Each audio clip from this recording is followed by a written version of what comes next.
and dagger. We are hope and fear. Score one for Tandy. Lights out.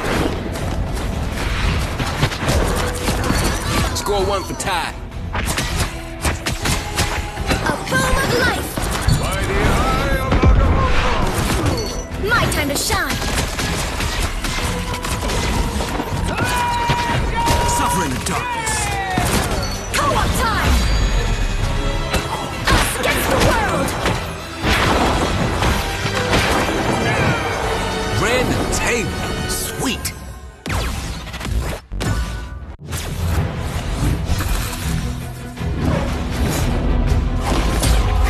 Widow standing by. Target neutralized. The Widow's bite is lethal. Hit them till they don't get up.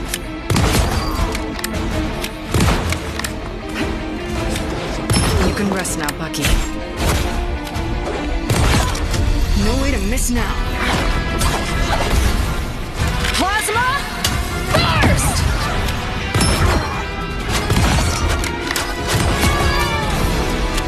Widow style.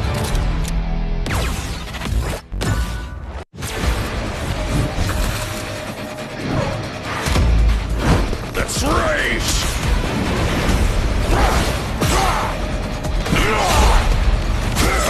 You had that coming.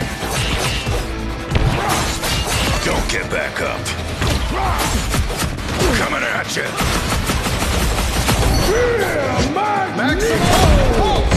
Come on.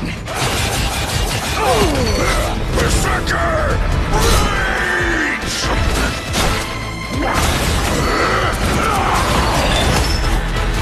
Told you I was the best.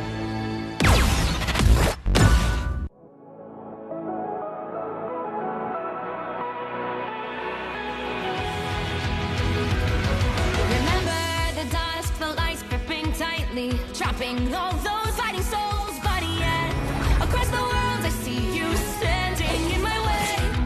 And remember the time, the place we used to fight, like the sun and moon and time wonder.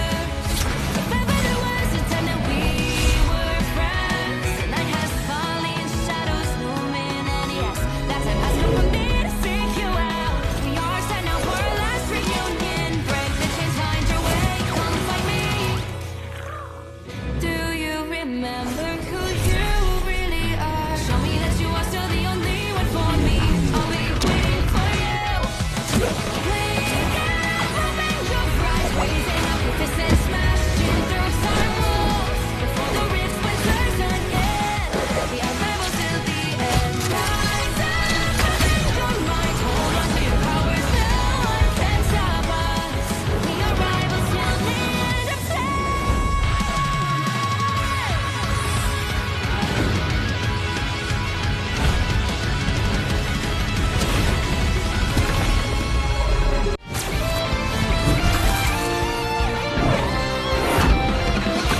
Eat nuts and kick butts. Got him, Tippy! Hey, check out this big acorn!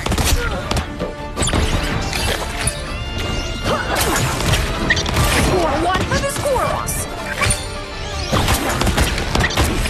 Ah, it's a squirrel nami! Huh, where do you think you're going?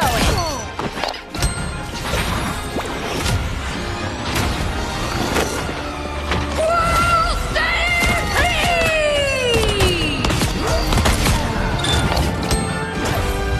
Anybody want some nuts?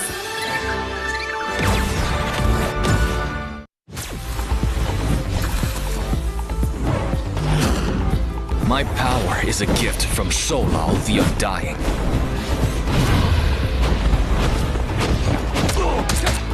Struck down by living chi.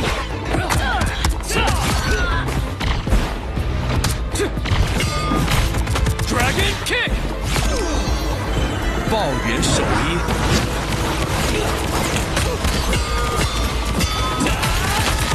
Perfect hit! The dragon unleashed! Chi My fist is unrivaled!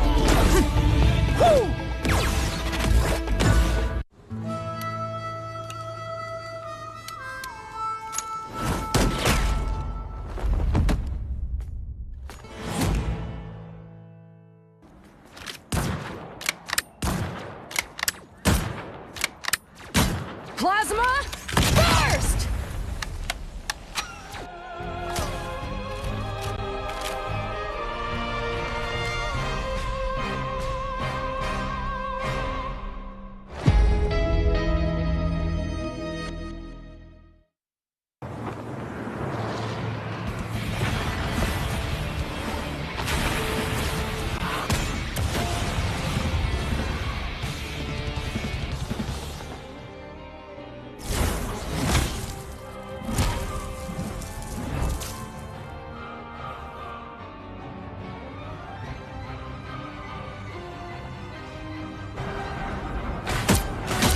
Be strong. Feel the thunder. Feel the wrath of the goddess!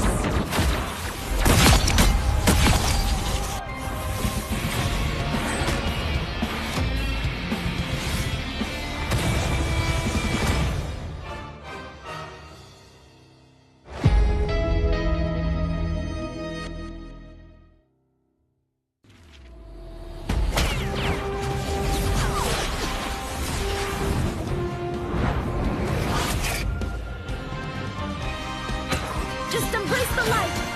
Lights out. Rivars defeated. Us against the world!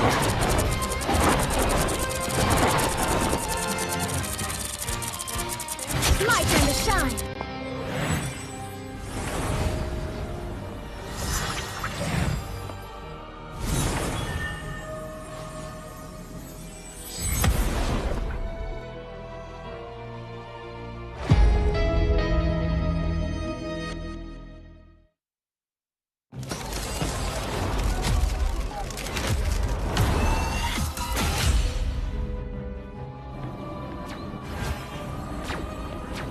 I outnumber you. I still need you. Your powers are mine!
Psionic burst! Disappear!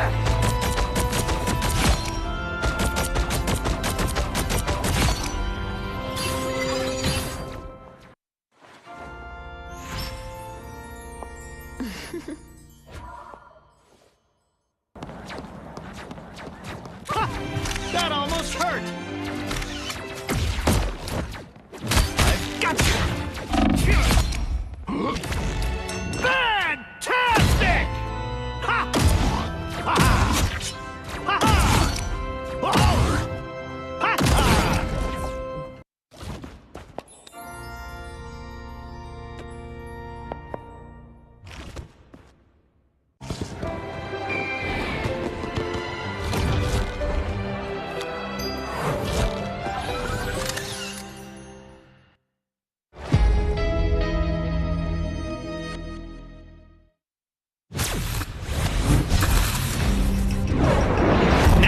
something truly fantastic!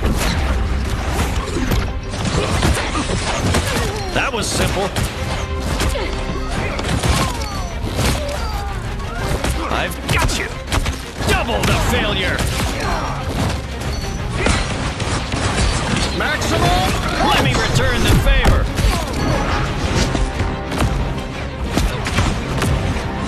I'm as strong as Ben!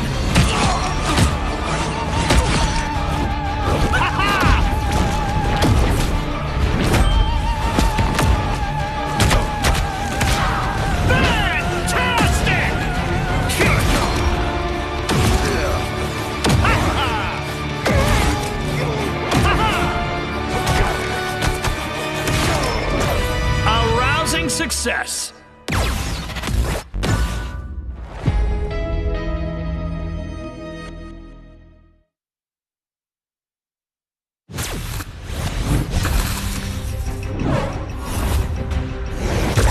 Who wants to see something fantastic?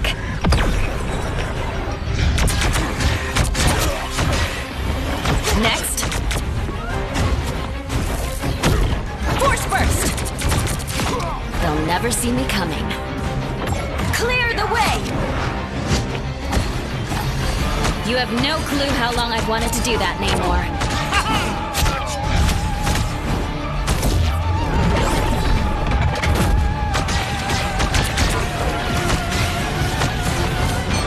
Disappear!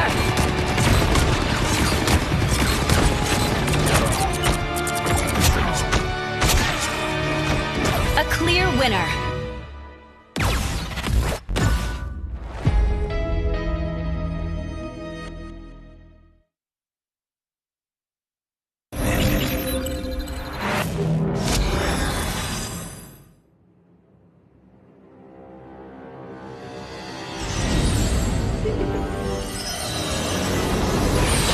You have been sheltered by the light for far too long.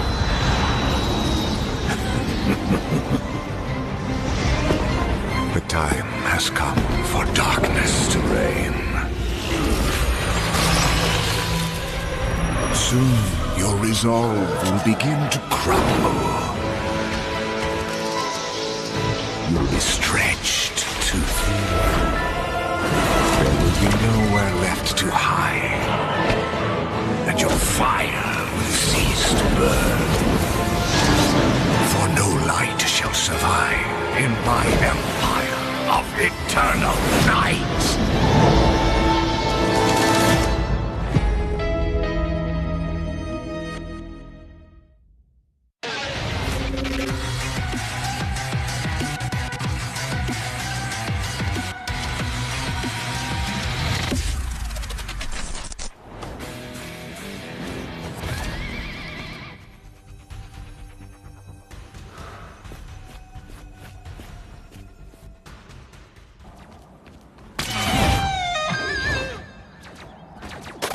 Grab the whip!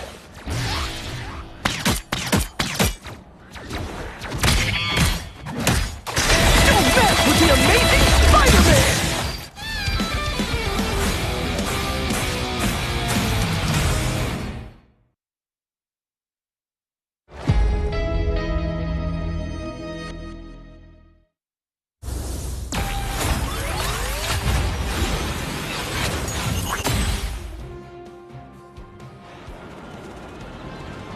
Anyone say fireworks?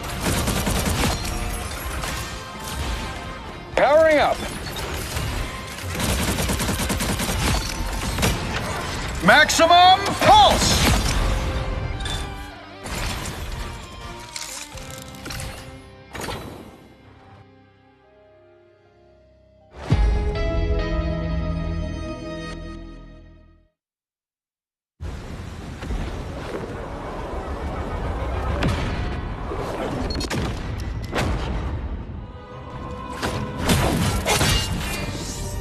The moon haunts you! Say goodnight.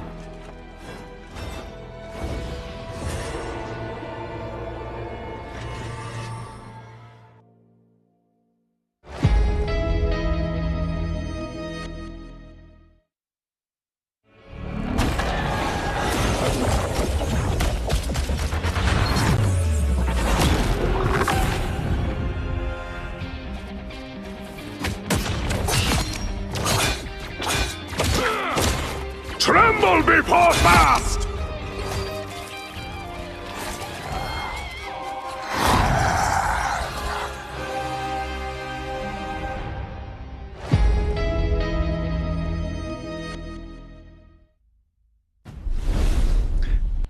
Hello everybody and welcome to the Marvel Rivals Championship for Asia. I'm Mitch and with me is Tom, and we're going to be taking you through all the action today. We're starting out in round 7, touching base with some of the teams. Tom, I'm very excited about today, seeing how the meta has shifted. We got to work on this the day that the meta came out and people were still figuring it out, but by this point we're going to see masters of the meta, I'd imagine. Yeah, I think it's also super exciting because the last tournament we covered was an invitational, so it was teams that like had an organization that were being invited to sort of battle versus each other or had proven themselves on a previous stage. Now we head into the in-game climb. This is where anybody can compete, anybody can battle. I think you have to be above gold, I believe, that's enough to get into the tournament. So these will be players that could be youngsters looking to come up. These could be players that have been grinding the game but haven't quite got that opportunity. And this will be like a real display of like what's actually going to be on the board. Yeah, and we've already seen some of the rounds play out. Like I said, we're going into round 7 here, so we're already, I think, in the top 32 teams. So we've really weeded out some of the gold players, perhaps. You and I wouldn't make it this far by what I'm seeing, Tom. I'll be honest. I looked at some of the ranks, and, you know, there's a couple of, like, diamonds in there, but they're usually on a roster that has 6 Celestials. So, you know, whether they're going to be playing or not, we will see. They might have gotten a shot in round 1 or 2. And taking a back seat. But yeah, we're super excited to be getting into this today. You can see the schedule. Today we'll be doing rounds 7, 8, and 9. Tomorrow, rounds 10 and 11. And then we move to the later stages and the finals next week. So a lot of action coming your way and a lot of games ahead of these guys as well. We're starting out with best of 3s. So of course there will be, and that's all day long for rounds 7, 8, and 9. We're in BO3s. Tomorrow we'll be moving to best of 5s. So when we get to the top 16 and so on, the teams will have that little bit more wiggle room to come back into a series, but here a little bit less forgiving as we hit that BO3 run. Like I said, you know, when we looked at the teams that we've had so far as well, Tom, that have made it this far, and we're just kind of perusing here and there, seeing who's around, and there's some pretty big names floating around. There's teams who've pushed top 8, top 16 previously already in that bracket, so there's definitely no shortage of competition when it comes to today.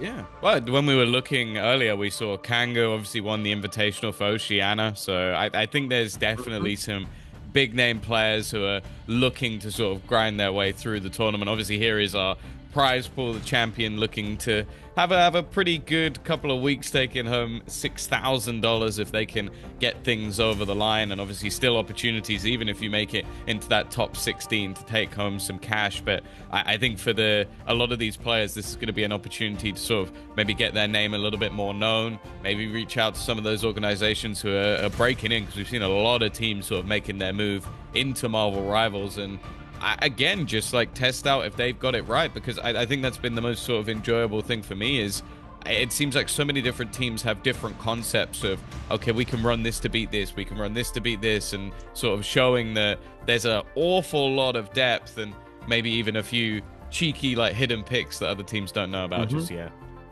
Well, that's the thing, you know, we'll be talking a lot about the bans and picks when we do get into the game. And I think one of the important things to note is like that there's been a big shift. If you were watching the Rivals esports sort of a couple weeks ago, you'll see a lot of bans around Storm. You'll see a lot of respect to some of these heroes that now don't quite get that same respect. And in the same way, we're seeing shifts towards like heroes like The Thing.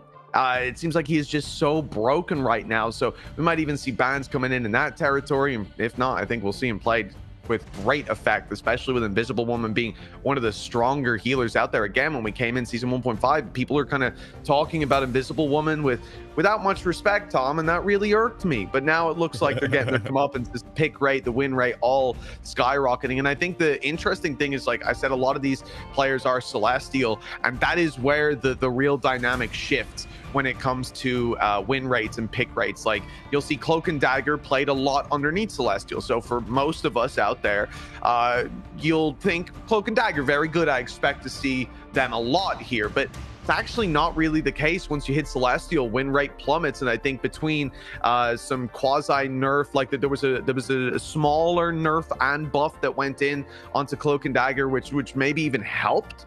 But that just goes to show how the ult not stacking anymore alongside the other shifts in heroes have really tilted things away from the meta that we saw not that long ago. So again, today, super exciting to see where teams go with it. And for me, Tom, you know, we got to see a little bit of Iron Fist last time. I'd like to see more. He's in a good spot. He's in a better spot. Where's my goddamn Jeff, Tom? Where's my Jeff? It's not happened yet, but it's got to be coming surely.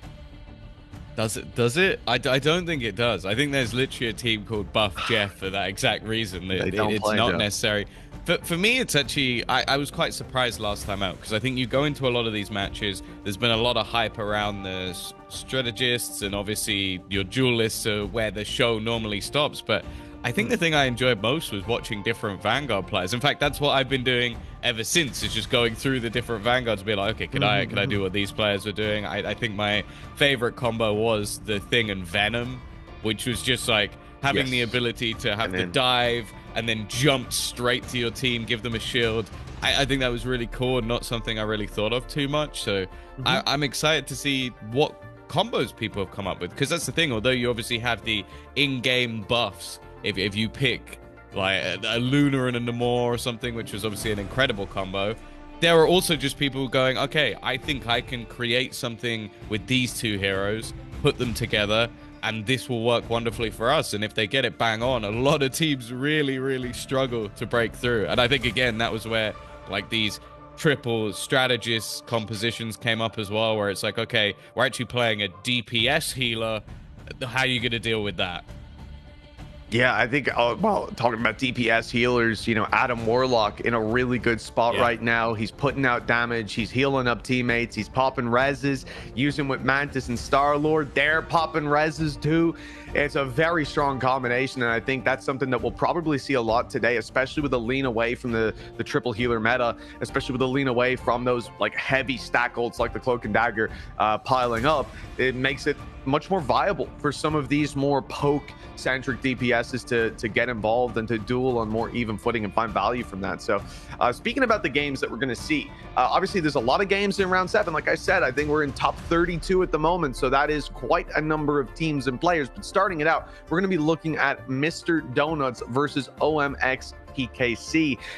This matchup should be interesting to see. Again, as we dive on into things, there's going to be a lot of questions around where bans are taken, a lot of questions around what kind of compositions players actually want to take, because I feel like we're in a very healthy meta right now, where if you're playing a Vanguard, you can play almost any Vanguard at the moment. In fact, I would say any. And so the comps that we'll end up with, well, they could be diverse indeed. Let's take a look at the game, Tom. We're about to get into our hero picks, and you know, right away, the pre-selection heroes hovering the Thing.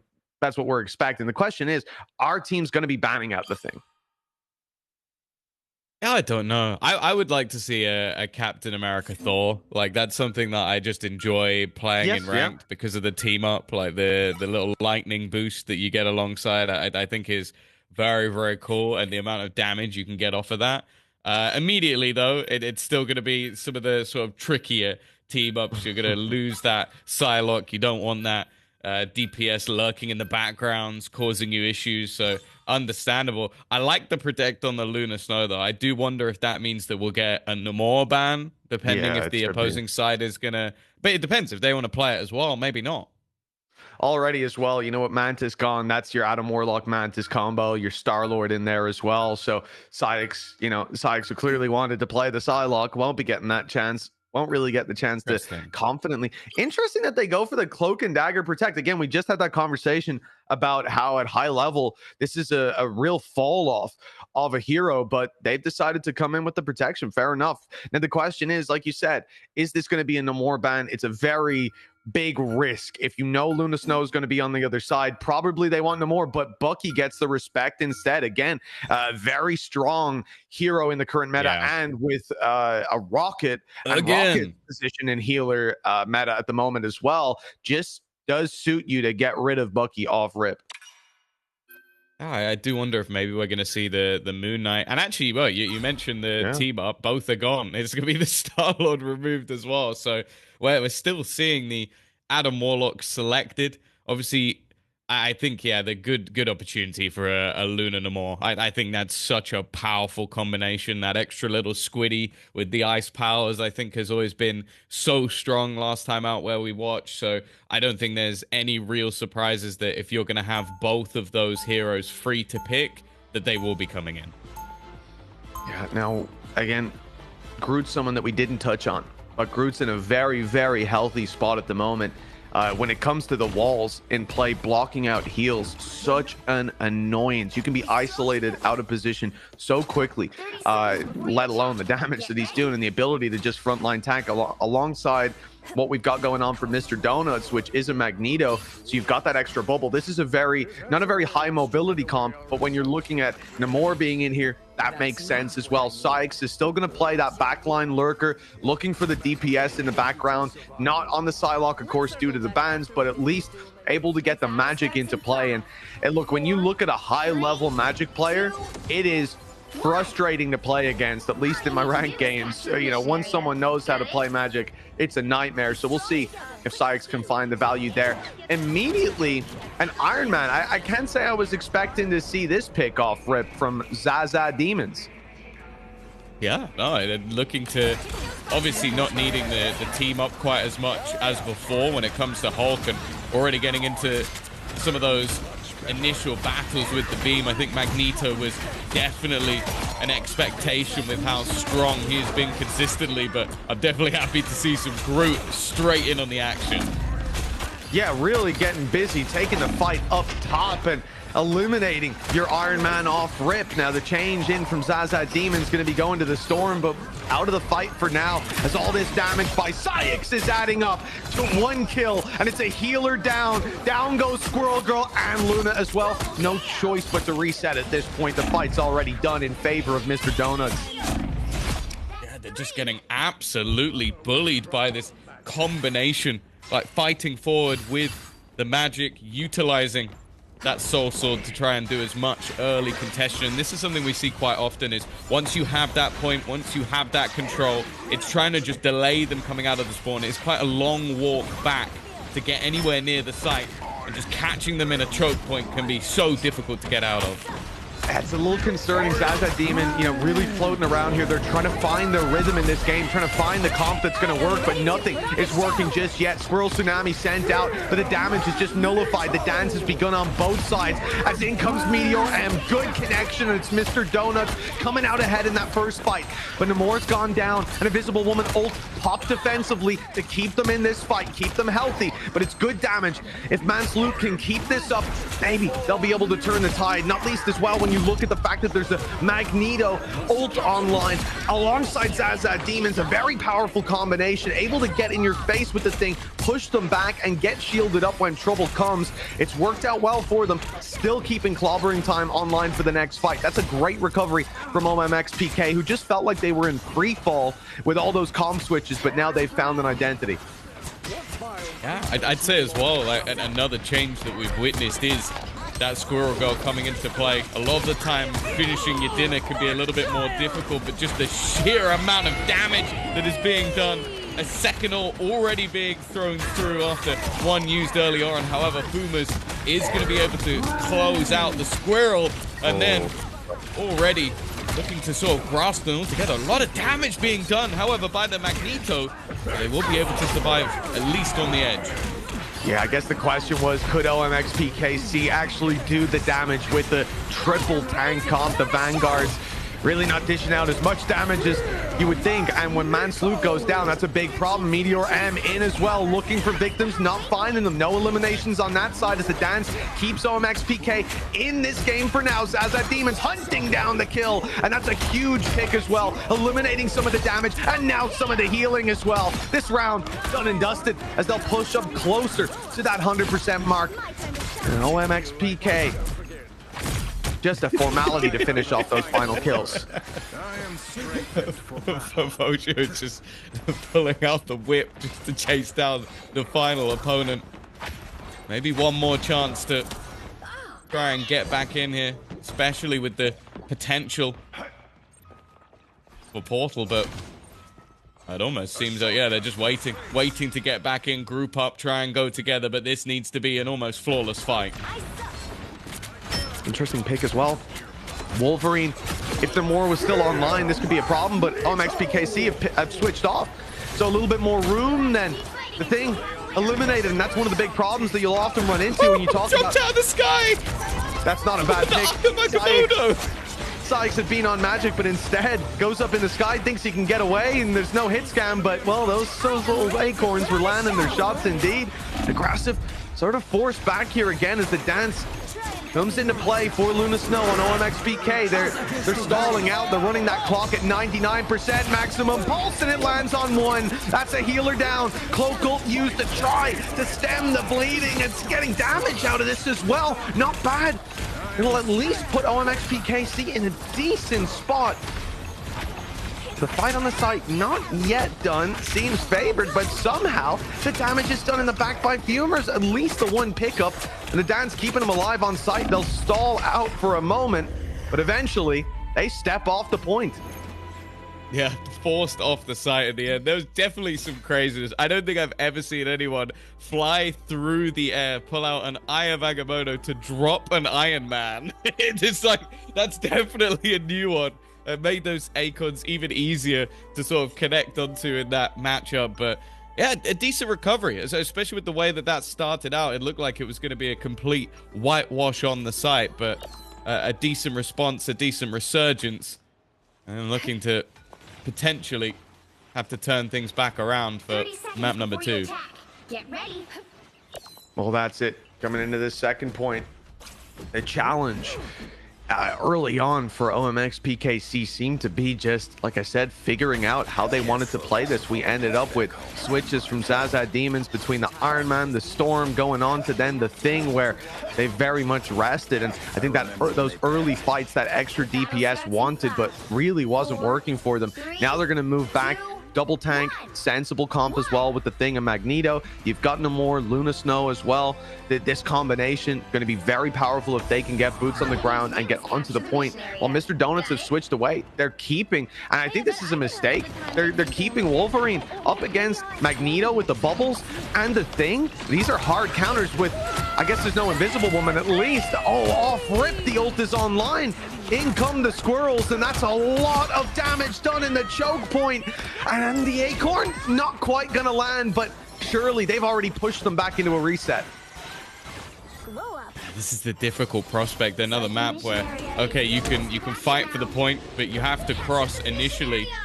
And then there's a lot that you can sort of do, like that you can basically break the map apart and change the lanes in which your opponents look to fight. This is aggressive from Zaza, but knowing that a squishy opponent is on the other side, Batum will go down, keeping them with the point and keeping them with the advantage. Gonna have to wait to get that Storm back online. Obviously, the damage boost that you garner from having her in position can be huge.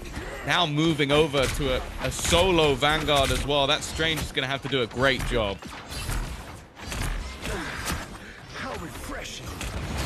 That's gonna be tough.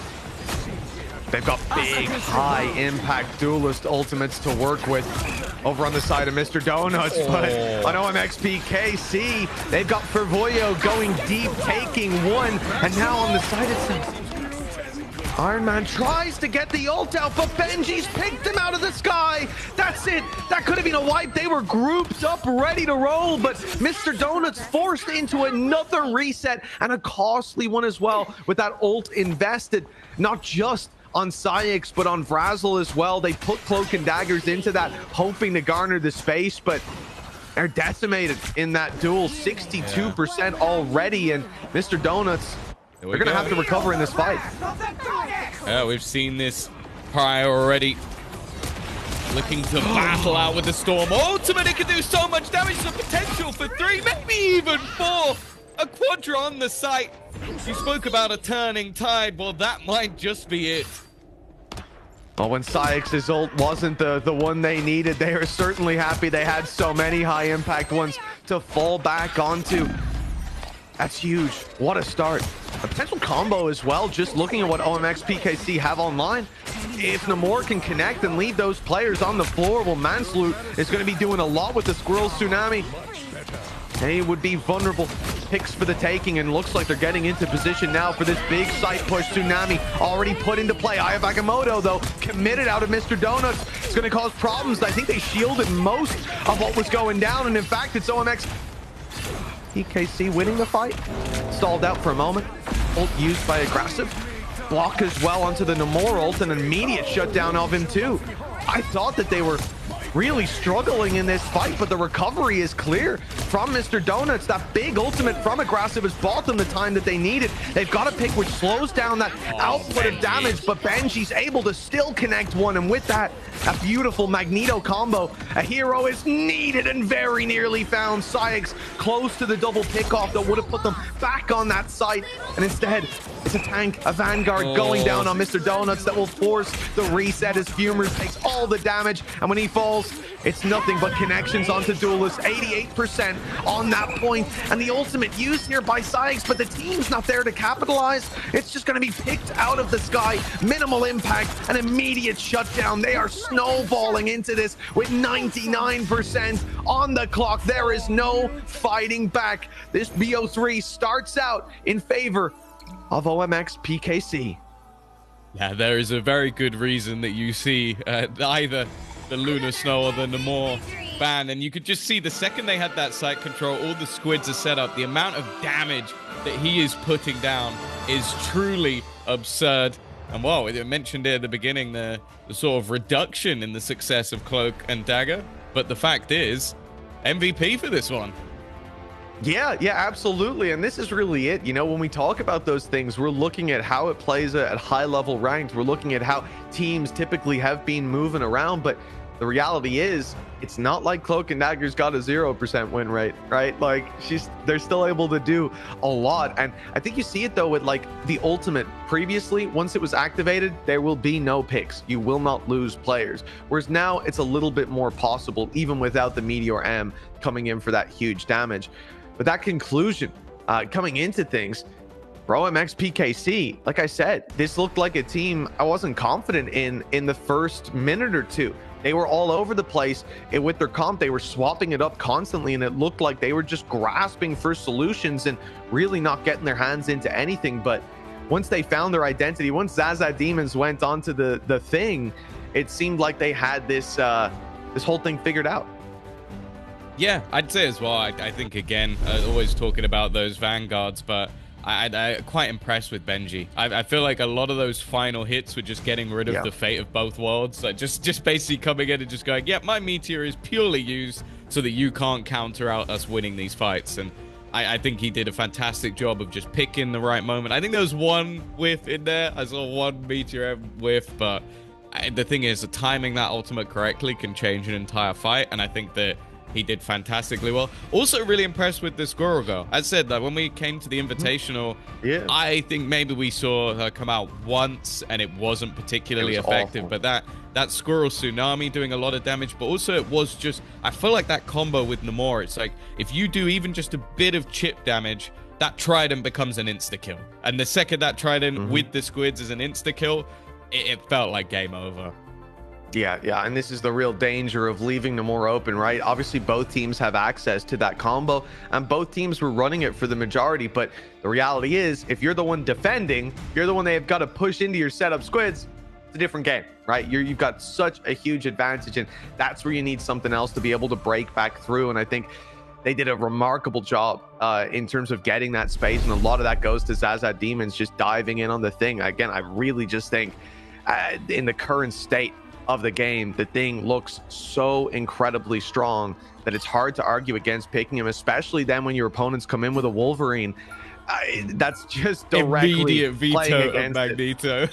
Yeah, get rid of him. Just like, yep, no, Benji kind of diffed us. Let's just get rid of that hero altogether. I respect it. Like, that's the thing. You're only going to learn about your opponent after the first map, so making those decisions, it seems like for the opposing side, it's just the same. Like, we don't want to play against a Psylocke, so we'll just get rid of a Psylocke, which I respect. Like, that's the thing. It's like, if you don't have to adapt too much, and then they've seen, there you go, they've seen the Magneto band, they go, we would like our other Vanguard, we're going to protect the thing.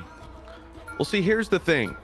Being protected over on OMX PKC's side, and Bucky as well getting the protection on the second round. So for Mr. Donuts, a chance to run that Rocket Bucky combo.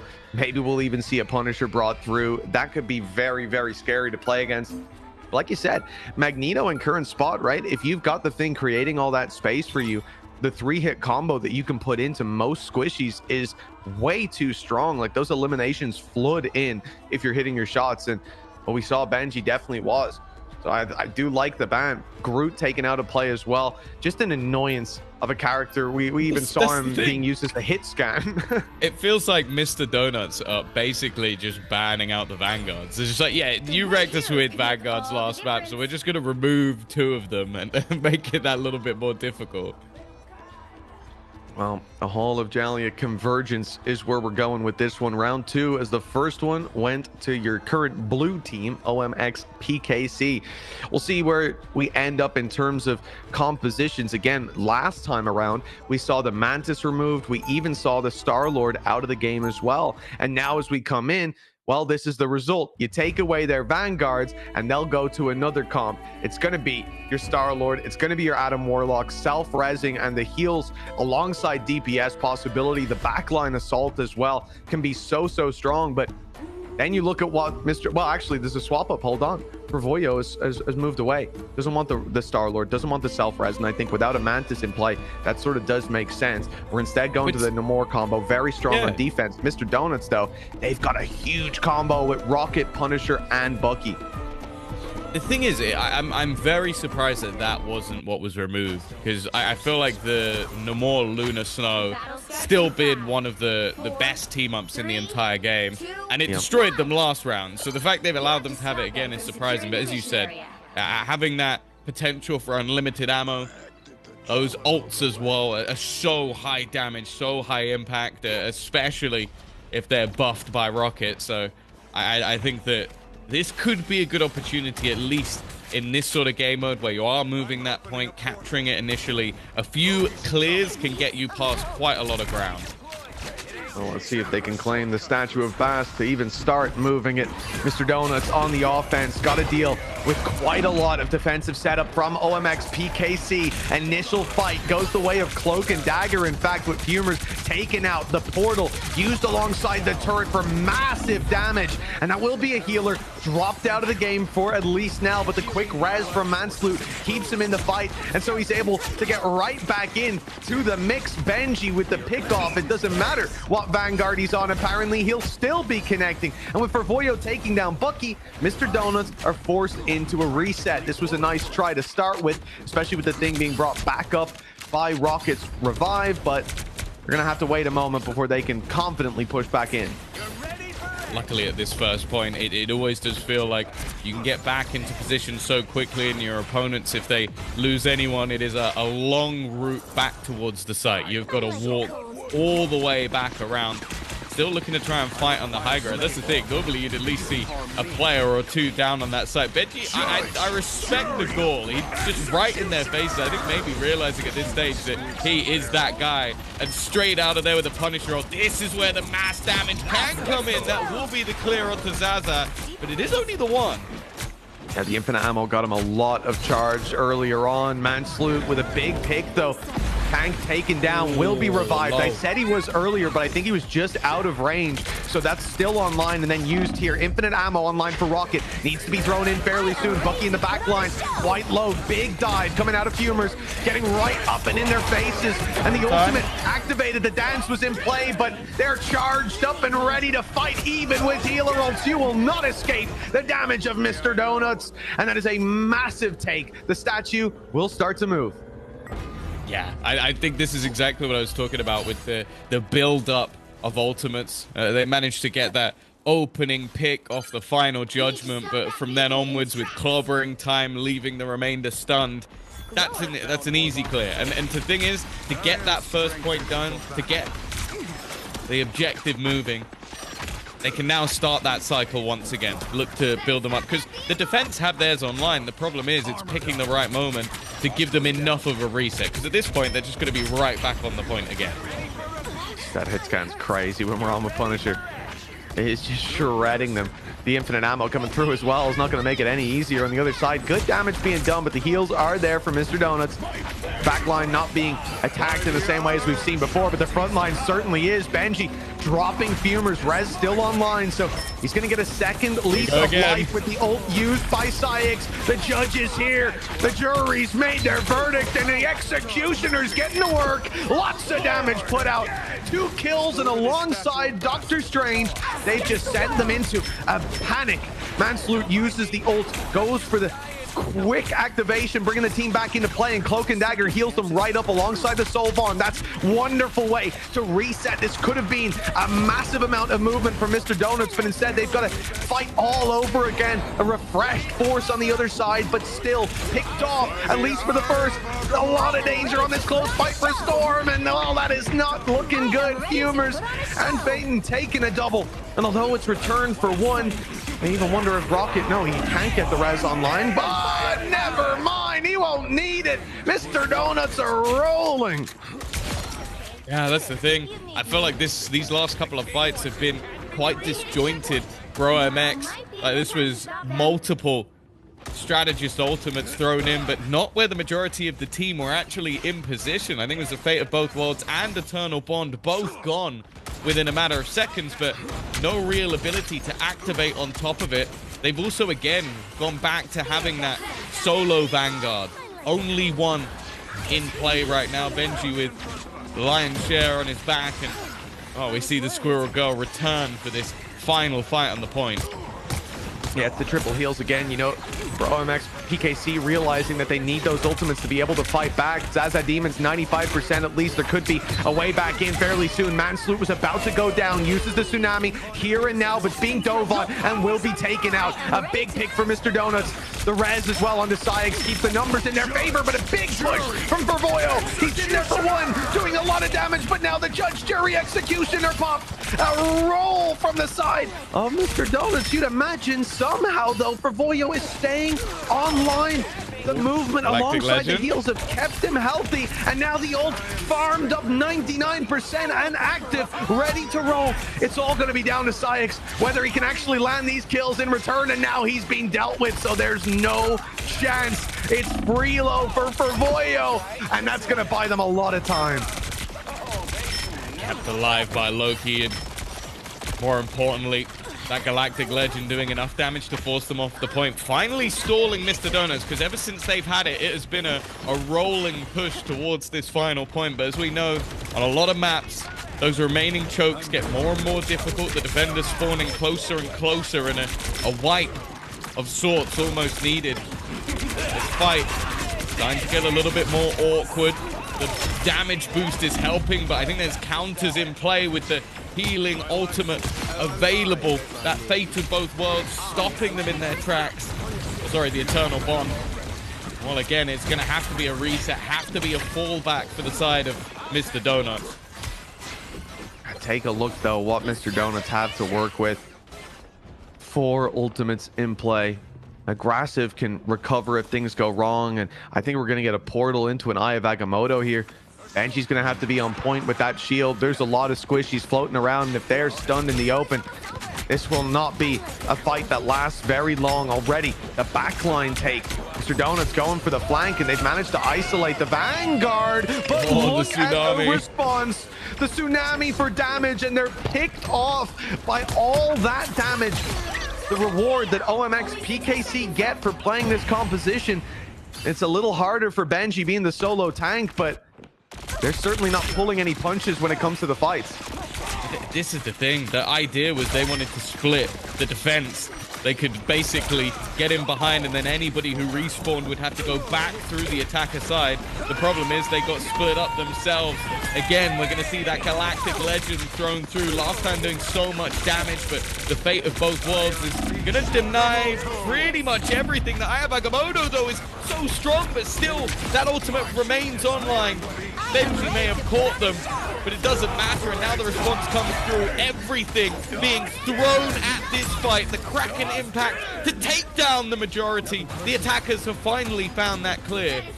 That time is low. The defenders will look to come back at them. They will. But you look at Brazzle, ult online.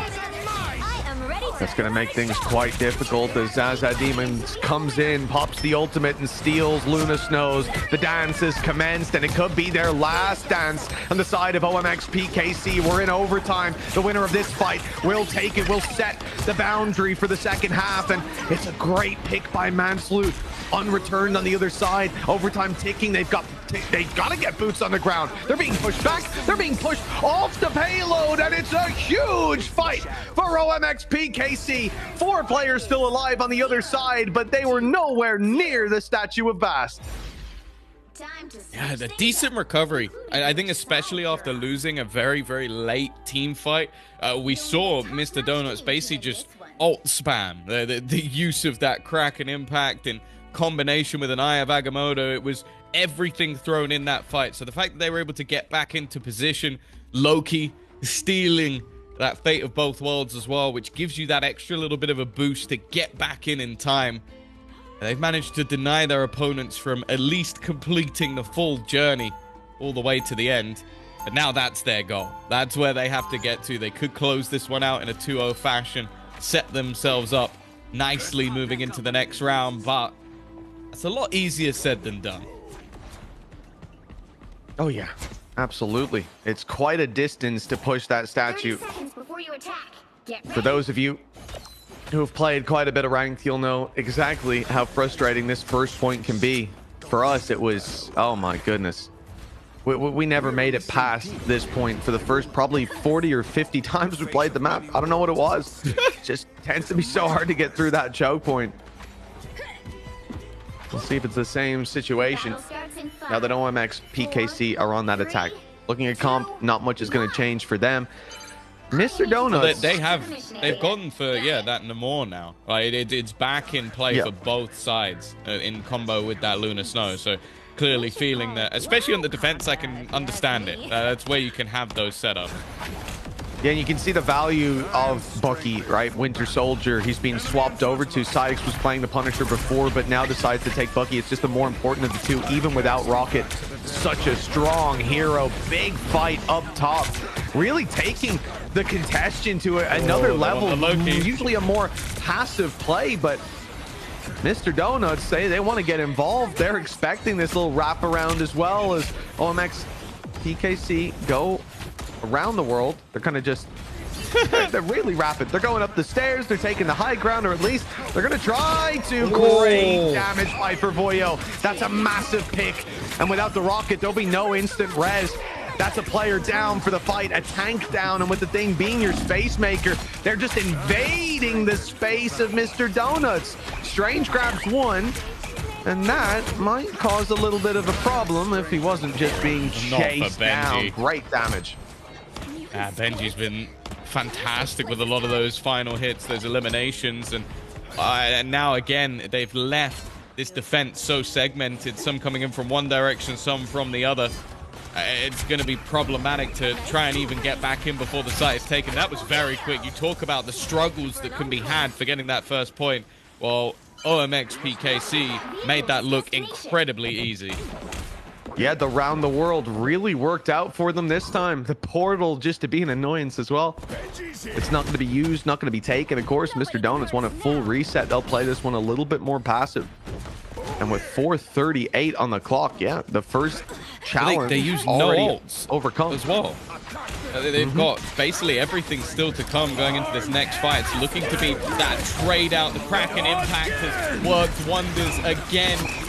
There's already going to be a response in terms of the Eternal Bond to try and keep them standing. As Namor will throw those tridents, just trying to, in fact, get rid of the counterpart squids. The thing is, they haven't been delayed. They haven't been stopped. The horn will be blown. That will get them out at least ahead in terms of the doppelganger trade. The Eye of Agamotto's caught a couple of players, but they are still alive. Yeah, the heals were enough to sustain, at least for that moment. Mr. Donuts pushing them back off the statue. OMX PKC will take a reset. They've got themselves big ultis, like you said. Still with the Loki online. A horn of their own set to blow, and For Mr. Donuts, you can see they're quite spread, thankfully. It is going to be a Luna Snow ultimate that gets stolen by Zaza Demons. This is just a space-taking ultimate for them, but they're fighting inside of it, blowing the horn down onto aggressive and eliminating a healer in the back line, slowing the heals for a moment. The Cloak and Dagger ultimate put through to try to stem the bleeding, and it looks like it's working wonders. Fumers with a double pickup, clobbering them and leaving OMX PKC with a reset. Yeah, those haymakers, just the pullback punches, seem to do so much damage if you can get into those close quarters, and that's exactly what they've been doing. Now we mentioned it, those ultimates have been utilized. Obviously, still some coming back online. I'm looking at that Squirrel Tsunami. It's had far more impact in map number 1 than I was ever expecting it to, but when they got that first point, there was 5 minutes left on the clock. Mitch, half of that's already gone. Yeah, it's very much ticking away at this point. 2.5 on the clock as Kraken is having the impact it needs. Massive damage from Syx. And we mentioned, you know, he was playing the Punisher before alongside Bucky and Rocket Raccoon. It's a massive combination. And they come in here protecting the Bucky, planning to play it even if they don't run that comp in this second half. And you see exactly why. Solid damage output. Round to round, second to second, minute to minute, but once the ult comes through, that wins you fights. Luckily for OMX, they still had plenty of time remaining on that clock. Those are not particularly close to his ultimate being online, but the fate of both worlds, I believe, available. And for either side, again, though, it's this denial. The Horn is doing so much in terms of eliminating those strategists. That's already going to set them up nicely for the initial team fight. Benji doing what he can. Again, the fate of both worlds utilized to keep them standing, keep them fighting. But once more, there's a response in the form of that Eternal Bond. It will keep this attacking side back at least a little bit longer, and from 5 minutes, we're now almost at the 1 minute mark, and they are still in the same spot. Oh, that's a great pull for Voyo. Makes it out though.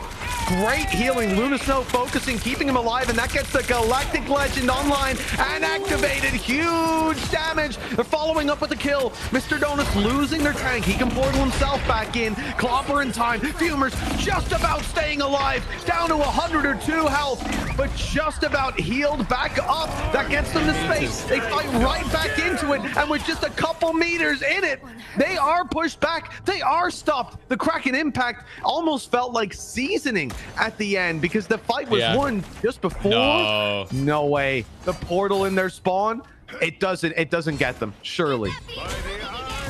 The Eye of Agamotto might, though. It's entrapped them all. That is one of the biggest ultimate we've ever seen.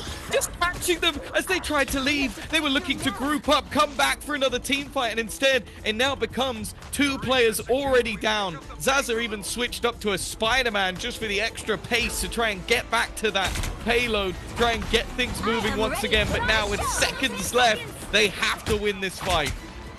Well, T'Challa's looking for his statue, and he might have to come search himself. This is dominance from Mr. Donuts. They have turned the tide indeed.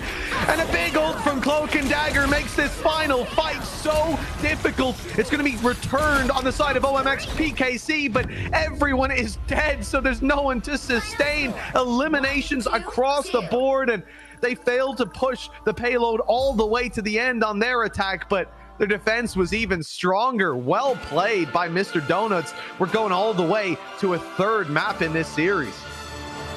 Yeah, no doubt. I'm surprised actually that Syx isn't the one that's ended up with that MVP. Obviously, I think Fuma's had a great game, but I'm just thinking of the amount of impact that came out of the Kraken. Just being able to just wipe out squads all the way throughout. Obviously, the HP that's also removed just from a connection is enough. But I guess when Fumas has come out with only 2 less final hits, which when you think about how aggressive you need to be on the thing, and that is absurd. Well, Syx also with the ultimate had so much impact, often off the back of a clobbering time or other stunning ultimates. True. And the fact that, like you use Kraken's impact to such great effect and still just 2 behind is your Vanguard in final hits. Like you said, that's incredible from Fumers, and I feel like there were a lot of fights where it looked like it was going the other way, and then he would just run through their back line. Because obviously you don't stop swinging. You don't stop swinging the whole time, so it looks mental, but it doesn't look as bad as Zaza Demons with 0% accuracy. That's something I don't think I've seen before. Just the nature of it. But yeah, again, we see this.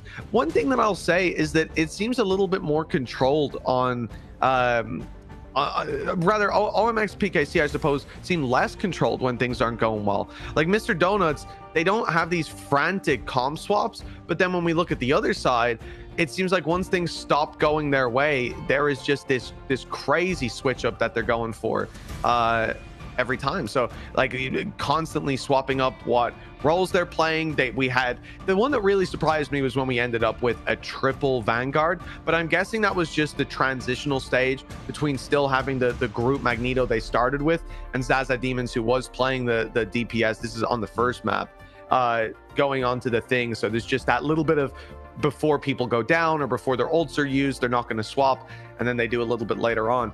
The final map that we're going on to will be Shin Shibuya for Convergence over in Tokyo 2099. And this, again, another payload push point. I'm very curious to see if our bans are going to remain the same, because it was a strange setup from Mr. Donuts, taking Magneto and Groot out of play. Yeah, I wonder if the Strange might be met by the opposing side, because I think that was like towards the end, that crazy final portal just to Eye of Agamotto them in Spawn. That was nuts. That was just nasty. So I think, I wonder if there will almost be like okay, you're going to ban our Vanguards, we're going to take yours out as well. It could be a good response, or even the thing. I think if you're coming out with a Vanguard MVP, I'm banning that. I'm taking it out. I don't want to play against that again. So we'll have to wait and see what decisions are going to be made, what adaptations can come through, because obviously for either of these teams, this is crunch time. A victory here takes you forward. Well, that really is it. You know, the thing starting out today, I expected to see a little bit more respect in the ban phases, but especially when there's Vanguard bans, though, the way that they were, understandable. Bucky taken out of play. The Winter Soldier caused big problems, and you know, we saw it the first time around. Now Syx is he's going to have a tougher time, but did hover the Psylocke to start with on map 1. Maybe that will be left open for him here. That is a strange ban, and I think really just showing that's the impact. Girl. That Squirrel. Wow. Okay. Well, well played, Tom. Well played. And then say that to me. Okay, right. Well, Squirrel Girl being banned, yes, that's a very nice, a very interesting ban indeed. A very unusual one. I'll use that word. Is that better, Tom? Yes. Because you know, it's just not a hero that we've seen have a lot of impact previously, but today in this game in particular, absolutely, and I think has been making a resurgence in ranked as well. But you know, I did not expect to see a Squirrel Girl ban today at all. So a little bit of left field. Magneto protection and Psylocke protection as well. So I would be shocked then if Syx is not playing Psylocke. And honestly, Tom, I'm a little scared of how strong this is going to look. They banned it in map 1. Granted, it wasn't played in the last, but now the protection, Syx must have something crazy up his sleeve. It's also, no, correct me if I'm wrong, it's Mr. Donuts who are the ones that have protected it. So, although Syx is also hovering it, so it's, I don't know. I think it's going to be very interesting to see if maybe the other side look to actually bring it out. I also want to, like, Benji protecting the Magneto makes a lot of sense. Like, this is something that I think on the first matchup was really impactful. I think especially, again, just removing a lot of those ultimates, like, from play. I think we saw it so regularly that the fate of both worlds would just be almost spammed, and just being able to remove one of those in the fights became so important for them. I think that's what changed that first set of maps. So I think they're coming into this one now. I always wait. I have to wait a little bit because this first 30 seconds, I'm just looking at like, okay, they've got triple strategists, but not necessarily the ones you'd expect.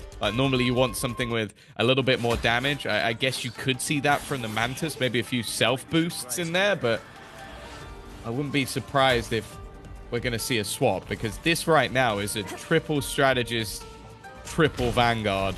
zero duelists. 5, 4, 3, 2. Yeah. You have to stop. Okay, there we go. Yeah, okay, that was a swap. It was swap bait. goes in as well. Okay, let's put this plainly. Benji is all was about shredding Benji. already, and now he's not got that buff anymore. They've swapped back to the triple tank. I don't know what's going on. I think they just gave it to him for the first fight. Yeah. Literally the first engagement. That's an interesting swap up. Yeah, and now you're gonna have the triple tank with the space already taken. They're through the choke point. They're fighting up close. Sykes though really is the focal point for me. I want to see what is up his sleeve. Playing this Psylocke, trying to at the start, but now we're getting to see it. Immediate pick off onto Luna Snow. Gonna stall out the buildup of that ultimate, and already 70% on the Dance of Butterflies. You know, this we had a big focus in the dance, the fate of both worlds, but well, there's going to be a different dance today. 80% already built up, and damage going the way of Mr. Donuts across the board. Big pickup with Benji and Mansloot down, and Sykes hunting to find that extra healer. It looks like they've got their sights set, and well, it's not even the hold on. Big fight back. Zaza. He's done magnificent work being able to at least clear some of that backline, especially if you have to bear in mind the attack are going to be able to get there so much quicker. Response again from Sykes, though. This guy has just been causing them so many problems, and although the point seemed like it was going to be almost done, Fumas as well has just come out with a massive Groot ult. That's 3 quick kills off the back of it. Yeah. He pulled them all in from what we could see on the site and decimated them. Somewhat of a duelist Groot, I suppose, in play. OMX PKC forced into a reset, and still big ultimates online for Mr. Donuts. Meteor M alongside having Namor. This could be a big problem. Meteor M comes online for Benji. Fate of both worlds activated. As Luna Snow pushes towards the point, but it's going to be responded on. Keeping the ult favor to Mr. Donuts. Down to the Butterflies being farmed up, and big picks as well. That's healers out of play just onto Luna, and it doesn't look like she's lasting long indeed. Shut down. This is Mr. Donuts with another big stop in the play, and with a minute 40 on the clock, we're getting real close to crunch time for that attacking side. Yeah, I think again we've seen them try and utilize this triple Vanguard, triple strategist, but Sykes is doing an incredible job of just removing some of those strategists. The whole idea is you just can't be killed because you have so many people alive, but the fact is, in this case, the KOs haven't been able to come through. Sykes continuing to cause them so many issues, and they've actually had to try and almost match him pound for pound by pulling in a Psylocke of their own. Oh, Fumers. He's getting aggressive in that choke point. The ult key, it's being hovered. They're not grouped up enough just yet for Voyo trying to match Sykes at his own game, and will do it. Taking the pick, that's huge. One big duelist taken out of play, and the main thing being Sykes has constantly been taking one of these healers down. Now that won't be possible. Mansloot has a nice defensive ult to keep them in it, but it's used too late. Mansloot activates the ult, goes down immediately, and Mr. Donuts wipe them out. Eliminations across the board. Hold on, it's a Luna Snow duelist. That's a dangerous fight to take up against the Psylocke. Voyo smelling that blood in the water, takes the pick. And only the one though, and I'm not sure that's going to be worth it if Voyo goes down, and they will. I want to give a shout out to Phaeton as well. A lot of the time I question how much value the Horn can bring, but I feel like he's been able to eliminate a strategist every single time. An important fight for Sykes. Damage done, but no pick to be found. Looking to try and clear a little bit more, but he has been an absolute demon. There was a reason this Psylocke was consistently removed. The fate of both worlds will keep him standing as he continues forward with that dance. And this is looking like another complete wipeout. The first point isn't even going to be taken. Wow. What a performance here today. Again, we see this frantic comm switch up, looking for an identity that can break through this sturdy wall of a defense from Mr. Donuts. They put up barricades, and OMX PKC could not break through them. 1-1 in terms of maps, but now the pressure is truly on, Tom. For OMX PKC, they're on the defense.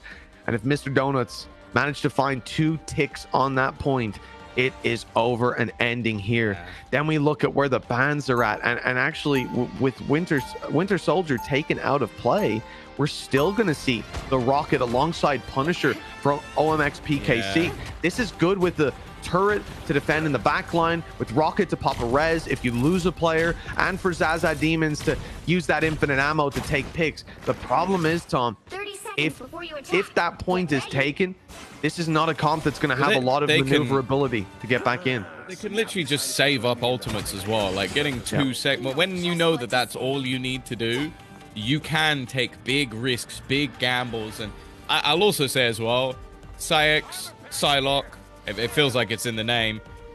I do not believe there's going to be a moment where this guy doesn't get them the sight. Like, he was truly phenomenal over on that first half. The whole point of having that combo of tanks and healers is that you shouldn't be able to just wipe them out easily.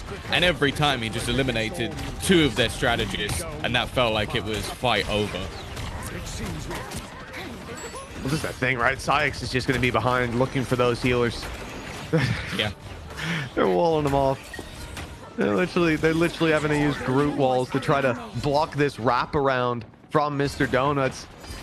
Already, though, they're going to make it through using a wall of their own as a ramp, and the high ground taken. That's kind of where Zaza Demons wants to be as well, but the infinite ammo used down on the point, and Zaza Demons goes up top. Right.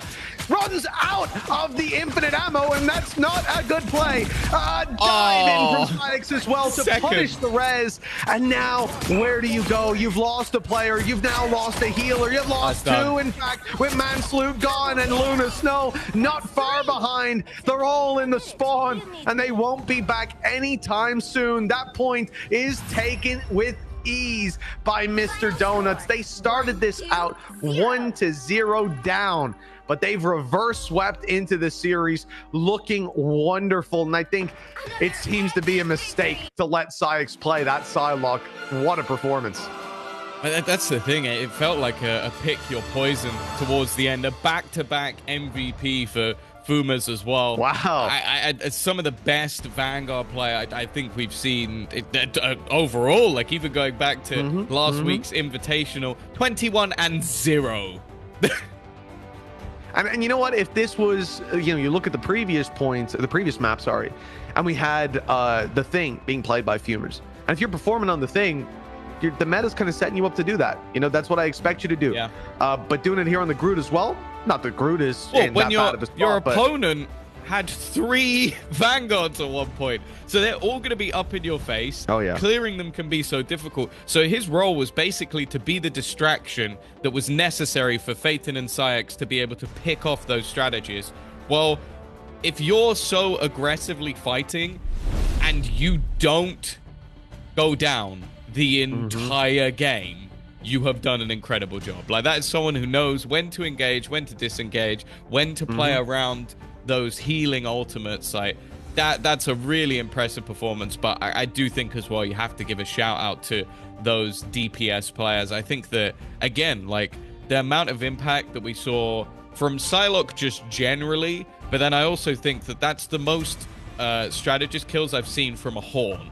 Like, just being, okay, I pick my moment. And I don't think it was missed throughout almost the entire game. It was like, okay. And that could be difficult to do. Like, if you don't have a damage boost of sorts, which, okay, at times they probably could have had, you need to get that very centralized. Otherwise, you can see that strategist survive the amount of damage. Well, I guess there's a good reason that Mr. Donuts were kind of our favorites coming in. They look good. They play good. And I gotta say, after the first point, it looked like they were more controlled. They had their ideas and they stuck to them, whereas the other squad constantly had to shift it up to look for solutions, whereas the solution seemed pretty apparent to Mr. Donuts. Now, moving into the next matchup that we have for you folks at home, this is going to be an interesting one indeed. Weekend Boys playing off against 4X GEKV. I gotta say, the names really roll off the tongue, don't they? Top 64 for 4X Sorry, Nip for sure. Nip for short. You want to go? You want to go with Nip for short? And weekend boys, weekend for short. That one adds up. That one's pretty easy. So I think you guys at home will be able to follow. Looking at Nip. They've been top 64 in season 0 and season 1. So this is a squad that has a lot of experience with running deep into this tournament. And already, I believe this will be a new accolade for them then. They're in the top 32, and we'll see if they can push even further than that. We're going to go right in to our hero select. And again, I'm sort of excited to draw the comparisons of the last game. I think I have a feeling that first, we might be viewing some highlights of the previous match, so we'll be back after that. Ahead.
trapping all those fighting souls, but yet across the world I see you standing in my way.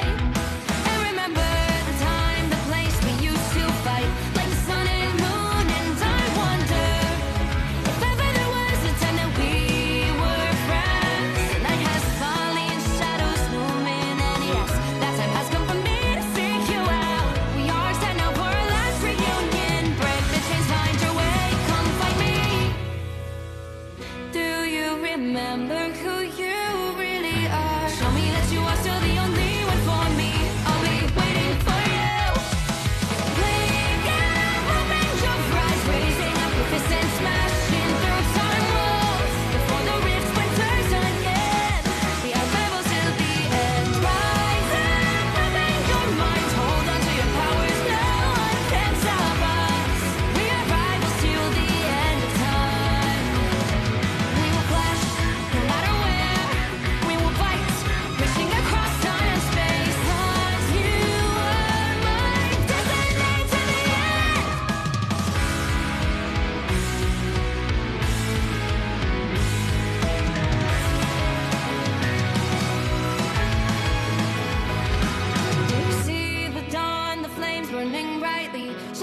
on those memories, and yes, across all time I see you turning the tides.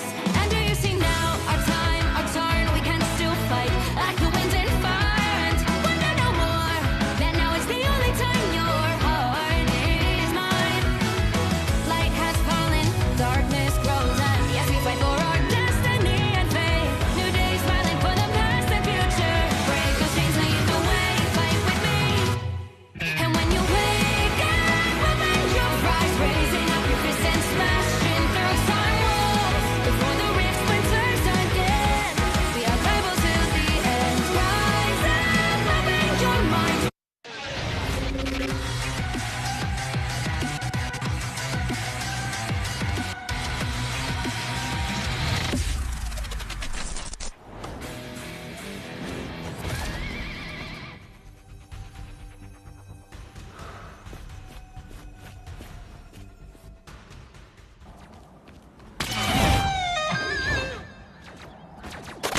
Grab the whip!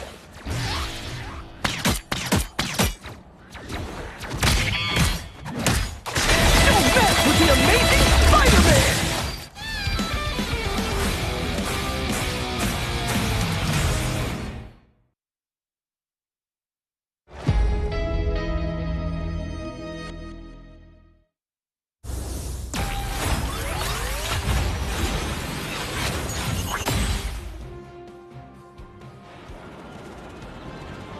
Anyone say fireworks? Powering up. Maximum pulse!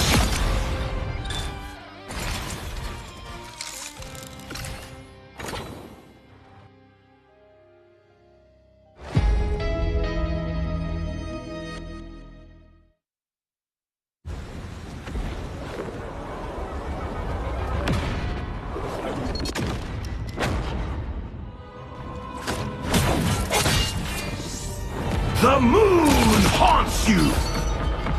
Say goodnight.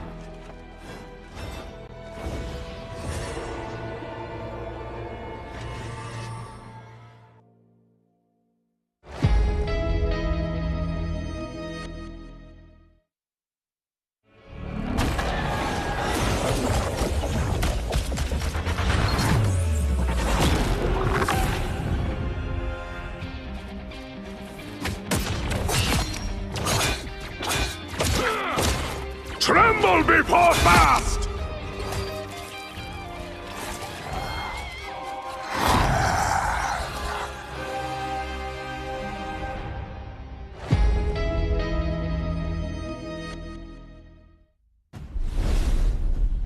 Welcome back, folks. We've had our first game of round 7, but we've got another one ready to roll for you folks at home. Tom, I'm keen, as you could see, to get into the next game. I just want to see more Marvel Rivals, but it was good to look back at the highlights there from that matchup. A lot of competition, a lot of back and forth in that series as well. But now we move on to our next one, and I think the thing that's going to be interesting for me is seeing if the same ideas are there across the board. We talked about meta shifts. We talked about how, you know, maybe I expected Cloak and Dagger to not be seen as much, and that certainly wasn't the case here.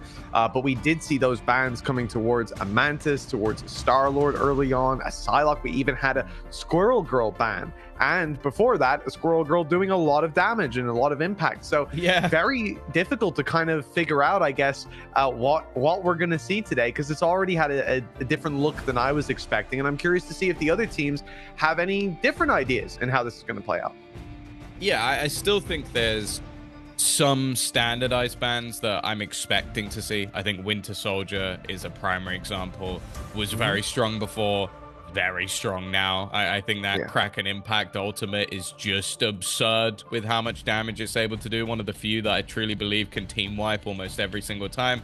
I think Luna Snow, still incredibly strong. I think not only her own ultimate, like the Fate of Both Worlds, very, very good, but also it's the team up with Namor. Like, I think that's an easy sort of 2-for-1 wombo combo ban where you can nerf him and also get rid of one of the strategists at the same time. And then also maybe like someone like a Magneto. I still think like one of the major counters to all of those strategies is that Meteor M ultimate. So for me, that's still one that I think has a huge amount of value in removing. But most teams also play it. So it's one of those things where it's like, how much are you cutting off your nose to spite your face? We have very much seen, I suppose, above Celestial, a change up in how often Magneto's being played, but I think that is just coinciding with the fact that Cloak and Dagger isn't played as much. So the direct counter of the Meteor M doesn't apply as much. But also, then you look at the combo, like I said earlier, with the Thing. There's so much that you can do there to deny. And then with Wolverine having a place in the meta There you before, go. Magneto was so important. And the ban will come in onto Magneto. And I think the main thing that makes him so strong is the fact that he can essentially one hit, right? With a combo, he can kill or eliminate, I should say, most squishies, which is really, really strong. Now, the protection on Invisible Woman, I'm a big fan of. This is what we were talking about earlier. I feel like coming into the this patch overall, people weren't putting a lot of respect on Invisible Woman. People said like, and it hurt my feelings that close behind Jeff, Invisible Woman's the second worst healer. And I think that we have moved away from that now, seeing the value that she can bring to the table. Loki, on the other hand, such an annoyance having that sort of extra, whether it's Fate of Both Worlds, whether it's Invisible Boundary, it doesn't matter. That extra healer ult is insanely valuable. So understandable that protection goes in there. Yeah, I think as well, it's the additional team up Invisible Woman gets, but also, yeah, I think that Invisible Boundary has become such a large area. And actually, we're going to see the Adam Warlock removed. Again, I assume that's due to having that awkward combination of basically being able to have all of those additional buffs and reses, and then also quite common to potentially run it as an additional comp alongside another strategist. So I don't mind this at all. I think there's nothing too crazy. Obviously, the rocket ban, I think in the past, after a few people slated the hero, I think with the team up that you can get is just too good a ban to miss. So you can basically remove any chance of that unlimited ammo by taking out one of them. But I will say, interestingly, that ban still didn't stop the Winter Soldier from being banned, because you just still don't want to see that Kraken's impact again and again and again. Yeah, it's just how impactful he can be, right, on an individual level. I think I can certainly empathize with the removal of Rocket as well, considering the healing is fairly easy. He's an annoying character to take out, but the fact that you can also pop a res on one player, we've seen that used for quick resets. It gives you almost an extra fight if it is going to be someone valuable like the Thing that's picked off an initial fight. You need that Vanguard, you need that Space Taker, and so you get them back online for a second fight of the cherry. It's a big deal. So we're into our game already. I'm delighted. I don't know about you, Tom. We get to see a little bit more action. Interesting to see. So first of all, Hulk not played a ton. Great to see him in play. The fact that we have the Adam Warlock ban and still the Star-Lord in play for Weekend Boys, I think it's a good job that Adam Warlock isn't here. This would be a very tough game indeed. We've seen this backside invade previously, even in just our last round 7 game on this map, and it's working well to start with. The opening pick goes the way of Loki, and Star-Lord dropped down, and it'll take a minute to get back into the action, taking advantage of the lack of damage coming out of that side, or so they thought. They'll at least find one more onto Namor. Samuel doing his best to hold on for dear life. And the picks coming in all over for 4X GEKV, or NIP as we'll refer to them from here on out. Yeah, they're slightly easier to remember, but yeah, I think already just the amount of sheer DPS that we're seeing come out of that Hela in combination with Storm, 2 of the heroes that if you're accurate, you're going to be able to wipe squads incredibly quickly. Hela even going to get a damage boost from Storm as well, so chance for those headshot insta is going to be so high. Already they're taking a very aggressive stance, just basically trying to force that defense back before they can even get anywhere near the point. That's a Loki that's stolen the ult What? The Storm ult steals, not something you'll see every day. It's worked out to start with for a decent amount of damage, but picks coming the way of Weekend Boys. The Hulk diving in, but now being dove on as the Storm all around him. For now, at least, it looks like they will just tank that damage and be happy to reset. The Galactic Legend online. Loki's going to keep the squad immortal for a moment, and the return from Kingsley, nice. but they've already rounded the corner. At least pushing them back, and a pick found, a double pick, maybe even the third. Lots of damage. That will get the point moving. Big fan of watching Hela gameplay. The goddess herself has already had a fantastic start to this matchup. So much in terms of hit scan damage, but bringing through the ult to potentially wipe out Invisible Boundary, going to help them even further with just keeping themselves alive. This first point looks like it's going to go easy unless there's a very quick response, and well, it's not to be. This close range brawl that's coming through, the clobbering that is causing issues, and then that hit scam from the back. They are struggling at the moment on the defense. Still 5 minutes to do 1 point. It's a crazy aggressive comp, right? Like, Nip can move so quickly. It's a high mobility comp, but also the fact that you've got Loki stealing DPS, stealing duelist ultimates. So coming in with the healing, the immortality fields for the Galactic Legend as well helped out a ton. And then add to that the fact that, you know, you've got 2 Storm ults. Well, Storm is one of those heroes I wanted to talk about as someone that isn't having the impact that people thought that she would. Like, we thought that everyone has to ban her. She's so strong, especially if you've Human Torch. You got to ban one of them. That hasn't really been the case, but here at least we're seeing that damage. This time, Weekend Boys get into the fight, their teeth fully fighting in as they find themselves stopping the statue. But look how much time is in play for Nip. 4 minutes and 15 seconds as they tee up for their next fight. Well, a lot of that came down to the Galactic Legend as well. Sure, Hulk got a couple of the KOs, but that ultimate did so much damage to chip them away. Invisible Boundary is available if the save is needed. But already finding Shuvi, that might be enough to sort of deter the need for that ultimate, at least yet. Still, Hulk also available to pull through that World Breaker if necessary. It does seem like they have a lot stacked up on that defensive side, but I'm looking again at the potential of that Hurricane to come through, maybe even twice if they need it. They've almost got all 6 ults, in fact. Yeah, 2% away from that being the case. In fact, it's almost there now, but they've lost Strange. Invisible Boundary put in for safety from Weekend. They're being pulled in a little bit. That looked awkward, but they managed to survive it up top. Hela not finding the impact with Invisible Boundary, making it hard to hit enemies and hard to really do meaningful damage. As the boundary fades on Nip's side, in comes the cavalry for Weekend Boys. A first fight going their way. The pick back in the other direction keeps this barely neck and neck with spawns pretty close to each other as well. You were looking at even distances to that statue. The next pick being of massive value. But with all those ultimates used up for no value, this is huge. Weekend Boys with a phenomenal hold. This should have been a huge danger with all of the damage output that Nip have. They've got nothing.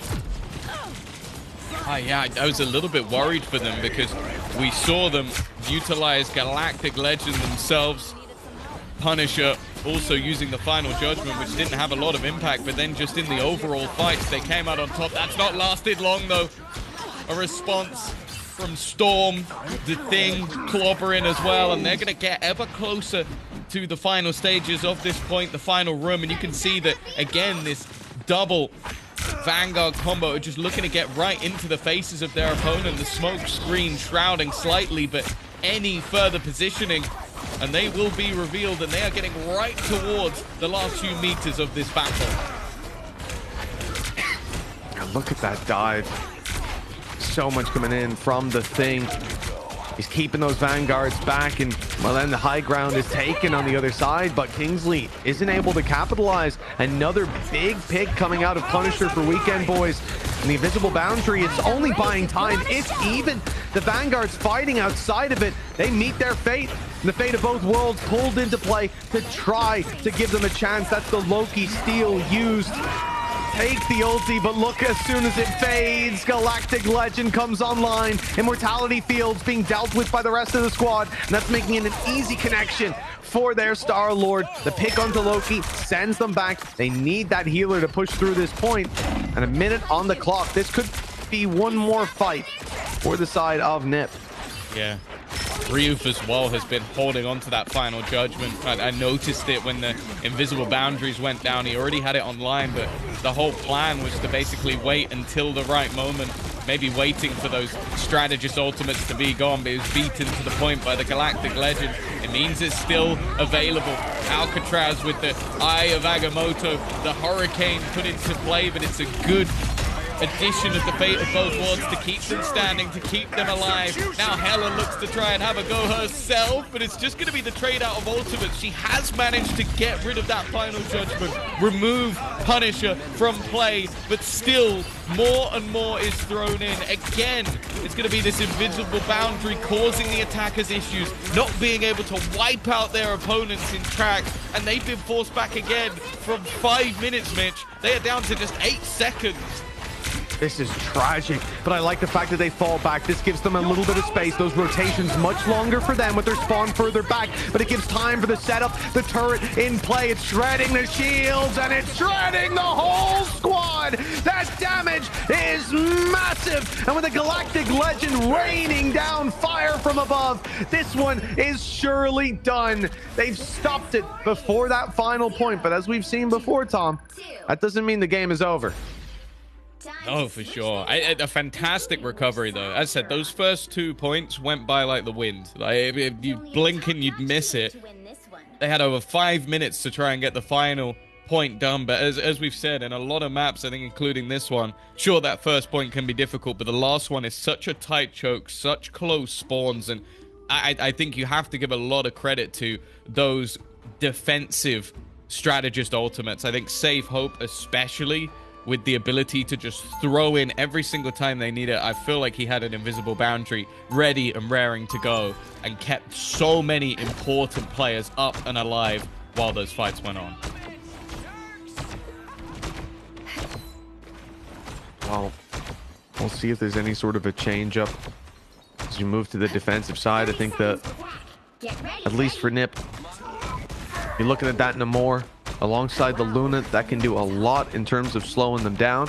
And you know, I liked what they were going for, and especially the opening. I think that first fight was just phenomenal. The fact that Loki quickly gets his ult online, uses it to take the Omega Hurricane from Storm, and then Storm uses the Omega Hurricane. It's so difficult to avoid one of them, let alone two. And the Twin Tornadoes taking it across the line in the first couple points, but yes, they stopped just shy. So victory in regulation possible for the Weekend Boys. The Squids going to be the first targets to get laid into. You mentioned as well earlier the lack of that combination. I think for Ninim, that didn't seem like too much of an issue. Maybe in some of the early battles, but he definitely had a huge comeback. Clearly still confident in what he can find from that hero. The stun, you know, made things a little bit more tentative for the Thing. Of course, this first fight, if you go down, you have got a long stroll back to try and get into position. And for now, it's a lot of players taking hefty damage for NIP, but yet to find a final blow for the Weekend Boys just yet. I said earlier, we failed to take this point when Rivals first came out. First 40 or 50 times I played, we never invaded the high ground like this. And it seems to be that is just what all of the teams are doing with great success. Samuel with a huge pick, taking down Storm. And I believe that was just as the ult was popped. Take a look at the ult charge, 3% on Yunko. So that ult getting no value whatsoever. Not even being activated, ultimately just the key pressed and an immediate death. Anyone willing to help? Not struggling in the way. They're intentionally taking damage so they can charge up the strategist ult. Absolutely love it. Just the small details that you find, like your average gamers will be dodging those flames as much as possible. They can get right back into the battle, and you can see Venny already having that Fate of both worlds online and ready and raring to go. Legendary, the Galactic Legend popped up top, invisible boundary. Stepping outside, that is a little bit of a risk, but they focus their heals, they keep them alive, and the ult is ultimately just waited out for NiP. 4 ultis of their own, active we're on with Alcatraz, and there's a possibility for Aya Agamotto right here. A lot of players grouped up. He's looking for his opportunity, but he might, yeah, indeed, he might not need it. Samuel's answering back though for a kill, and in goes the horn. That's gonna knock them to the floor, but there's not really a lot of picks. It's Invisible Woman going down, and that will stall out Weekend Boys. They're not really given a chance. Then trapped behind the statue. They had some cover to hide behind, but once NiP push up, that's the end of the fight. Oh, just about managing to survive. I don't think it make a massive difference because still has to be the fallback all the way. And he's being popped. It's gonna have to be a small farm back up. Again though, choking out a little bit earlier than their opponents did. Think about how far NIP managed to get. This could be the immediate response though. Final judgment. It's still gonna get one pick before the Fate of both worlds can be popped to save them. That's decent damage. Looking to try and force them back a little bit further again. Galactic Legend, but that is a slaughter. Kingsley. Again, we've mentioned it throughout the day so far about how strong that combination of giving that extra little bit of damage over to Namor. And so far, well, the Namor has been fantastic. Yeah, and I think that highlights a problem, Tom. You're popping Galactic Legend against the Namor, but there's still squids online. It was the squid that took the kill. Granted, 2 very quick connections from Namor, but then that easy follow-up from the auto-aim AI. So that's a big problem. You can't be making those kind of mistakes. And, well, I don't think we'll make that mistake again. But for now, Kingsley happy with the pick, happy with the ult online as well. And again, the impact from these horns has been phenomenal. Junko even has the Omega Hurricane. Big dive in from Cardis. It's going to be the Hulk taking one, and that's a healer down for the side of NiP. They're left with just Invisible Woman for now, and a second pick coming through. Omega Hurricane at this point, but I'm not sure the impact it's going to have with the pop out on the other side from Save Hope. They just hide inside that invisible boundary. This is the space they wanted, the space that they needed. Again, we're looking at Real Jeff. So on that Namor on the other side, we'll be able to hold them back. I don't think there's going to be any chance to deny this space to the second point, but this is where their opponents really struggled. They have a lot less time on the clock. Again, though, another pick, but I'm expecting eventually there'll be some sort of regroup from this defensive side. Yeah, I think they're just getting caught there because they wanted to contest the payload before it hit the checkpoint, so they're kind of out of position. It was a good spot from Kingsley to pop the ult from, but obviously once the squad goes down and once it hits the payload, there's no point wasting it. So he goes down, hits the reset, and now Namor's back and ready for the fight. That's huge. Although the ult from Weekend Boys is a little too deep, it doesn't end up landing. Good return, though, with Ninim able to find one. Cardis popped as well, though, so the Hulk's not going to be as present in the fight, not going to be taking that same space as it goes for the revive. The timer continues to tick with Weekend Boys. I would have thought being forced to step back and regroup a moment. They continue forward. Well, that goes about as you'd expect. Yeah, it's going to be a bit frustrating because now Ninim isn't available with the rest of the squad who were ready and set to refight together. The other 5 players were just waiting outside of the choke to get back through, but because he was so far in front, not really going to be available. They've got to be careful of the backline. You can see Real Jeff is going to fall. Junko is going to make sure that there is no further push, no further backline awkwardness. Well, again, that means that there's been a player isolated in a fight, and so they can't look to group this yet. Just so strong, man. This Storm buff, look how much damage output they've got. Every shot being amplified by Storm. I mean, Junko's impact is absolutely huge at the moment. The ult even going to be online. with Kingsley having his squids, but now popped and Yunko down. Okay, this is a good start. The roll beginning to come through for the side of Weekend Boys. Eye of Agamotto just coming online, and it will be activated here to little effect. Good shielding, I say, as down goes Invisible Woman. A healer down for Nip, and perhaps they'll be forced back, especially with the invisible boundary in play. That's countering out the Eye of Agamotto, stopping any impact and leaving Alcatraz slowed and dealt with by the Hulk. That's a lot of ultimates that have just been used at one time in order to try and deny. The backline is going to be cleared by Yunko, looking to try and take down both. Was so incredibly close, but got exiled. It doesn't matter.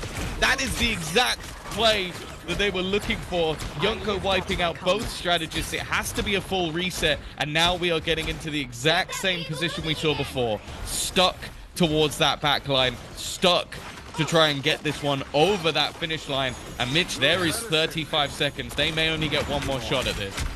35 seconds, Tom, and they've already used both of their healing ultimates as well, so no free space, no fallback, no protection or safety net to land on.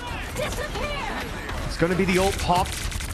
Looking for something, but the invisible boundary online for Nip keeps them alive. That's the mistake from Yunko. Steps out into open space, maybe thinking the ult was already faded, but it was far from gone, far from over, perhaps for Weekend Boys. Star-Lord try as he might, can connect an extra kill, and the respawns will come through soon. Kingsley in with one, in with two, in fact, looking for more, and he'll find it. Alcatraz helping out as they start and maybe finish this roll with overtime ticking and no one on the point. That is unlucky. They stopped them just before the final point. It's close, but a matter of meters in it. Yeah, there was a last-ditch attempt at a portal to try and get back onto the site, but I think just a millisecond out, that will be the final score. That will be this round going the way of NIP, and while Yunko is going to be the one to take that MVP, an impressive performance in the end to finish that one off, but an incredibly close affair. Like, yeah, as you sort of mentioned, I think it came down to some very, very tight team fights. I'll also say that that double DPS that we've seen from Kingsley and Yunko was very impressive. Like 18 final hits as well. We've mentioned it before, how much impact we can see off of the back of that Namor and what you're able to do with it. Well, this is it. I mean, defensively as well, though, when you're sat there with a Namor, just being able to pop up those squids, when you've got squishies flying through the air that are easy. I mean, shouldn't necessarily be easy targets for the Namor, but it looked easy. There were some clean picks onto a flying Star-Lord, even when the ult was online. But again, the fact that you have that buff, the fact that you have storm damage buff as well, and then your squids just shredding people behind, it worked out wonderfully. And I think then moving on to the next map with Nip already having that advantage under their belt, I'm curious to see where the bans go, because we talked today about how you don't really expect to see Storm banned out. She hasn't had as much impact over the game as most people expected when we came into this patch. The reality is now, looking at what we just saw, it might be worth taking it out of the pool, because I don't think you're going to have the same game if Nip don't have a Storm. Yeah, I think it was even just like the extra damage boost for both sides, for Hela and for Namor. Like, it was, those were the players that were getting the majority of those final hits, but it was because they were being damage boosted almost the entire time. Interestingly, though, it's actually going to be the Loki that's taken out. Obviously, the ability to steal the majority of those ultimates, bring in extra strategist ults back, or even extra hurricanes, as we saw. And, well, we're going to see the Magneto removed once again. Oh, I see that we've got a Spider-Man hover, but I'm assuming that we are being full trolled by Yunko. We'll see if that's the case when we really get into the game. We're moving into the protection phase, and Luna Snow being protected, alarm bells ringing. That Luna Snow and Namor combo was deadly. That's a strange defend, especially with the thing, like I said, being so prevalent at the moment. I just expect Wolverine to fall off, but we saw it last series in round 7, and here again we may be seeing it once more. Namor ban, that's essential with the Luna Snow protect. Yeah, I think they know exactly where their opponents are trying to go with this. So just making sure that they can't have that combo. And I feel like what we're seeing at the moment for NIP is just kind of removing some of the meta picks, like that Winter Soldier, the same coming out from Magneto. It's like those are just things that we've seen in the past that have been so effective. So I think they're trying to shift things almost away from the norm. Question: is Ninum trolling? Is this actually going to happen? I would love it if it did. We'll wait and see. The thing is, with the removal of the Magneto having that additional couple of shields, like this dive composition could be nasty. Like I think especially, like, I was a huge fan when we watched last time out the Venom play. I think it was fantastic. So I'm always down for some Venom, but as I've learned, until somebody actually selects a hero or leaves the spawn and is ready to battle, I'm not going to get too excited about it. Yeah, I think that's fair. You know, we've learned that in many games where hero, agent, or whatever it may be, select comes into play. The hovers, they're never worth talking about, but here I am talking about them because I just don't see a Spider-Man kept this late often. It's exciting me, Tom. I don't get to see much Spider-Man. He's left the spawn! He's doing it! He's doing it already! Web swinging all over the place. Oh, this is going to be one hell of a game. Ninum looked unbelievable on the Star-Lord. I think had like 31 eliminations or something, even though they lost the game. This is something I've got confidence in. I don't know how good Ninum Spider-Man is, but I'm already favoring him. This is it's looking like madness, but he shut down immediately. That's bad.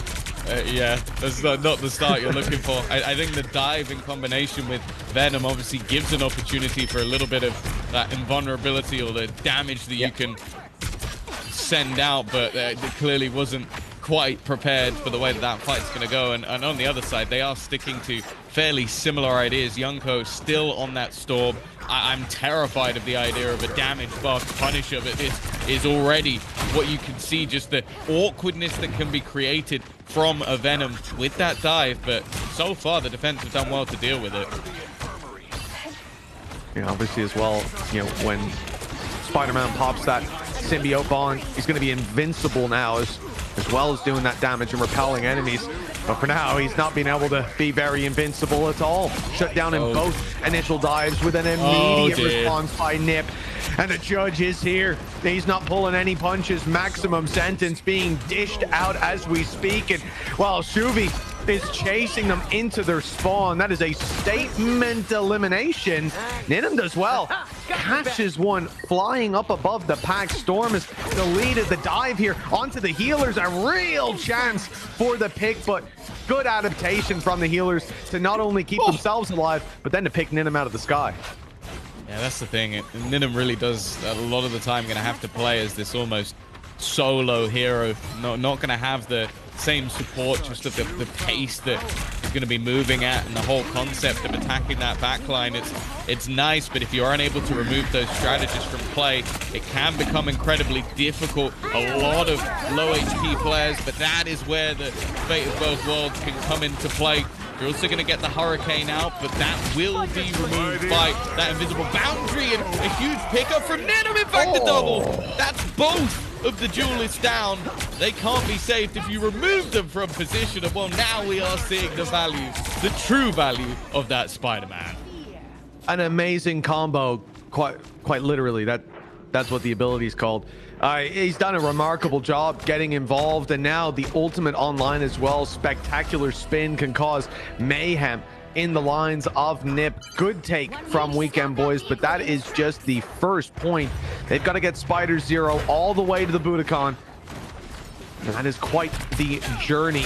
A good dive here, though. I mean, maybe it's just out of position for Alcatraz. He's a little far forward all alone, and they are not letting him get away with that. Good dive as well from Cardis. Ninum in there with the ultimate activated, and that will put this fight to bed.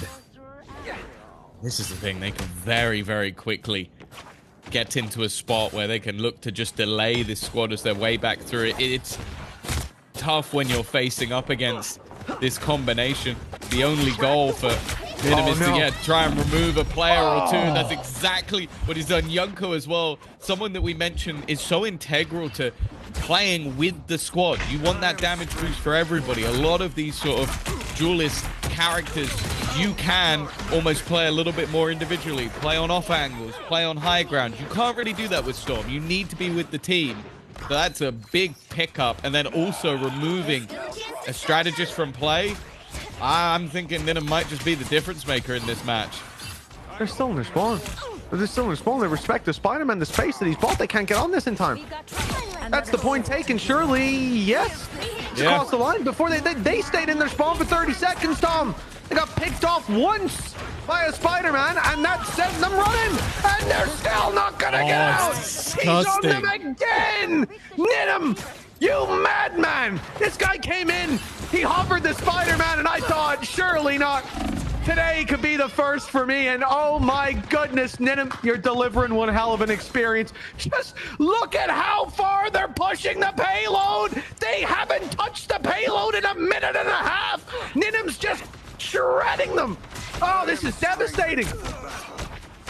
This does feel like one of my ranked games. You come up against a Spider-Man, you get Spider-Man diff, and it just feels hopeless. It feels like there's nothing that they could do. And I think that the further distraction that's being made, the combination with the Venom, nothing else. Still within that deep line, the invisible barrier will keep them healthy. But again, it is just this problem. Cadace is also still now hitting that backline again. That payload has been moving the entire time. There's yet to be a response. It's going to be the Thor utilized to try and do some damage. It's connected, but they've been able to hold things on with that Fate of Both Worlds. That ult was completely denied. This is unbelievable to witness. Yeah, Kingsley's gotten dipped so hard, he's swapping over.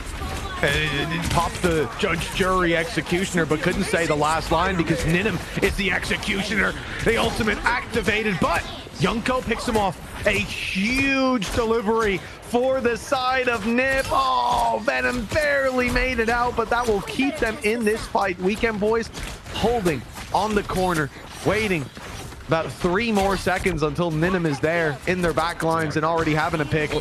I can see it coming. It's worth mentioning as well, this feels like the last game. The Alcatraz swap is a huge buff for Yunko, getting that additional lightning ability. Eye of Agamotto used, but denied. Nothing caught, and instead Venom has the entirety of the team doing so much damage along the way, and there is Spidey to team up alongside him. Ninum again. He's been out of the action a little bit. Yunko trying to save the day with the Hurricane, but it's nothing found once more. The invisible boundaries doing so much in denial, and with the full squad wiped out again, they're just going to look to try and force them back, do extra damage, isolate these fights, get them into individual battles, and Ninum with another clear, looking for even more. It is that Dance of the Butterflies, which may just clear out the remainder of the site, or attempting to at least, but it hasn't got enough. 0.59 meters is all they need, and surely at this stage they'll find it. That's a real shame, Tom. That couldn't have ended in a worse way. They switched to Jeff in a panic, finally bringing out the best hero in the game, and he can't even make it out of spawn before the game is over. You know, had he been involved in the fight, no doubt Nip would have turned the tides back, but a shame the shark couldn't swim fast enough. Weekend Boys, Ninum in particular, ridiculous. I had high hopes seeing the Spider-Man hover. I had high hopes seeing Spider-Man leave, and I think he got picked off the first 2 times he came near anyone, and it wasn't looking good. I was almost waiting for the switch back and for, you know, what the new identity would look like, but the impact that he had in, I can't even remember the name of the building. It's the building where Captain America is stored during Black Widow. That was insane. Being in the second point, right, just after the first point, being able to pick off the storm, that bought 30 to 40 seconds. They try to retreat to set up for another fight. He picks off the storm again, and now that a literal minute and a half without them touching the payload. I don't think I've seen that in ranked games where my teammates are trolling. So that's got to be frustrating, to be scrambling for answers and not finding them. And now, well, he's on the defense. He's already sitting above their spawn. Good luck to all the players. 2, 1. All you need it was impossible when they were They're pushing looking for into. Yeah, well, you have to at this stage. I wonder if there's been even the bringing in of that Adam Warlock, just as it is a high damage strategist, very good for picking off squishies. So I wonder if that's almost an attempt at a direct counter. They're going to be pulling in the triple strategist for this early brawl, although it's definitely looking a little bit awkward early, but they'll bring them back to full HP. I think that's the thing as well, though, right? Like, you've got Ninim going around picking you off, so then you can pop the res with Adam Warlock, with Mantis as well, bringing themselves back into the fight. That could be huge instead of waiting the whole fight without a healer. I think they're gonna have to wait a while anyways at this point. Good pick off by Lord Glorp, but that is just a drop in the ocean. And with the dive in from Venom, the harassment of the back line commences. Soulbond keeps him alive for now, but in comes Ninim to help out. In goes Ninim. He's flying all over the place. Not sure how he even managed to move in that direction. Even taking little chip damage from above. Now they've got their storm back in play. Shortitude eliminated, and while an Eye of Agamotto that has, I think, ended this fight before it even really began. They haven't got anywhere near taking this point just yet. And in fact, it is once again a complete wipeout. Well, at least of the majority of NIP. They've had to just fall back, and while falling back means going right into the Lion's Den. Ninim is waiting. So is Venom. A double dive, ready to roll. Of course, Spider-Man can grab himself the opening pick nice and easy. Grab someone in, do the damage, get out. That's what he's trying to do. But in a moment, Venom's going to be joining him as well. Symbiote Bond activated, and so is the ultimate of Ninim. Not for the kill, though. Great heals from Nip to keep everybody alive through that engagement. They've still got more dive to deal with, though. Venom up top and an ult online for real Jeff. That's a Storm. Omega Hurricane looking to come down hard on NIP. It's activated the Eye of Agamotto, but again, looking for the picks on the back of it. Something else. They quickly scatter to the winds, and huge wonderful isolation by Ninim. Kingsley down. Alcatraz out of here, and well, they are very much not getting away with this push. 1/3. Oh, hold on. They pop the res inside the spawn, and the Soulbond keeps them alive for now, but the dive is immediately on. The Venom was there like a millisecond after those players came back in the game. But it seems like they're going to be able to stem the bleeding. They're sustaining this. Yeah, they've been able to hold on at least for a little bit. Yunko's done well. The Wolverine will eliminate Samuel, and this might be finally a fight that is going their way. The res seemingly being the difference maker, keeping them in that battle just a little bit longer than expected by their opponents, and that will be the take of the initial point. Oh, that's what you thought. Will it? That's what they thought. But the portal used to get on in, the drag out by Wolverine. It's right on the precipice. A pixel in it. The fight's going Nip's way, though, and the ult used by Punisher. This time, Ninim doesn't delete him immediately. And so, yes, the payload will be taken. Spider Zero will begin to move. The others made it all the way to the drums of the Budokan. We'll see if the same can be said for Nip, as they've got 2 minutes and 50 seconds to bring this to the first checkpoint. Writing their checks. Definitely still going to be a tough one. Really struggled versus that Spider-Man in the first. We'll see if it still has the same impact here. Definitely doing a little bit better in some of these fights, especially getting rid of Venom off the rip. A double up combo of the dive is not going to be there, and the damage boost available. A second time we've seen that Spider-Man ultimate go through, attempting to take down the backlines with a spectacular spin and not working out.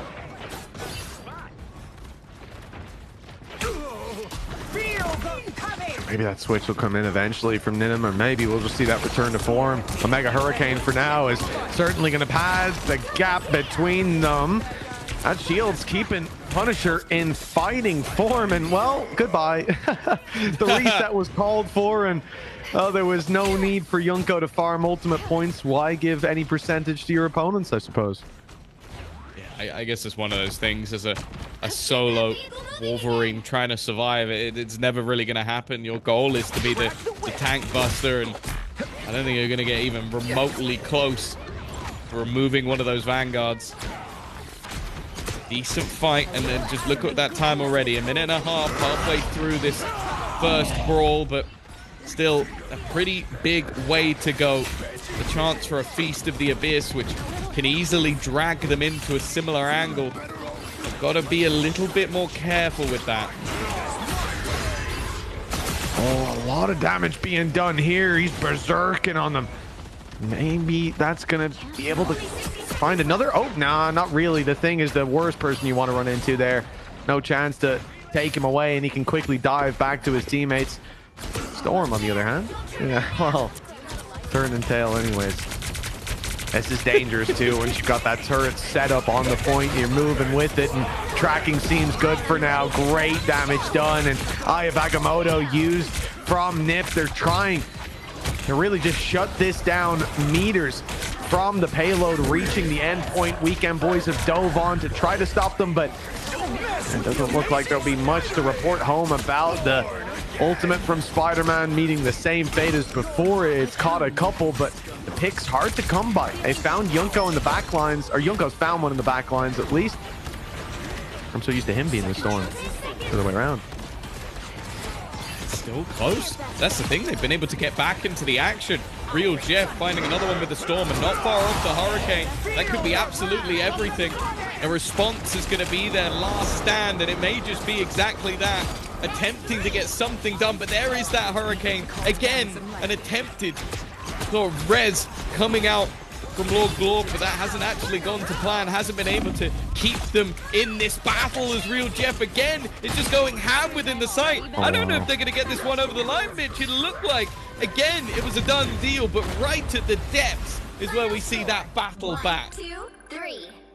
A very impressive resurgence towards the end. A 3-1 scoreline in the end, Tom. And yeah, it looked like they were going to push that across the line, especially once the Eye of Agamotto came into play.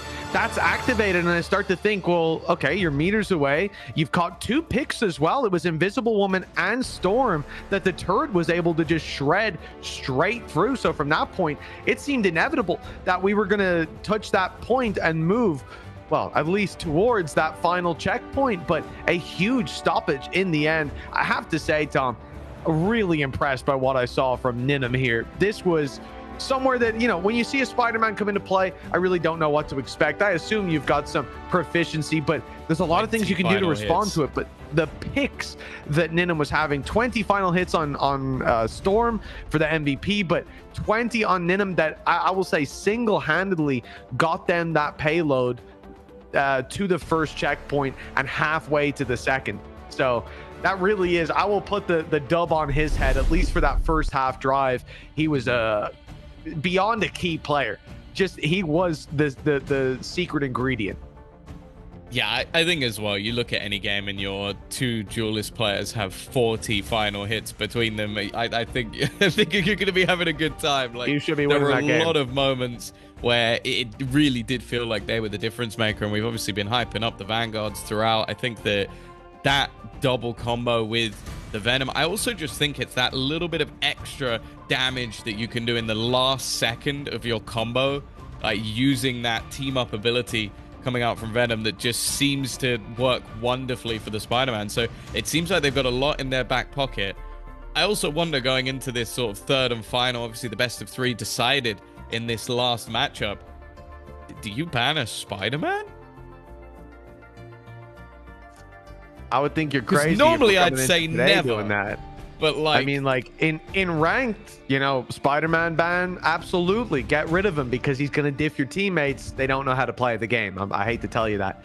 But when it comes to team play, I just don't expect to see it come through. But with the proficiency Ninum showed, it might be the best play. In fact, after what I just saw, geez, after the impact he had on pushing the payload first point, yeah, get rid of it. Either that or Storm, yeah, I can definitely see that. I think the thing both has too much impact. The problem with that, though, is that at least from, if you go back to the first map, that was actually what worked out for Junko. So it's kind of like, yeah, you would almost have to spite yourself to do that. So I think it's going to be interesting to see. It absolutely will. Well, I believe that the game is ready to roll. Remember, it's 1-1 in maps. So it all comes down to the symbiotic surface as we go to Clintar. Weekend Boys and Nip head to head. We have the band stage going down as we speak, and it's been back and forth, but we're starting out with a Bucky, the Winter Soldier, having too much impact. Understandable that we're going to see him go. This is not even a match specific ban, but something we see just commonly. The same thing for Loki, having that extra heal, having the immortality fields. It just causes too many problems when someone's playing it well. This time Magneto's going to be kept safe as well. Yeah, but that was the ban in the last map. I think that was one of the reasons they had so many issues, is that was something that clearly wanted to be played, and that was the second ban coming out from the side of NIP. So gonna have to potentially switch things up. I'm also seeing Cartier also hovering that Venom again. Obviously, we don't talk about hovers, but in this case, it was a pretty big factor. I'm also interested to see if maybe we'll get that Noir ban, especially when they've protected that Lunar Snow. There is an argument to be had that you might just want to remove the team up. Yeah, I think that would make sense. For their side, though, Nip are going to remove Star-Lord. Just seeing the impact that can have. It's a middling ban. I do think, though, just thinking specifically about the game that we've had, not getting rid of your Storm, not getting rid of your Spider-Man, and Ninim's locking Spider-Man. Again, it's still early days, 20 seconds left, barriers to go, but after the game we just saw, I'd be surprised if he doesn't play it through here as well as Real Jeff. It makes sense. You know, that look, at its core, Tom, giving them Venom, giving them Storm, and giving them Spider-Man seems like a mistake. Yeah, I'd say, though, that although it might sound silly when you look at like what they're actually bringing in, I think a Magneto could make a big difference. Not only do you have the availability of the shield that you can pull out to shield your teammate. It's not necessarily for you, but say you're getting dived on and they're going after your healers, pop a shield on the teammate, that's going to help out. But also, it is what we talked about with that combo of damage. The right, left, left. Like, you could eliminate that Spider-Man in very quick succession. So I actually really like the protection of the Magneto, because I do think that to stop that dive could be huge. Well, I guess onboarding for viewers at home, if you see this guy going in with a couple haymakers and then jumping and slamming down, that's usually the player dead. If you get the jump move out of that combo, where your fists go up above your head and then you go swinging down below, that's usually the final hit, and we'll see it here. I love it. And he was trying to pull one of the players out of the map. That was the initial start from Nidim. Oh man! And actually, I guess I'm not even mentioning, right? Fast enough. I say the jump and slam down's the way you get the kill. Of course, I'm forgetting about the symbiotic bond, because you've got Venom. Yeah. It's going to do damage for you as well, so that's huge, and a great start for Nidim already with the pick. Gets in for another Shortichu out of the game. That's an uppercut to eliminate him, and chasing for more. This time, no, the slam down not enough. The heals were great to keep their Luna Snow alive, but little consolation as they've been staggered again. It's going to take a while, and Spider-Man's going to be in their back line, slowing them down even more. That's the thing. They're running a triple strategist, but his goal is basically just to run around the backline and eliminate them. If anything, running a third is kind of playing into the hands of Nidim, because it's more squishies that he could target. Again, it's that he immediately removed two strategists from the battle, and because of that, you're going to have a solo heals with two Vanguards? Like, that's not going to work. You're not going to keep both of them alive. Well, also, poor Shortichu gets eliminated right off rip. Is in spawn, comes back to try heal his teammates. Spider-Man takes him out again. He's literally like crying in the back lines going, help! Can you guys come back and escort me to the payload? Well, the payload isn't going to be moving anytime soon. Dive coming in, 98% air assault online, immediately activated. It's huge from Nidim, a 3-piece, and there's more to this story. Oh, the damage is insane, and he's reset for more. That's the entire clock running down. Again, can be attributed to Nidim. His Spider-Man impact is insane. Yeah, I think we may already be finding out. That's the one saving grace for Rocket, is you do actually have a small sliver of hope. But in the meantime, the rest of his team have all built up their ults. Like, that's the thing. The same can be said, though, for the opposing side. This is just going to be spam. Meteor M utilized to try and counter out one, but the shield is fantastic, actually. Yonko does a great job to be able to deny that Meteor M from removing his strategist from action. It took one shot, but that's the thing. 5 ultimates were expended there to take that first point. And it seems worthwhile. Oh, Cartier's not getting out of there. Being picked off on the way back. That will get them a little bit of a snowball rolling. This is what Nip needed, as they have just been staggered throughout that first point. But moving the payload now. 3 minute 30 on the clock. And this very doable.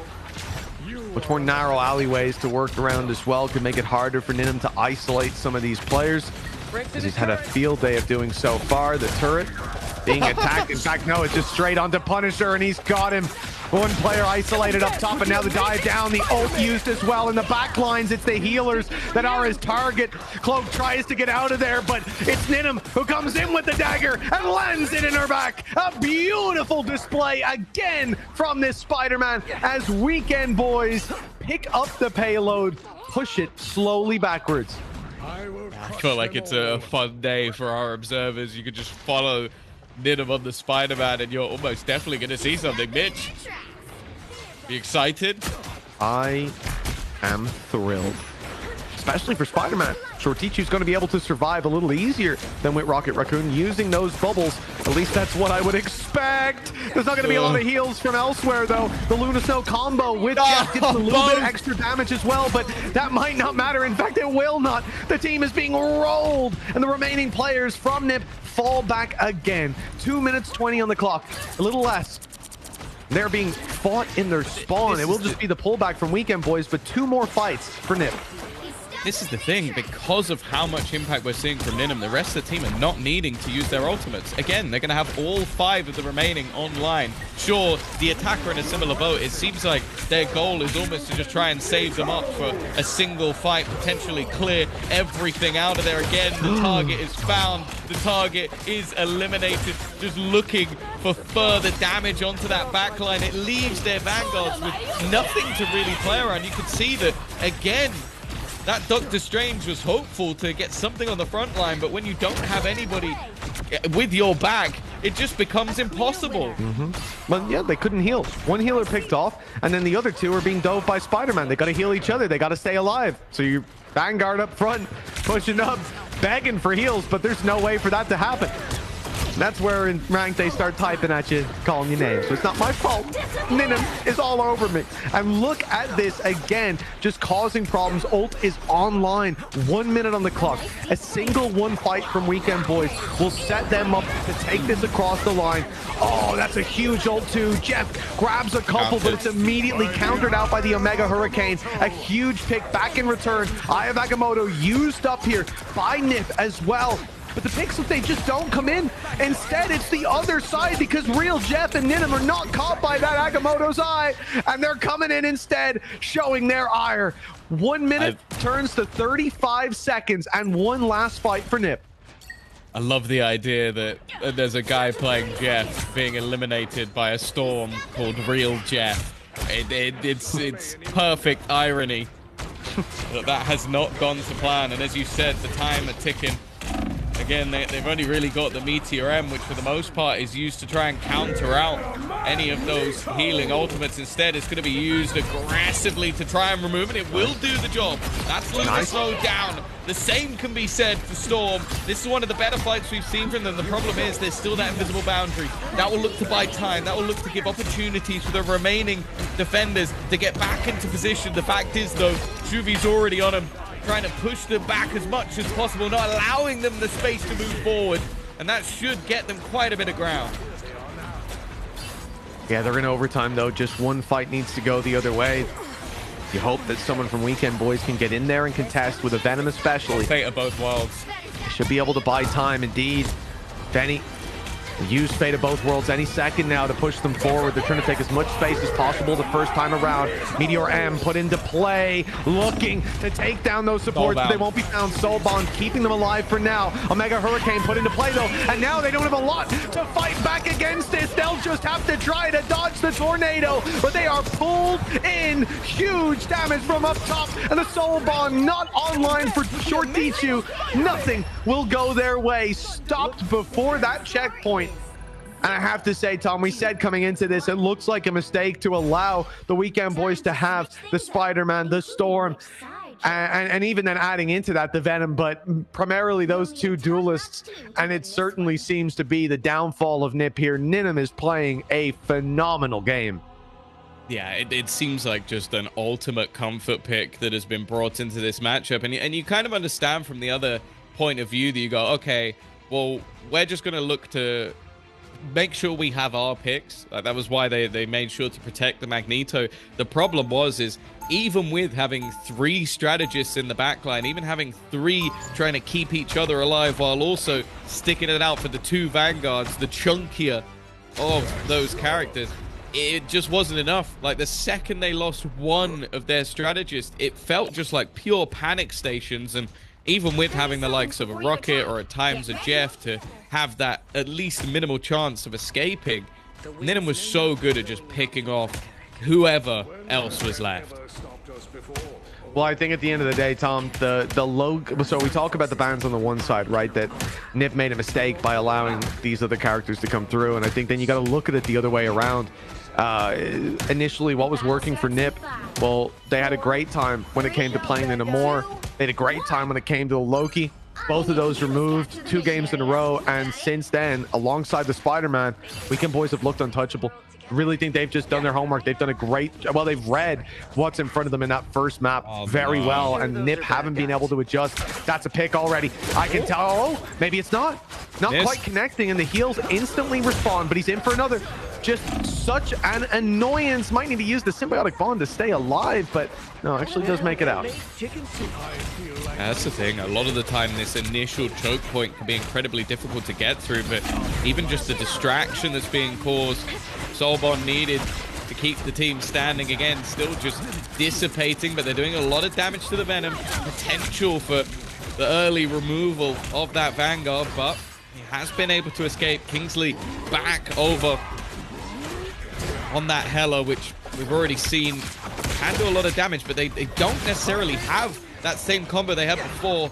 No longer the Storm, and again, this man in the backlines is just such a general irritation. The Raven used to escape, but will not escape for long.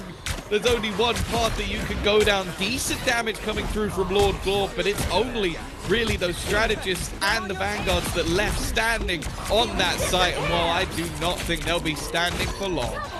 No, they're already gone. This fight is won by Weekend Boys. You know, if you're watching Ninim's gameplay here and thinking, man, I play Spider-Man, I don't know how he does it. How does he move like that? How does he swing around? Now, there are some settings that you've got to change. I'll give you that. But you can't do this. You can't. I'm confident in saying, whoever you are, you can't do this. This is ridiculous. The proficiency with this hero is off the charts. And yes, he'll be picked out of the sky here, but he's also constantly quickly back in the action, constantly farming up ultimate as well, which is online. They've got 5 ultimates on that attack side, and they are not far away from the checkpoint either. They don't even need to make it to the first checkpoint to win. Already, as the fate of both worlds has been expended, the Hurricane looking to try and clear out Lord Glorp, who has actually been doing the majority of the DPS from the backline with the strategist, but now they are just being picked apart. The Venom also just targeting that Rocket. It might be a little bit more difficult, at least you'd expect. No, he is on the full chase, but in the meantime, the rest of the team are just moving that payload forward. Yunko will get rid of real Jeff, of course, not playing the Jeff, but already halfway to their desired victory. With 4 minutes left to do so. Another Ninim pick. That's Lord Glorp. He's only just made it back. I don't think that was even necessary to use the ult there. I guess they're scared of the potential sleep, the slumber we could have been put into. If have managed to at least take them off the payload for now. That initial pick working out for them. The heals gonna take a while to get back into play. At least on Lord Glorp. I think he's just now making it around the corner, but Hela could use it now. Instead, uses the ult to stay alive. The Goddess of Death firing in. Real Jeff baiting a lot of those shots, dodging around, and yeah, there's going to be nothing. Far a little bit of damage, but if anything, just charging the ultimates on the other side. Fate of Both Worlds was activated by Venny just to cover them. And now they still have invisible boundary for the next fight. They won't need it. This guy's insane. And double already. Lord Glorp down. And that's a healer out of play. Only Shortichu left around the area. And, well, nowhere near the thing. That is a shutdown with Shortichu not far behind. And I think Ninim's on his way to take him down any second now. He's already hit him with one of those little web clusters, and he's found him. No way out. And a huge stagger. Yeah, that's the problem. It is going to stagger the response of getting back into position. Meteor M available. That's Lord Glorp. That's now 2 strategists down. They don't have a whole lot to play with, and because of that, the Hurricanes instantly popped due to remove all of their heals.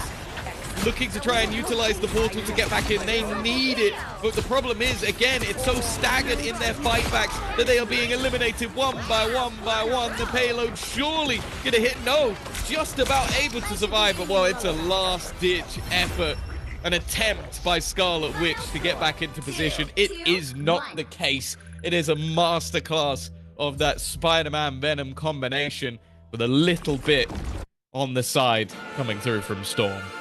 Well, Tom, I'm going to be honest with you. When we started out today, I was excited for the different looks that we get to see. I did not expect to see that it would be Spider-Man stealing the show. That's my favorite play of the day by far, is watching Spider-Man play. Weekend Boys will be moving on to the next round. No, the 4 and 12 with 5 assists, Jeff, is not my pick here. 0% accuracy. But no, obviously, like, I think Lord Glorp swapped for the last maybe 15 seconds at 2 times. It was all about trying to get back to the site. Exactly. Movement and even evasion as well, just buying time on the payload itself with those healing orbs, but healing bubbles. Ninim, am I gone? Have my eyes stopped working? 26 final hits. That's close to double. Honestly, what anyone else. Sorry, that maybe is more lower than double what what anyone else had. You could have told me it was 40, and I would have believed you with the way that he played in that. Because that's the thing. It was more so just the targeting. And you know what? I don't need to talk anymore about this. We're gonna go to the Ninim highlight reel, also known as the highlights.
trapping all those fighting souls. But yet, across the world, I see you standing in my way.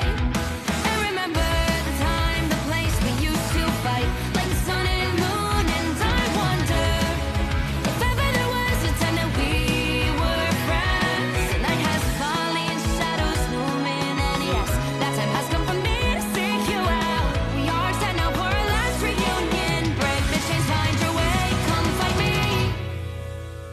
Do you remember who you really are? Show me that you are still the only one for me. I'll be waiting for you.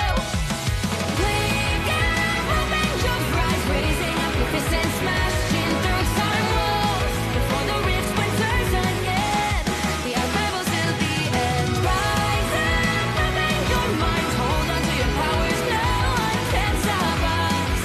We are rivals till the end of time. We will clash, no matter where. We will fight, reaching across time and space. 'Cause you are my destiny to the end.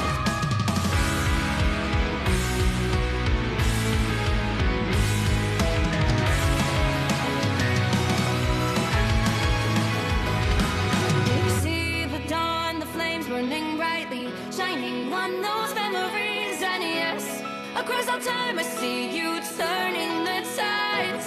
And do you see now our time, our turn? We can still fight like the wind and fire. And wonder no more that now is the only time your heart is mine.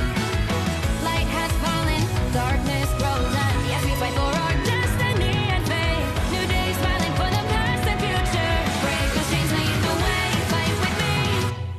And when you wake up, open your eyes, raising up your fists and smashing through time walls. Before the rift splinters again, we are rebels till the end. Rise up, open your mind.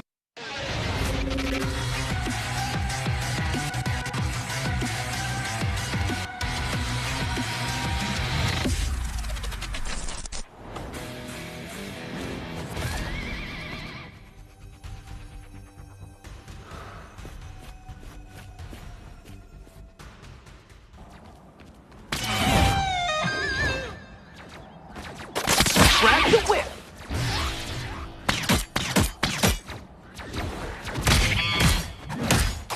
Don't mess with the amazing Spider-Man!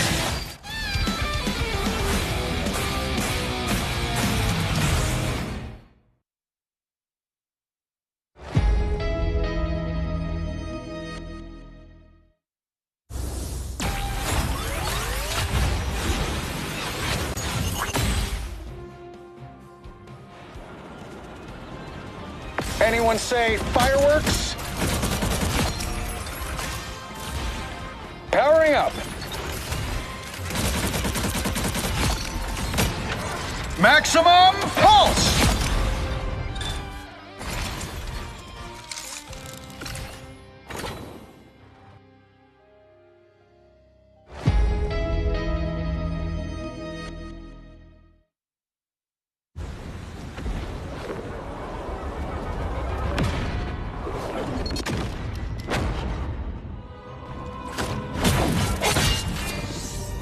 The moon haunts you! Say goodnight.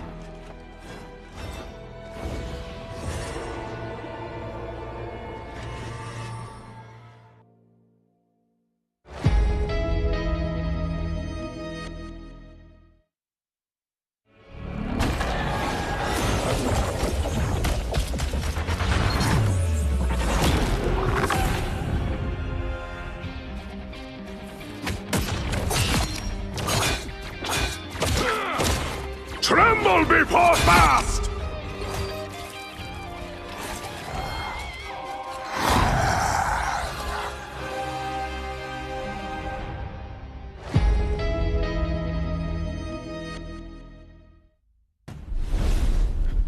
Hello folks and welcome back. It's time to get into another round 7 game here at the Marvel Rivals Championship for Asia. Tom, it's been one hell of a day so far. We have had some incredibly exciting lineups.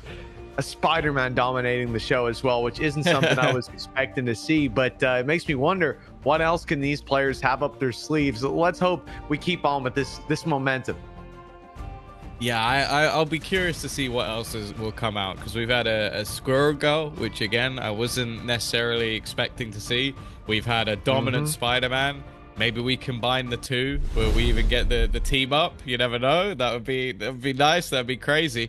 I'm immediately looking at a potential Hover, which I again another hero that I wouldn't expect to see come through, but I'm happy to be proven wrong. Oh, absolutely. Well, let's see. Let's see if the Moon Knight makes an appearance. Let's see if the Black Widow is going to be in play. That's the one I was thinking. I mean, the thing is, I've already seen some. I was looking back at some of the previous rounds, and Black Widow was played a bit by people that were winning as well, by teams that were doing well. And there are some combos out there, like if you have a Hawkeye in play, I could see that, but it seemed like it was just Widow being run on her own. So very curious to see if anybody does follow through with that. Looking at the bans that we've had in play, though, again, we've talked about this already today, but no surprise to see Adam Warlock fading out. I think combining with a Star-Lord and a Mantis, his res can do so much, and then the individual res that you get alongside it. The other player who manages to bring players back is Rocket, and he will also be facing a ban at the hands of Team Aegis. I think that's also because of the safety of the Winter Soldier. Like, if you're gonna have someone picking to hold on to that hero, you want to make sure that at least you're not going to be facing up against the infinite ammo version of Winter Soldier. So understandable. And well, I guess clearly either forgot or very, very confident that they don't need another ban, because nothing has been removed by Rabbit, which I'm going to call them. I've decided not to finish that name. Why not? Why not, Tom? I'm not I don't understand. I understand why you would be so just controversial. You, no one at home. Just you. Google it. Well, looking at the side of Rabbit, they've decided not to go for a ban in that second phase, which I think might be the first time I've seen that, short of a team being AFK. Well, yeah. I think there was a mistake once where a team didn't go for the first ban, but I've not seen a team not go for the last ban. That's definitely a bit more interesting. And yeah, I don't know if that's an error or it just came down to a point of like, okay, we don't really know much about our opponent.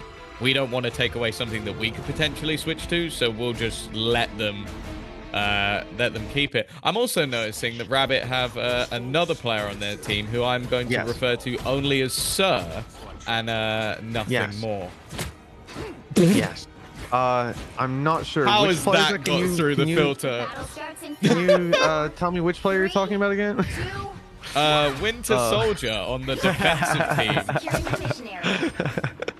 Very good, very good. Well, Bucky over there, gonna be seeing what he can do on that defensive side. Rabbit, the squad, quite controversial bunch of people, I suppose. They, the tongue-in-cheek, it would appear. Aegis are on the attacking side, and I like what they're bringing to bear. I'm always excited to see a Psylocke, especially after what we saw in the earlier game, and I'm curious to see if it's going to still have that level of impact. We just saw them running through the backline, shredding those supports earlier on. The question remains whether we're going to see the same thing this time. Big dive coming out of Aegis. Look at that run through from the thing, and well, they've got boots on the ground. 1 point ticked up, but oh, never mind, they're still going. No one's on the point from Rabbit. No one's on the point. They're fighting up top. They're being picked off one by one, and the payload's being claimed.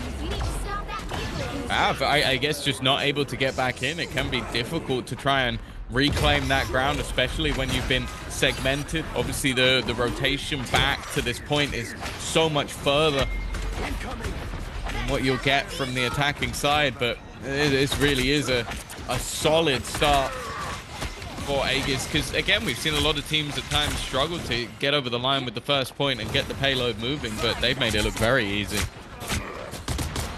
Yeah, they really did. That way, honestly, it confused me. I was thinking, am I like misreading what I'm seeing? They're just standing on it with a Loki, and then later with a Groot, and the wall blocks out some of the damage from up top, but no one is looking to put boots on the ground, and that's strange to see. I suppose with those players being sent backwards. Your Vanguard already taken out. There's not much that you can do with that kind of composition. Now again, Rabbit coming in with some ultimates. I believe that was Eye of Agamotto used, and that's going to make it easy for the Hela ult up top to just pick them off. Inside the invisible boundary, they're safe, but they are forced to retreat with the lack of numbers. The goddess of death, solely named for a reason. You can see just the attempted regroup. You see, we've got to keep an eye at all times on the Psylocke, looking to try and come in from behind, but with the fact that there's currently 2 strategist ultimates online for the defense, expectation should be low. Clobbering time has done well. Kai still looking to try and chase down this Loki. Has been fighting multiple different mirages, but eventually gets the job done. That is one of the 3 strategists, but as said, there were so many ultimates in play, but they've all been expended. It's now an opportunity for Sir to really do that extra damage. He's not going to get anything more than just the one, and the rest of the squad getting wiped. Oh, big dive as well on the back lines from Magic. Immortality Field going to keep them alive for a moment, but their invulnerability doesn't last forever. Double Invisible Woman ults as well, pulled in from both sides. This makes the battleground actually manageable. They can all stand and fight inside it, and once they fade, it's a cascade of KOs for the side of Aegis. The attackers getting a lot done, and that's a desperate ultimate being used to try to pull back an advantage. They needed a Doctor Strange duelist essentially to come through, and well, he didn't get nearly enough of them stunned up. That's a big take with the point secured. 4 minutes and 30 seconds to make it to the final checkpoint. I definitely think, though, the last stage of this symbiote world can be very, very difficult to sort of break through. Problematic when it gets to those final chokes, but Aegis have done quite well so far to win those all-important team fights. I think, again, just being able to get things done with the Dance of the Butterfly, it does mean it's going to be a while, or at least in theory a while, until it's online, and I'm looking at the potential Kraken available. The Groot ult, though, is going to hold them all in place. Spy has done well to find that initial opener. That's one of the strategists down once again, but I'm looking at Sir ready and waiting to get moving with the Kraken. A chance for a multi-frag of eliminations. Already 2 to his name. Eventually, there's an attempted response. Clobbering time thrown in to try and leave them stunned up at the back line from Kai, doing an impressive job. What was looking like a lost fight has quickly switched into their favor. Kai just eliminated, doesn't need the Dance of the Butterfly, and he could just take them down with the default sort of fights. Yeah, those shurikens landing, it seems every time they're thrown out.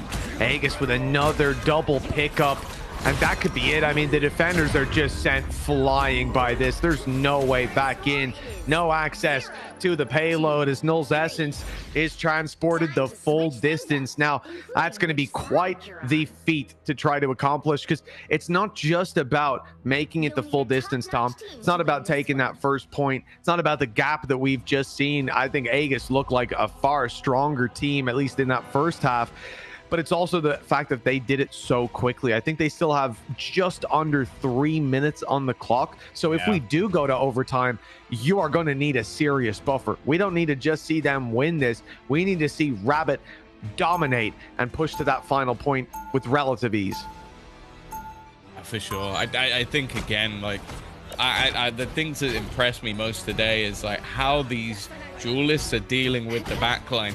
It's all well and good getting damage for an ultimate or plowing some into the Vanguard players, but your ultimate job is to get rid of those strategists. And when your opponent is running 3 of them, sometimes that can be quite difficult to do. But I think for Kai and 1-2-2, it didn't seem that way. Like, they were very comfortable. I think they have 2 heroes that really thrive against a triple strategist, because you have those quick combos of damage that you can do with the psionic crossbow and the shurikens that you mentioned earlier, and then combine that a little bit with that soul sword, and it very quickly becomes very high damage, very high opportunity for elimination. Well, it seems like high ground's going to be contested. We've already seen that the strange portal was put into play, but they're ready for this. Already occupying this with 5 players. This is exactly what Aegis thought they'd be running into. The wall behind to separate a couple, stop the heals from making it through. But the Vanguards are still holding strong. They've managed to get a gap around the back. So there's at least still some ground to be fought for here for Rabbit, but then the damage starts to come in. They're looking now at the back line, trying to take those squishies down, and it looks like it's worked wonders, at least to start with. A lot less heals available for Rabbit, and as a result, they are rolled in that initial fight. Even a dive back to take them down in the back line. So again, they were being separated out by the wall in the first place, and that stagger is valuable as it runs this clock even further down. Yeah, really impressed so far what I've seen from Spy 16. I think he does an excellent job of isolating fights, as you mentioned, but also those Thornlash walls, just they give so much critical damage when players try to move behind. I think he's been super impressive with his placement of the Spore Bomb as well. So I think that we are seeing the true value that a good group player can bring. Yeah, also just keep an eye on the Psylocke, right? Like, I feel like so far it's been relatively free reign to just get in there and dominate that back lines. Now the dance of the butterfly is here, and the healers will have an even tougher time surviving that. A big pickup, but they've managed to deal with it. The problem is that crude ult is absolutely huge. The bubble will not even keep them online. With a quick pull back in, there was no escape. Invisible Woman ensuring of that with the vortex, and this is just a tough thing to watch. 2 minutes on the clock and no real presence from Rabbit so far in this early half. Yeah, that's the thing. It's that chip damage that was done by obviously baiting out any heals that they had. The good thing here, though, for Rabbit is they are coming in with all 6 of their ultimates. They can just look to try and spam their way through this fight, immediately throwing in that Eternal Bond to try and give them the space. Again, a pickoff coming in. Sir looking for so much more, but the fight quickly swings in the other direction. 4 players falling, and then somehow they've survived that. You go into a fight with 6 ultimates after your opponent used a multitude of them to wipe you out, and they still didn't manage to take over the line. I'm also a bit perplexed. Like, sure, you used yourself the Eternal Bond, but there were 2 remaining supportive ultimates that could have gone into play, and they didn't use them. Feels like a missed opportunity, but at least they'll still be available for this next, and I won't say final with a minute on the clock. It depends how drawn out the fight is, especially with those healer ultimates and they're committing them. Okay, this now turns from a fight that looks winnable to one that they have to win on the side of Rabbit Gat. Let's see what they can get done, as they've already burned 1 ultimate, but there's the reward.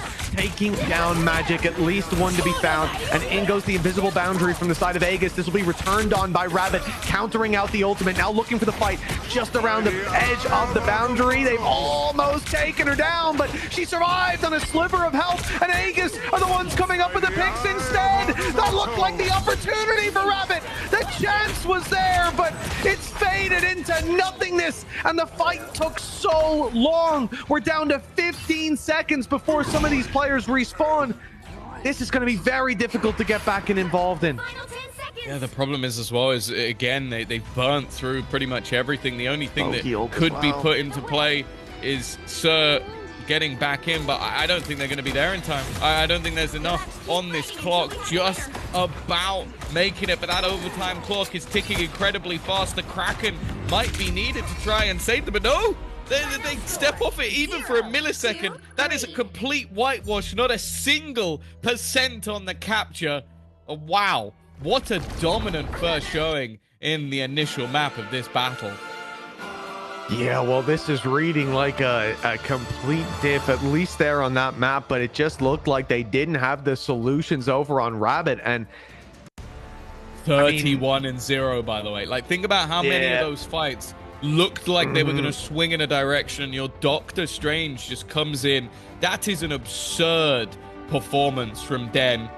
Like, literally not going down the entirety of the match, having 9 final hits, which is more than respectable. A lot of damage overall. Like, you really can't deny how strong they were with both, in fact, of those Vanguard players. And hey, you've also got Kai in that backline, exactly similar to what we saw in the last matchup, where it just seemed like an absolute diff in terms of those final hits. Yeah, also you look at the bans, right? We started this one out with one side deciding not to use that second round ban, and I think that came back to bite them, whether it was the Loki they could have targeted, whether it was the Psylocke they could have taken out. These things, well, who knows what those players would have ended up on, but it looked certainly from the outside like that would have made a pretty big difference. And I think if they could go back, maybe we'd see that ban used the second time around, but well, maybe we'll see it used in the second map, because they still have a chance to bounce back in map 2 and 3, but the reverse sweep needed, and after being shut out like that, it's going to be a tough battle. Yeah, that is it. It sure comes down to, now they know their opponent, now they know what's going to cause them issues. Maybe they go for a group, maybe they go for a Doctor Strange. Like, I think both of those, I think the Strange especially was massively effective, although again it's something that you're gonna see both teams use. So again, are you that against playing it? I think, however, the Psylocke's an easy choice. Like, it wasn't something that was being run by that attack side anyway, so remove it from action. A lot of the backline could be problematic. The only thing I'll say is that when they were also running the magic, potentially you'll still have that issue anyway, and we've already seen it once where you ban one, maybe a Spider-Man comes up and you're in even more trouble. Well, exactly, right? Like, there is no telling what the second scenario is going to be if they do remove that, but I think it would be strange to see them after that first performance come in and not ban a second time. And I think, I started out thinking, maybe this is a sign of confidence. They're coming in going, play what you want, man. I'll play what you want. We're good. We're gonna beat you, whatever it is. But now I'm starting to think it was just a mistake. A little misclick, a little AFK at the wrong moment. We'll see now as we get into the hero select. We're gonna start with hovers, and then we move to the bans. And the first team getting the ban will be Aegis. This is not sorry. The first team to ban is Rabbit, and it's the Groot that's taken out of play. No real surprise there. Fair enough. Spy 16 was incredibly good, so I can't blame them for going for that. I think, again, we've spoken about it, but that combination alongside the Adam Warlock is not something a lot of teams want to play against. And hey, you lose one of your aggro vanguards, you secure your other aggro vanguard. They're gonna have the thing instead. So I had half my screen covered by another window, and I just assumed, because I saw the pick was coming in so quickly for Aegis, that they were the first ban. But that's how fast Rabbit took Groot out. This was premeditated. No. They're not having it. Well, also going to protect the Winter Soldier again. I think Sir was one of the sort of saving graces in the last map, so I definitely don't mind that coming in as a pick. And well, I'll be interested to see what Aegis are going to look to take out of this one, because again, I think that a lot of what happened in the last map was very, very dominant. They've lost their group, which will be frustrating, but I think that the thing can easily fit that same role, like that front line bolster that causes so many issues. And it seems like, they're going for the same duelist combination, which I really liked. I think it was fantastic in the last, and a slight switch up to bring in the Magneto instead of playing over on the Strange. I'll be honest, I don't know if this is going to make a mass amount of difference, because I feel like they're able with a similar comp. Yeah, if Sabo brings the Psylocke battle to Okai, let's see how that one goes. But you say that Sir was one of the big, one of the saving graces, I suppose, is what you said in the last map. Yeah. And I definitely agree. One of the higher performers on the team. But I think it goes to show how badly that one went, where he had 6 final hits, and the enemy team had 1 player who had less final hits, and that was Invisible Woman. Even Loki was in there with 6, tying up the performance on the other side. And I think that's not to say that Sir wasn't playing well on the bookie. It just goes to show how limited the opportunities were when the team was being picked apart the way that they were, dished and diced up. Are we getting an instant? Okay, because I saw the Strange. I wondered if we were going to get an instant portal and then a switch back, but it seems like they've decided against it. The pace at which this team can move as well. And actually, Kai has opted to move away from sticking to that Psylocke, and now wants to go toe-to-toe with Sir on the other side. That's certainly a respectable play. We'll see if Sabo can find the same value as well, because there was a lot of value to be found by Okai in going through those back lines and even just pulling those distractions on the Psylocke. And now one of their own on Rabbit, taking inspiration from their downfall. A little bit of a dive coming in from Magic. 48, 18 HP, but barely making it out. Sabo survives. The same cannot be said for the Magneto, who I think the heels were focused on moving to Sabo to bring him back up into healthy form, and instead that leaves the Vanguard a little isolated. The push up as well almost takes down another healer, and at this point they don't want any more staggers. They just need to regroup on Rabbit. This is already looking like a rough start. They've been needing to try and clear out some of that backline, give them some opportunities, because I think the heals as well have just been exemplary from this blue side of things, already having themselves that eternal bond to start things off, and it's just going from bad to worse. It seems like Kai has decided anything you can do, I can do better, as they're going to look to try and hunt down any of the remaining. And bear in mind, it's only the Vanguards left, so there are no heals available here. This is a complete wipeout in that first half, and already 50% complete. Well, the good news is Okai didn't get the kill onto Invisible Woman until the ult had already wasted away. Bad news is there was only Magneto left to use it on. Everyone else was already eliminated. So, you know, swings and roundabouts here. And no matter what, all roads on all paths seem to lead to nice. Very nice. Rabbit! A huge play, though, for Sir. That's pulled them back into the game big time. Again, he's going to look for the pick. And again, he's going to find it. Now, they can start to build up some percent. You can now understand why they wanted to protect this hero, why they wanted Winter Soldier to be in their midst. A really solid usage of the Bionic Hook to bring players into his position, and then, well, an easy clear out once that job was done. Even still, though, it comes down to defending this point. They've managed to get the first few percent, but their opponents are right back into the action again. Oh, you can see Magic stepping discs all over the point, and soon you're going to see the ultimate activated as she reveals her Dark Child to take effects, you'd imagine. Rabbit holding on for now, up to 30%. Lots of damage being dealt, though, and it's all focused on Sir himself. Sabo tries to recover. That's the butterflies on the point, but on the way out gets caught. That's not even the Dark Child. That's just the standard sword swing from 122. The Magic dealing so much damage with the slashes, and well, this one is looking like it's going to go the way of Vegas again. One last chance for Rabbit. They might even want to save ults for the next point. Yeah, that's the thing. The regeneration domain there from Ash was fantastic. Like, it basically just denied that ultimate completely straight away. You mentioned it. The clobbering time utilized.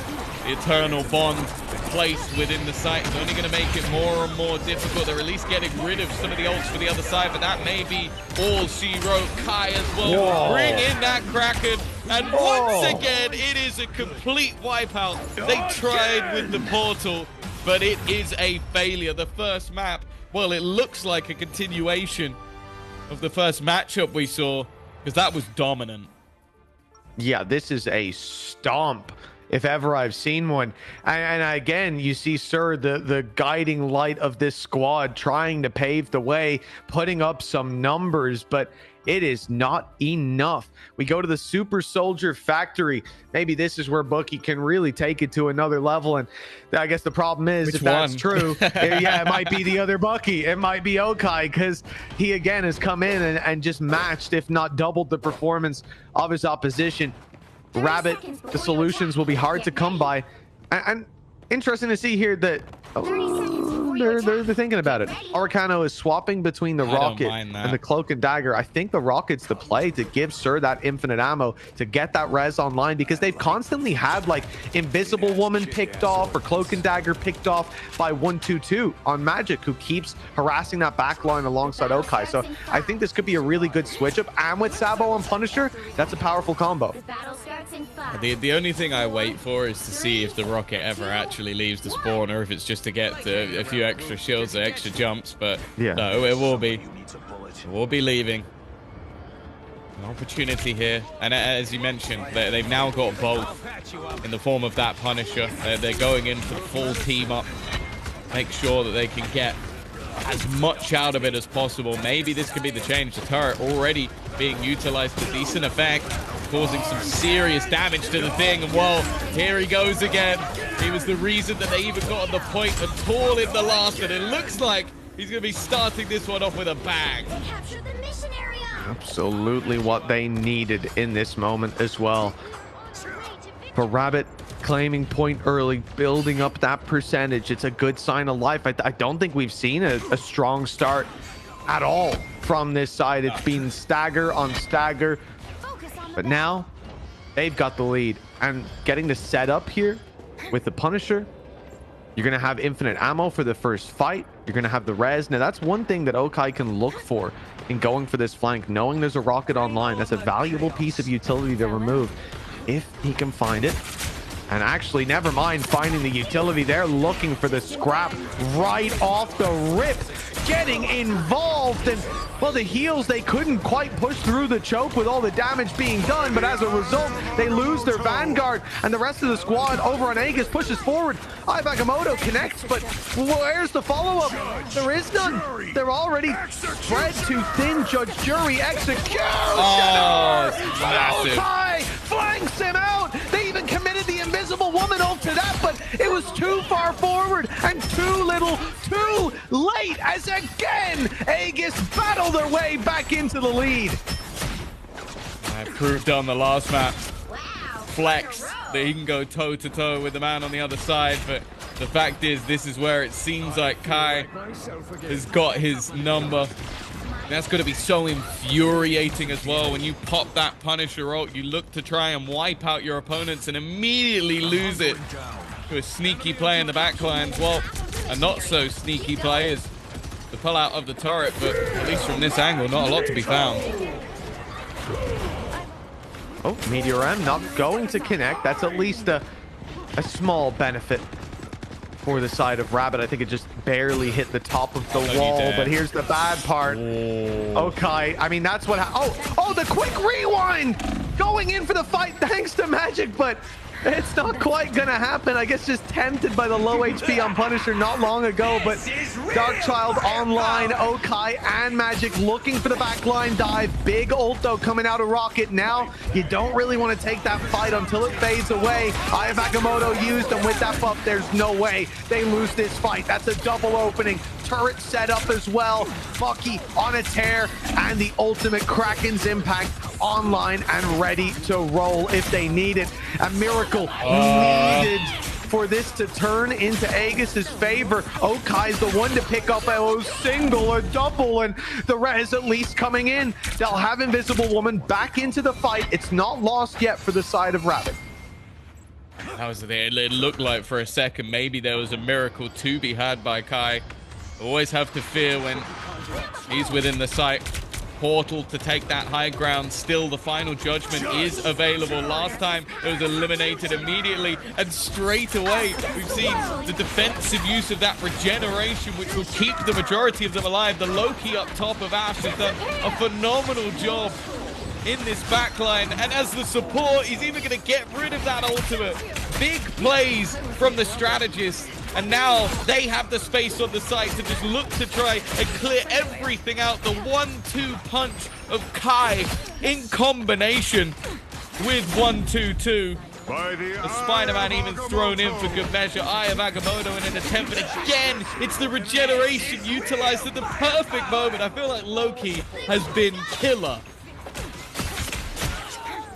Yeah, I know. I mean, especially if you look at how things are going to go with ults building up, and with all the high value ultimates available, Loki just really pulls his weight and didn't need to here with 80% on ult. It's not going to be used by Aegis because Okai has just shut the game down. A dance of the butterflies sent in to put that one to bed. What a phenomenal display by Aegis. They came in here, and from the get-go, they were foot on the pedal, and it was straight down to the metal. What a wonderful display. I can't believe it. What, MVP? No. That must be a technical error. No, that was impressive though. And again, I want to give a shout out to Loki.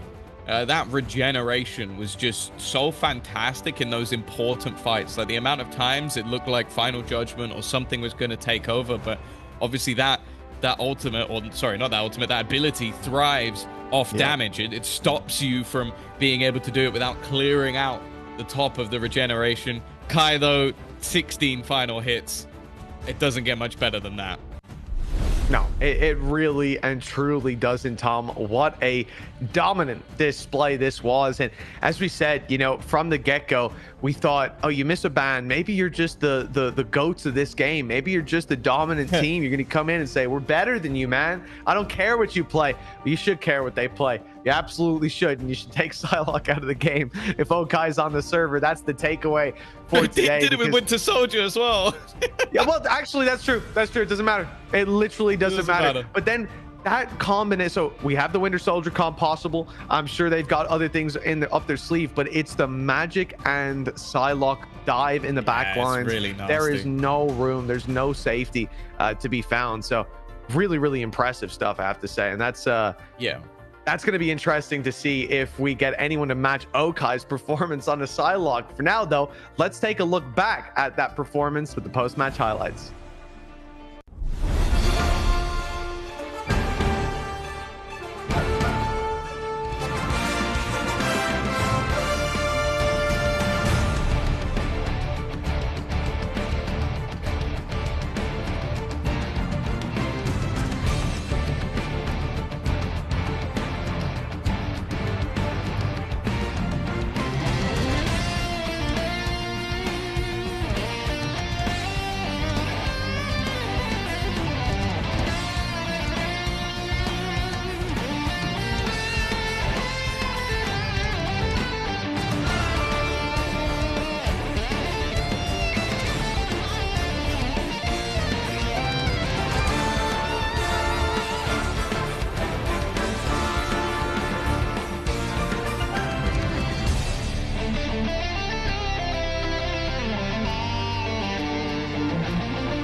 trapping all those fighting souls, but yet across the world I see you standing in my way. And remember the time, the place we used to fight, like the sun and moon, and I wonder if ever there was a time that we were friends. Night has fallen, shadows looming, and yes, that time has come for me to seek you out. We are set now for our last reunion. Break the chains, find your way, come find me. Do you remember who you really are? Show me that you are still the only one for me. I'll be waiting for you. Blink and open your eyes, raising up with this and smashing through time walls. Before the rift winters again, the unravels till the end. Rise and open your mind, hold on to your powers, no one can stop us. We are rivals till the end of time. We will clash, collide.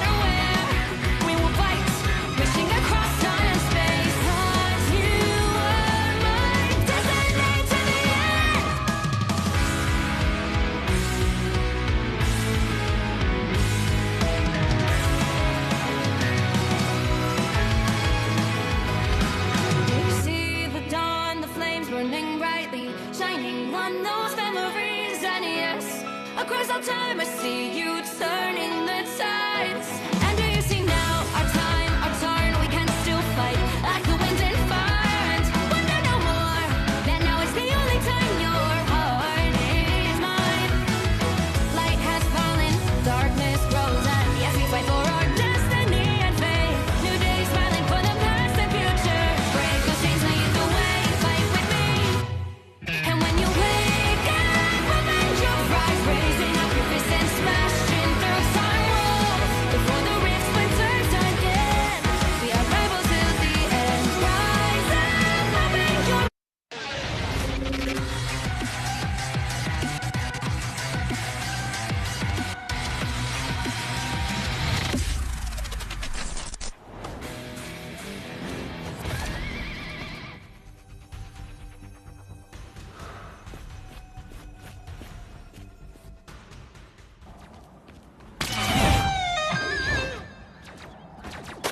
Grab the whip!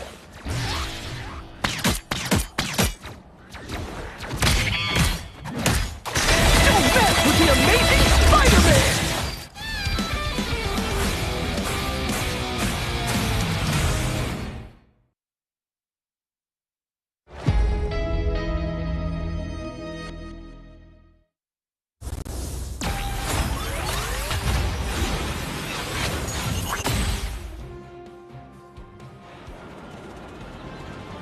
Anyone say fireworks?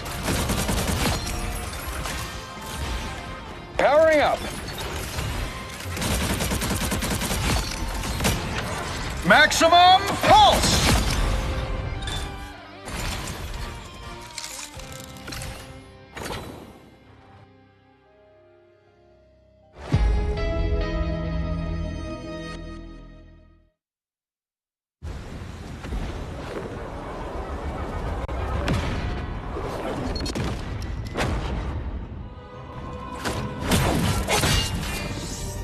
The moon haunts you! Say goodnight.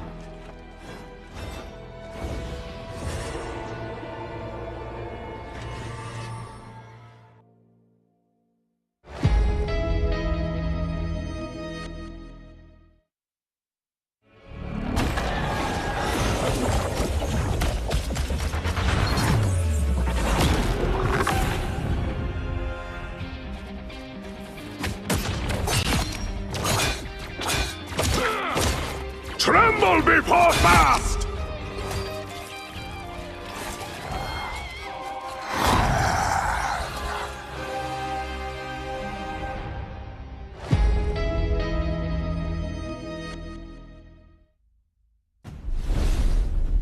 Welcome back, folks. Another round 7 game lined up for you. This will be our last one of the day, but I'm expecting a banger, Tom. After what we've seen so far today, there's been nothing short of fireworks on the server.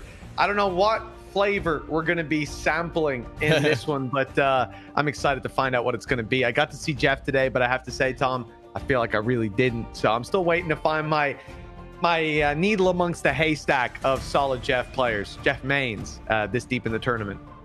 I was gonna say, you got to watch Jeff get KO'd a load of times, so that was something. I enjoyed that thoroughly, but yeah, for you maybe not quite the idea. Of course, we've got G Beats facing off against XMM, and yeah, I feel like the last matchup was the first one that was actually like very one-sided. I think every other game was close and feeling like it could have gone either way, but Aegis definitely had their opponent's number here, and oh my god, they heard you. They have banned Jeff.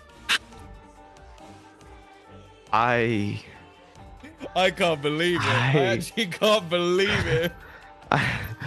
I cannot believe they first round banned Jeff.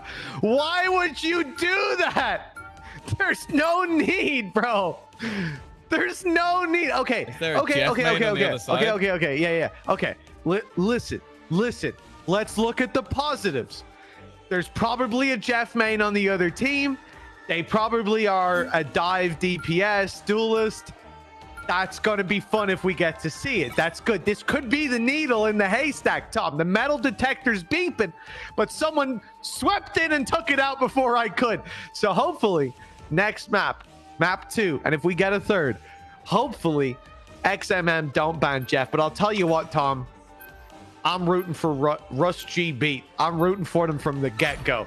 Can't believe they've banned Jeff. That's outrageous. And yeah, the others are kind of normal. Protect Hella, Protect Groot has been regularly banned, and then Aluna and Bucky bans. Those are called normal bans.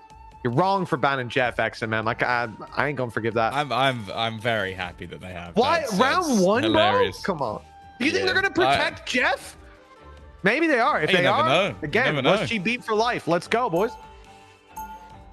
Yeah, maybe they fear what's on the other side. They're worried about a damp Kit Kat, which, to be honest, that sounds horrific. So I kind of agree with that decision. But yeah, I think everything else that we're seeing, maybe a little bit more stand. I want to see if the Mr. Fantastic is kept, because that's another hero that I don't feel like we've seen much of within at least within the professional play last time around the Invitational. Like it had its moments, but it was normally about 20 seconds and then the player would go and switch after not really being able to pad the gap. But obviously having those extra shields coming through from the team up with Invisible Woman. And on the other side of things, okay, the Winter Soldier got removed, but there was still the potential to maybe team up alongside that Punisher. Yeah, we're in a world I maybe don't understand. We're banning Jeff round 1. We've got Mr. Fantastic in play as well. Not something you'll see all too often. I suppose thinking about the ult here, like a lot of narrow laneways, you're going to be bouncing around, always on top of them. Fair enough.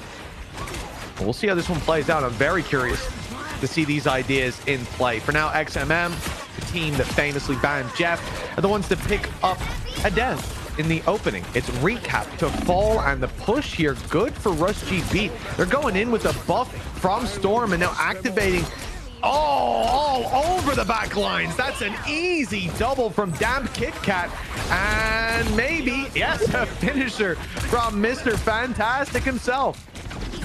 Yeah, again, not something you expected to see too much right there. They do have to be a little bit careful. Obviously, taking that deep ground means you can actually take damage from within your opponent's spawn, so I don't think they want to go too far forward. The Glorious King, which is a name I can respect, definitely looking to fight tooth and nail deep within this battle, and already the Hurricane's going to be put into play, looking for the backline. Interestingly, it's the Punisher that comes under threat, someone that couldn't be helped out by that invisible boundary. Yeah, double invisible boundaries as well as both sides committing. Mr. Fantastic in the back lines, clapping them quite literally. He is on his way for the healers as well, and okay, we don't see him all too often, but already having some impact early on. Storm up top, though, picked out of the sky by Patat. A nice opener. But following up on that might be difficult. That's why the ultimate is popped, and with that, well, Magneto better start running. Cap's doing well. This Hella with such high amounts of damage, if you can land those headshots, and obviously not even having the same potential damage buff that we've seen from other teams when running it in combination with the Storm, but hasn't really been needed. Bit of an awkward fight for the Vanguards, who are just trying to hold on to some of that ground. It's not going fantastically for Groot, taking a hell of a lot of damage, but still surviving for now. Again, Patat doing work with the removal of that Storm, and then the deep line is going to be battled for by the Thing. This is looking very troublesome at this stage for the defensive side. Clinging onto this doesn't seem like a possibility, but they are doing damage. They are forcing them back at least a little bit. Well, invisible boundary might even help them out a bit.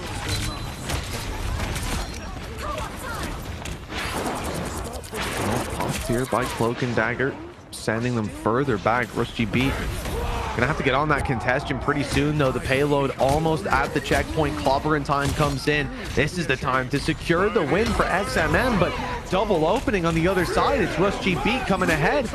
Glorious King popping his Meteor M and landing it right at the feet of Invisible Woman. A massive pick up, and there's not much left to heal these Vanguards. That will be a conclusion that leads to a bit of a stagger as well. Yeah, this is now problematic. That first point not connected on in 35 seconds. This is the thing. You're now spawning quite far back in comparison to where the payload currently sits up top. You can see Damp just trying to almost spam damage, hold them back ever further, and this gives time for the remainder to sort of push forward. Yeah, you're right. They've gone behind. They've just looked to try and take it, try and almost cause issues. But the issue now is that leaves Recap completely alone. An isolated fight that doesn't go the way it does, at least give an opportunity for them to get back towards that payload. But they're getting trapped out. They're getting cornered. They're getting backed off. And with seconds to spare to try and get anything, it is a failure. Not even getting it to that first point. That is a big start to this one. Well, you might be able to take away their Jeff, but you're not going to even take a single point. So that's really interesting as well, right? Because we saw Recap staying alive, pushed up, hiding behind what, like a fridge or something. It was a very small little corner he found for himself, and they walked past him. So he goes to try to pull them back. The idea being obviously that this squad would turn as they did and go and focus him as they did, and then hopefully he'd get out of there, as he didn't. So they kill him with that elimination under the belt. Where do you go from there? Like, at least you've gotten through the first choke point, but they had no problem holding the second. And well, that's sort of the whole idea out the window in your -1 duel, is to go for those fights. So unfortunate, but I really like the idea behind it, just to throw in that little bit of a curveball, but great reactions from Russ G Beat, which further convinces me this is a team that must play Jeff, because they're making good moves. Well, the thing is, they don't need to get things particularly far. A single wipe could be enough just to get over the line already. In pretty deep control for Invisible Woman. I'm expecting that it's going to be the Vortex potentially just placed onto the door. It gets some extra chip damage, and oh, there you go, just early damage done, but it's not really going to affect them too much already. Very far through that choke, and Mr. Fantastic right into the front line. Yeah, he's gonna hold on for dear life and just about getting out of there with his chest puffed up. XMM struggling on that first engagement, but coming very close to finding something. And we've got Storm going there for the damage buff, and Patat was able to pick off a couple of players previously in the target. Wow. Very much connected on this time. It's Mr. Fantastic that falls. Somehow there is still a bit of resistance here. In fact, the payload continues to move forward. And remember, the spawn is much closer for Rush G Beat than it is for XMM on the defense. They have a long rotation back, and that means that they lose one fight, one team fight. The game's already over. This has to be a strong showing. And again, after those 2 kills, 2 eliminations, immediately Rush G Beat are ready to fight again. The whole team is here, and they've won with 4 elims. Make that 5. That's the game done. There's no way they can contest this payload now, surely. Maybe even the Doctor Strange pulled through for a portal, and it's necessary. Yeah, that was the quick switch. Quick switch just about going to be there in time before they get it over the line, but this has to be a big victory for them. Immediate usage of the Hurricane, same thrown in with that final judgment, everything being committed into this battle, but it's being blocked out, it's being denied, at least initially. Eventually though, it will be a flurry of eliminations. They have just managed to cling to life. That portal was clutch as hell. Yeah, without that portal, the game was very much over. So very well played by XMM to keep themselves alive. But now the problem remains. One team fight, and with where the payload is at, without a doubt, it's over. Also, look at the ults. You won't even get to put that portal down. Like, you committed pretty much everything, and you've already got the Hurricane back online. Meteor M, if that picks off one of those healers, and well, it's going to be used directly as a counter in attempt, but the shield has blocked it. That's kept them in this one. However, it looks like there was an attempted response. Recap done well. Another grapple in to just call them into that corner, and it is a wipe down. Only the Vanguards remain. Corporate time used. They attempted an Eye of Agamotto, just clutching at straws to try and hold on to this one. Give some extra time for them to get back into position. But with both of those players dead, well, it's the same thing again, the same hope, but there is no portal. There's nothing to bring them back other than just sprinting into position. I don't know if there's even going to be time for this or no. An immediate response, 1 meter needed. And you have to feel like this should be over the line when they just managed to clear out these remaining couple. Wow. Yeah, this is done. They don't have what they need to sustain this fight anymore. There's no way for anybody to get back towards this point. It is over just like that. An impressive performance by this squad, and I have to say I'm a little bit perplexed by what I saw when it comes to the big dive coming through from Strange. Initially, they get their portal through, they get in. But the Eye of Agamotto being online, I don't know. I think I remember correctly that it was online for a moment or two, and it feels like that could have been the bailout, but it was put in just like right at the very end. I think when the healers were already gone, so the HP basically was deleted on the other side. And it feels like on that front, we have a strong front contender, but maybe that's just the map. And I have to say, at the end of the day, you got what you deserved for taking out Jeff, but really impressed by what CXDY was, or Cody, I guess, was able to do. Like, that's Mr. Fantastic's not played that often, but I feel like he had massive impact here.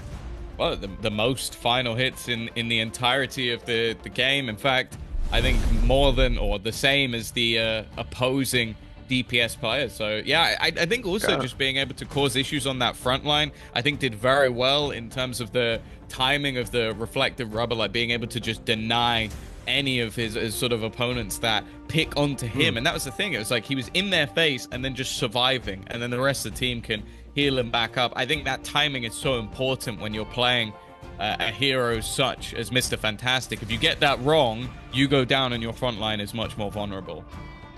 Well, Russ G Beat coming in with the 1-0 start, but I mean, at the end of the day, with how little ground was taken in that first half, you can't really look at the second half and say that's the reason you lost, right? That was playing out to be a kind of a normal game, but just not getting any sort of foundations laid in that first half ultimately came back to bite them. Now, we'll see for XMM, the squad now one map down. I believe we're going to Tokyo 2099 next for Convergence.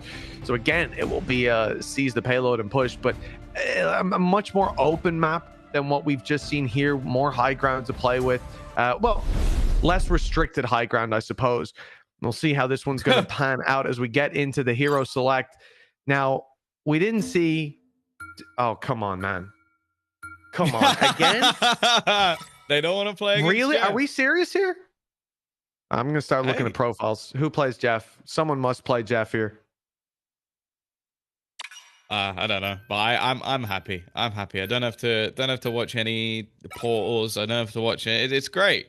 It might not win them the game, but I'm enjoying myself at least, and I love this. You see, Rush GB, they've got themselves the entire team currently hovering Groot, and they stick to their guns, and they have protected their Groot. That's good to see. Well, Tom, what I intended to do is check if some of them play Jeff, and I've accidentally added one of them as a friend. So maybe I can ask them after the game. Isn't it?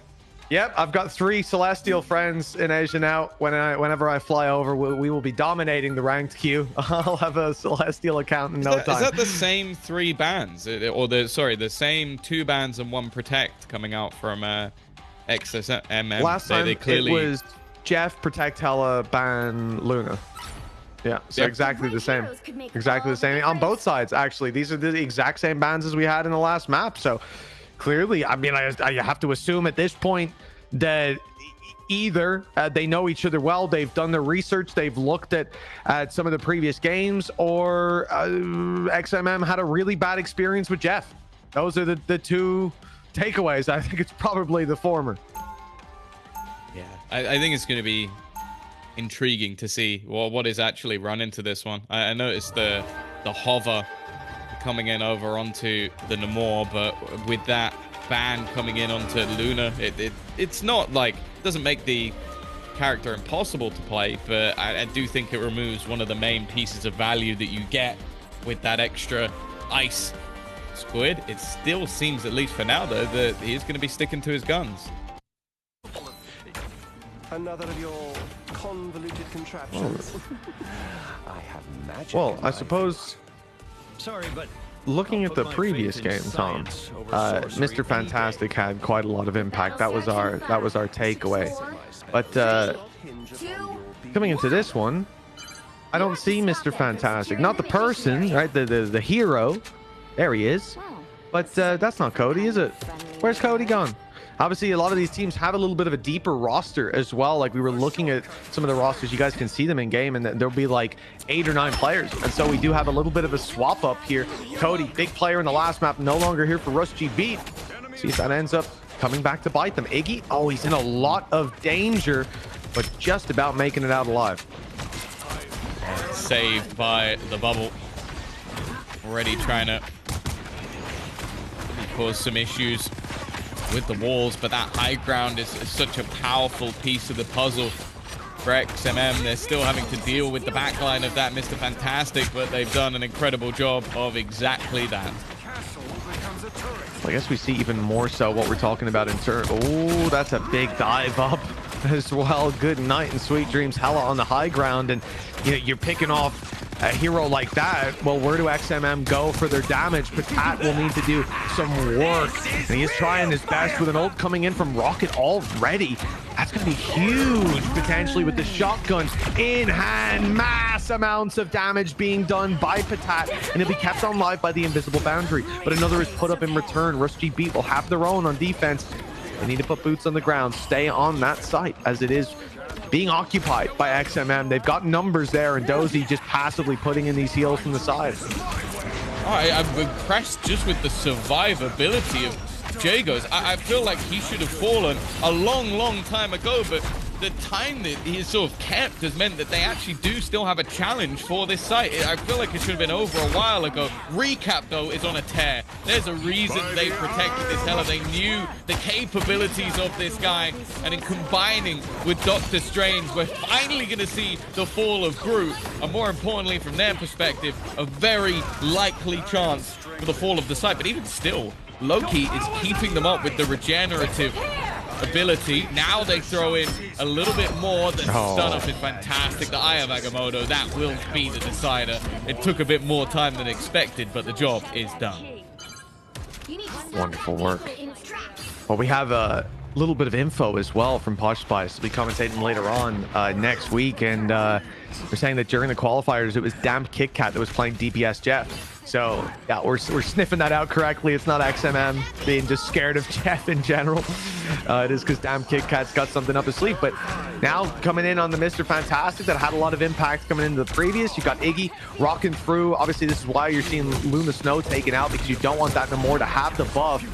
And it has had that little bit more of a struggle in terms of dealing the damage. Patat and Recap delivering a lot in the back lines. And they're being flanked out. It's a nice attempt by Rusty Beat. They've got themselves a big Groot ultimate, catching a bunch, and in comes damn Kit Kat to deal that damage. Doesn't need to be on the Jeff, apparently already picking off the one, and the damage from afar from Loki is going to leave their Strange with nothing to say. XMM forced into a reset, but they're being staggered. That's another pick coming in late from Rusty Beat. I do wonder if he has his like chest shield bound to the same key as his dive under the map. Maybe it's all just muscle memory. As long as I have some form of like healing / vulnerability, I'm good to go. And still though, amplifier utilized. This is the deadliest combination. Throwing it alongside that Punisher. Oh, it's done so much damage. Patat with 2. It's gonna be those supportive players that are gone. In fact, it's a full team wipe onto the side of Rush GB. Not going to have any resistance, at least for the moment, as they will move this point ever closer to section number 2. Yeah, we're more than halfway to that checkpoint. Running out of time for Rush GB to get involved. There's going to be a bit of a buff to the clock for XMM. Decent damage sent out by Magneto. Not able to find the squishes just yet. Infinite ammo goes down. XMM need to step forward to get into that. It's maybe even a little deep. Meteor M targeting the back lines, and it's caught a huge impact. Now it seems like a reset is on the cards. The question is, how long will they stagger? And it looks like quite significantly. Invis only falling now, and Recap not far behind, but that's going to push a lot of time off this clock. That was such a big meteor. Like, normally you talk about, like, maybe you look at a Winter Soldier and you go, well, that can get you maybe a full team wipe. But the fact is, Meteor M, normally you get one healer and you're happy to get a healer and a duelist. Could be the difference maker here. A quick use of the portal to get them back into position. The group is going to trap them on the edge, but they are healed, they are safe, so it's not going to cause any of the wipes. The rocket in the backline will just play rocket simulator, spamming them away as they do get ever closer to getting this point over that line. Again, we're going to see the same usage of this ult to just potentially win them the round. It's another in terms of the Glorious King going down, and they are losing these fights second by second.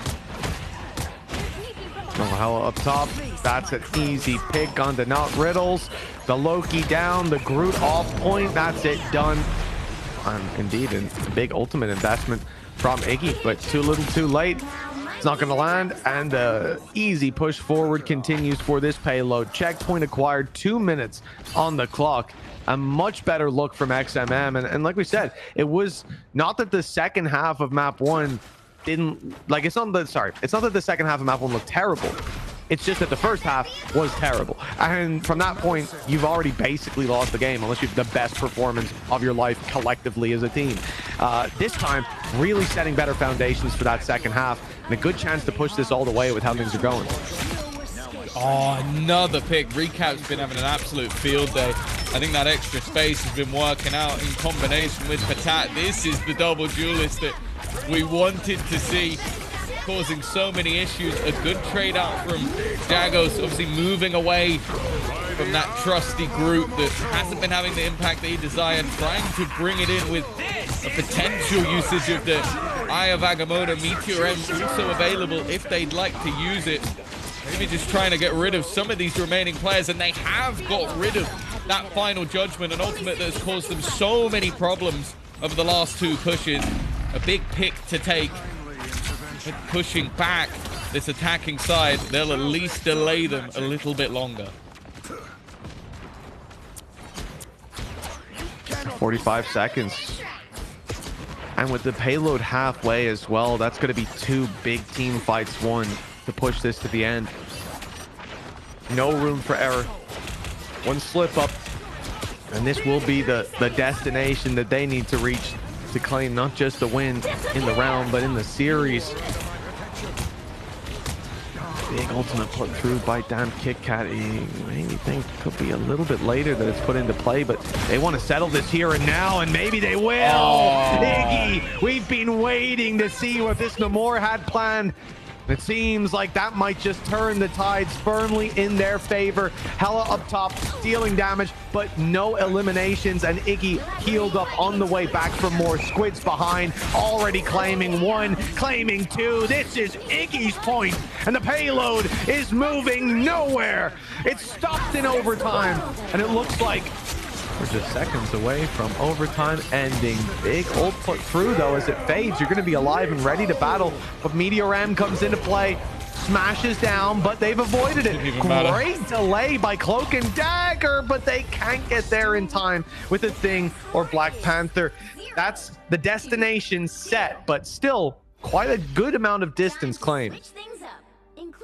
I think they would have hoped to get it a little bit further with obviously the lifeline being this matchup. After losing the first one in a dominant fashion, they now have to go up against the Rush G beat attack side, and that's the thing. I feel like they managed to get themselves into very good positions just by utilizing the Punisher final judgment. I think that helped them clear quite a lot of positions, helped them get into spots, but also Recap's been having a fantastic game. That double duel is a much better performance than the last map. I think it's complete night and day. And on the other side of things, having those extra boosts when they needed them. Interestingly, we're not going to receive, at least for now, see the return to Groot, because that was what Jagos was clearly wanting to play throughout this series, something they even shielded to be allowed to play in this matchup, but it just wasn't working. So they've gone, I would say, slightly more standard with the usage of that Doctor Strange. Yeah, again, looking at what XMM are playing, they're going to be using that Doctor Strange, getting behind them. We saw that. There was a nice setup from Rusty Beat that was just bypassed completely by Doctor Strange. Then you're trying to fight your way back on while the Thing is running around dominating you in that fight. This is an interesting setup indeed. A lot of damage coming in from the high ground and a lot of responses possible for this squad. and see how strong the hold can be. Rush G beat on their way in, and damn Kit Kat on the storm alongside Iggy, who just had a big step up in that last fight. They're going to be big dangers if left unchecked. That's for sure. The amount of potential damage, very, very high, but the same can be said for this man right here in the form of Recap already. Well, there's going to be no damage buffs any further for Storm as she's out of there within the first few seconds. An aggressive push, looking to try and get rid of Iggy, who's trapped in the bubble, and well, more so trapped with the Doctor Strange. His front line of the thing as well can be very difficult to break down, especially with the quick movement back to any healers if necessary. Definitely not the start they were looking for. Yeah, if ever you were wondering why the Thing players tend to have 5% accuracy, I think you see it there. Vex is fighting his demons, just swinging it at the air, waiting for someone to come into range. He had his wish there for a moment, but they managed to outlive Meteor M.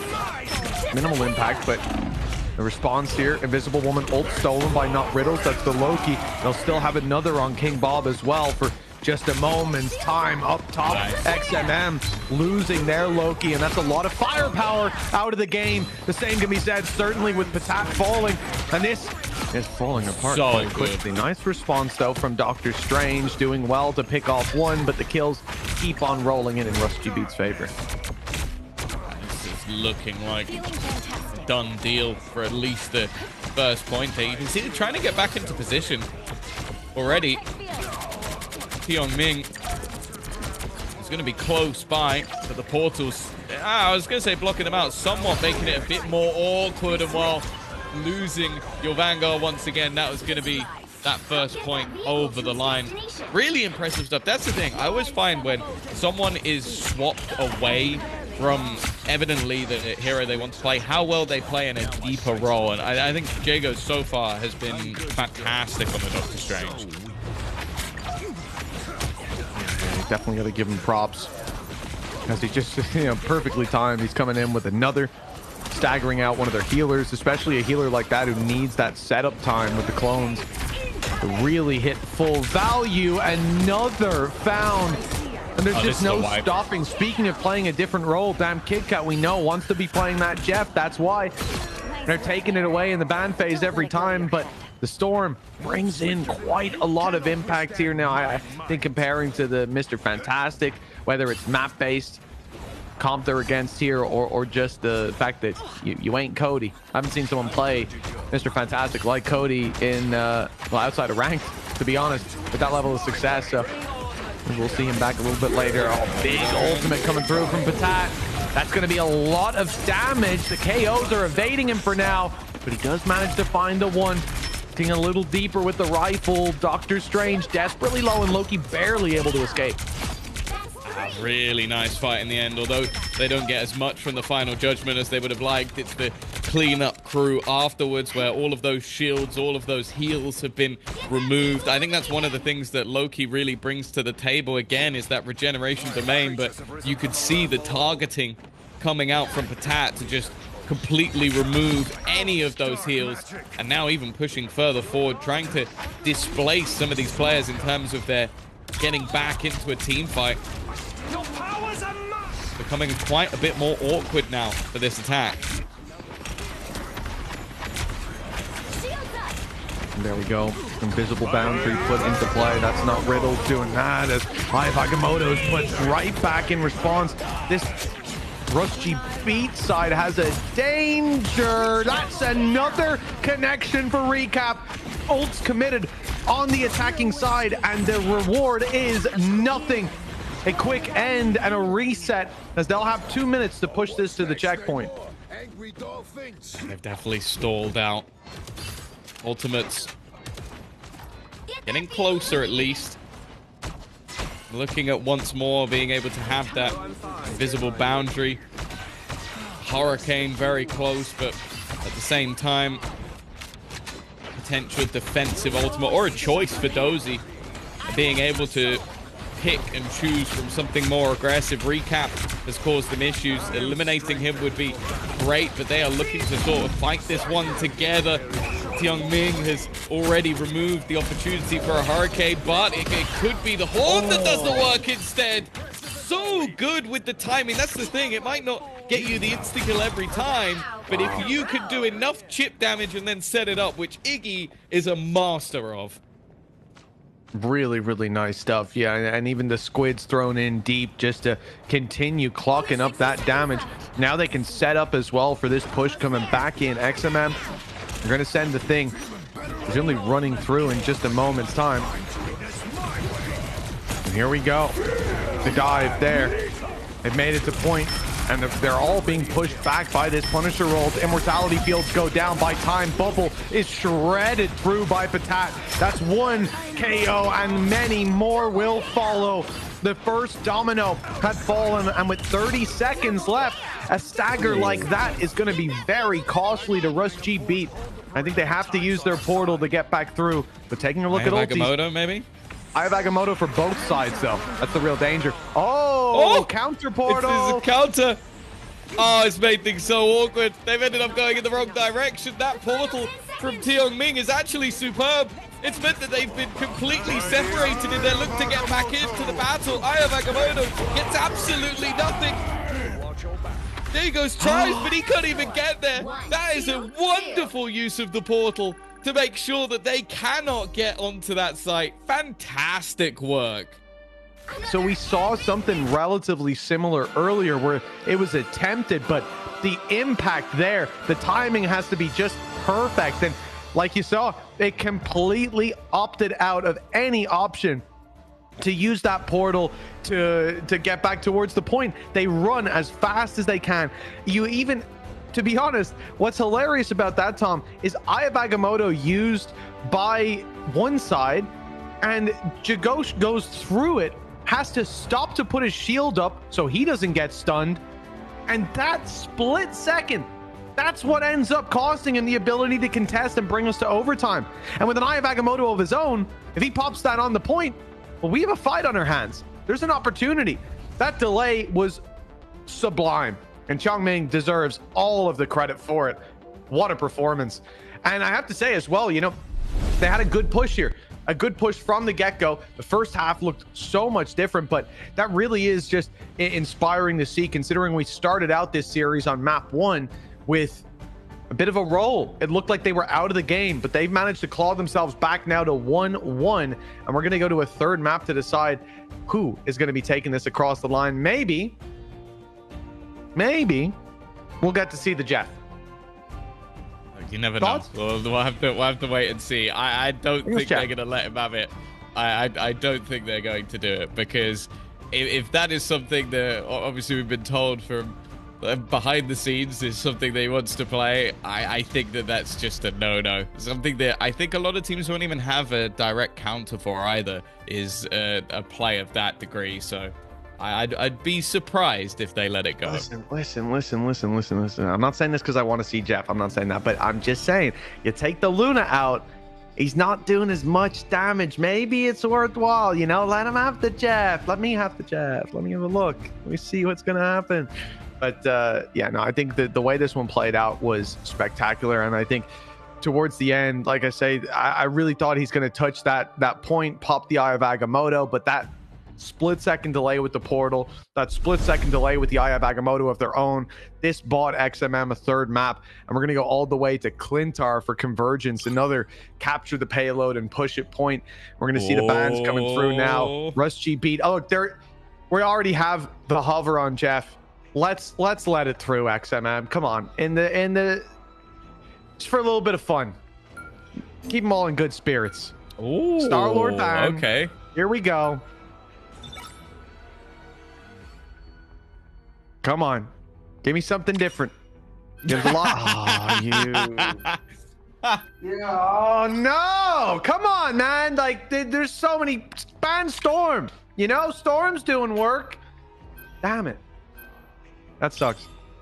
Yeah, I think we're getting the same. I don't know if we'll see the protection of Groot again, mainly because they ended up swapping off of it anyway. So whether or not they actually need to, I would almost be tempted to float it unless there is something directly necessary to having the Groot in this position because they did end up switching to the Strange, but no, we are literally just sticking to the same thing thus far. The same bans, the same protection. I think that means we're probably going to end on something like a Luna. Oh no, actually, that's a good. I actually like that a lot because every single map I think so far we have seen that Final Judgment come in and just wreck them. Like they have been playing around the Final Judgment and using it to gain space. So I think just going, all right, get rid of that completely. Make sure that you can't have that. And yeah, there you go. There you get the Luna at the end.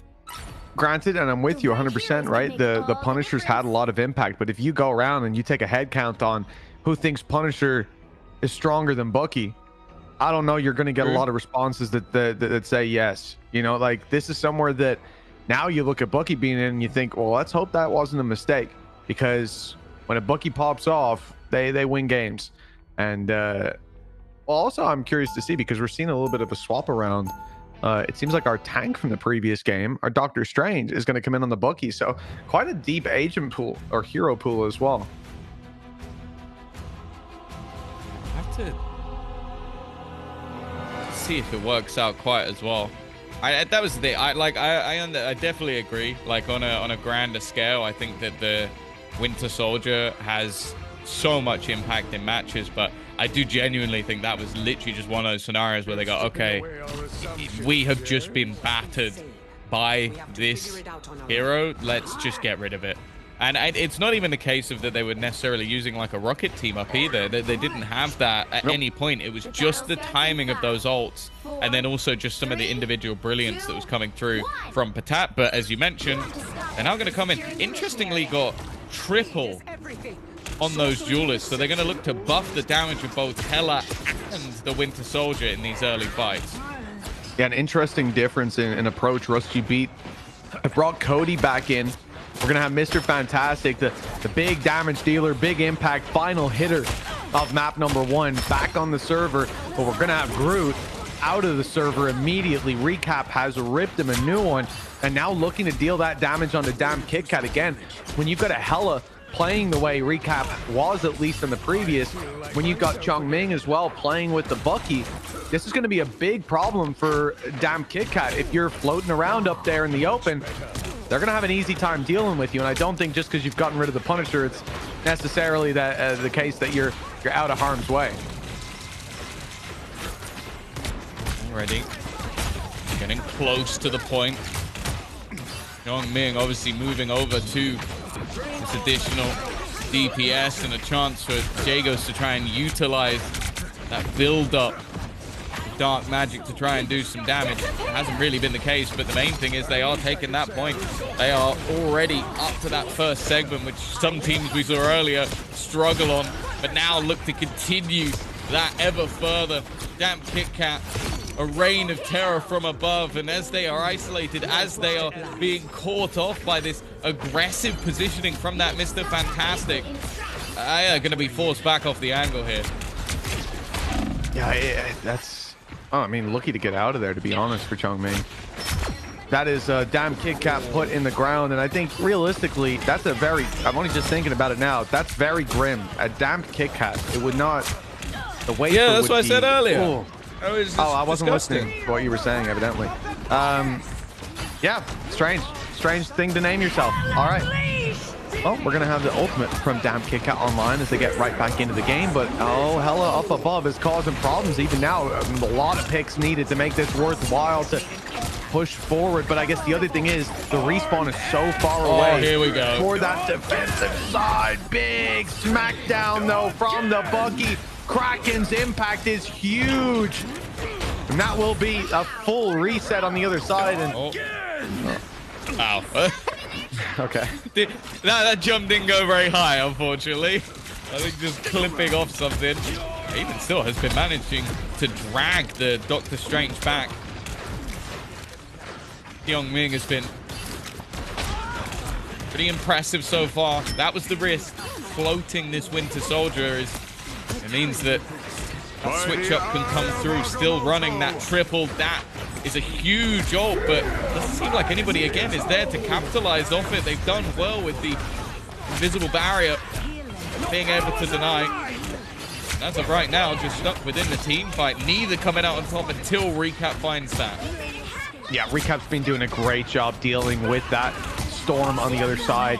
Up in the air, it's an easy target. Ha-ha time as Cody comes in, slamming his weight around. That is a dominant performance from Rush G Beat in this fight from Cody, and it's good to see him right back to where he belongs on that Mr. Fantastic. Patat, I saw him floating there. I wasn't sure what he was up to, but yeah, he's going to stick with the storm. They're just waiting for the portal. They've tried to bait them again, the same thing as before, but this time the tomfoolery hasn't worked out.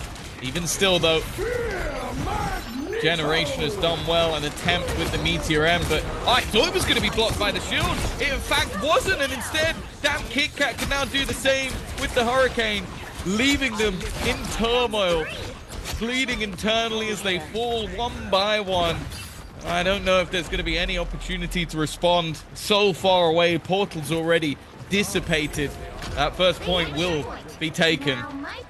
And now look to try and challenge for the second.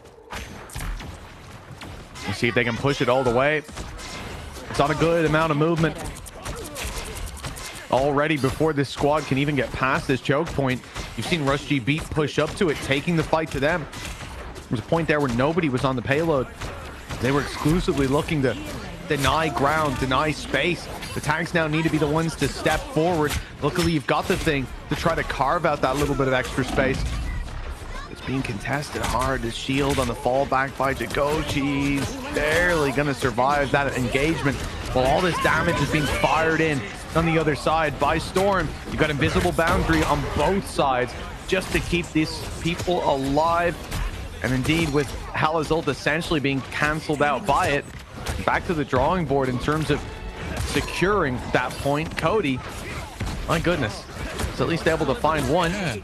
He's now looking for the backlines. That's the thing, that was a clobbering time used, but the impact definitely not there. And Cody being able to take that extra space in behind has done so much. Again, an invisible boundary in play, an eternal bond to counter. Both teams using their strategist ults, but it seems like, again, the attackers are just coming out on top, looking like another potential wipe. Recap has been eliminated as well, just leaving that solo man in the form of the thing was trying to hold. They've got to fall all the way back to their spawn area. The Hurricane is saved, being held just for the right moment, just as an attempt to try and get anything here, but it has to be effective. It has to be a big ultimate for them. It doesn't seem like there's anything remaining in terms of those healing ultimates, but that regeneration again from Loki's done well, but not quite enough. Yeah, it's bought them some time, but the picks are still coming in the other direction. Plenty of time on the clock if Rush G Beat do want to go for the reset, and I think at this point there is no other choice. The whole team's being wiped bar one or two. We just go back to the rest of the squad. Clobbering time about to come online for XMM. They've got themselves an invisible boundary as well in case things get a little spicy. And of course, those immortality fields for Dozy are online. For the attacking side, well, Rush G Beat have got an Eye of Agamotto, and I can see that Dr. Strange is closing the distance. He's getting real close and personal with this squad. I think the Eye of Agamotto soon to be popped, but what a pick! And a second for Recap. The Eye of Agamotto connects, but he's still alive. Huge heals, and the damage being done is outweighed on the XMM side as they tip the scales firmly in their favor for this engagement. It's right back to a reset for Rush G Beat.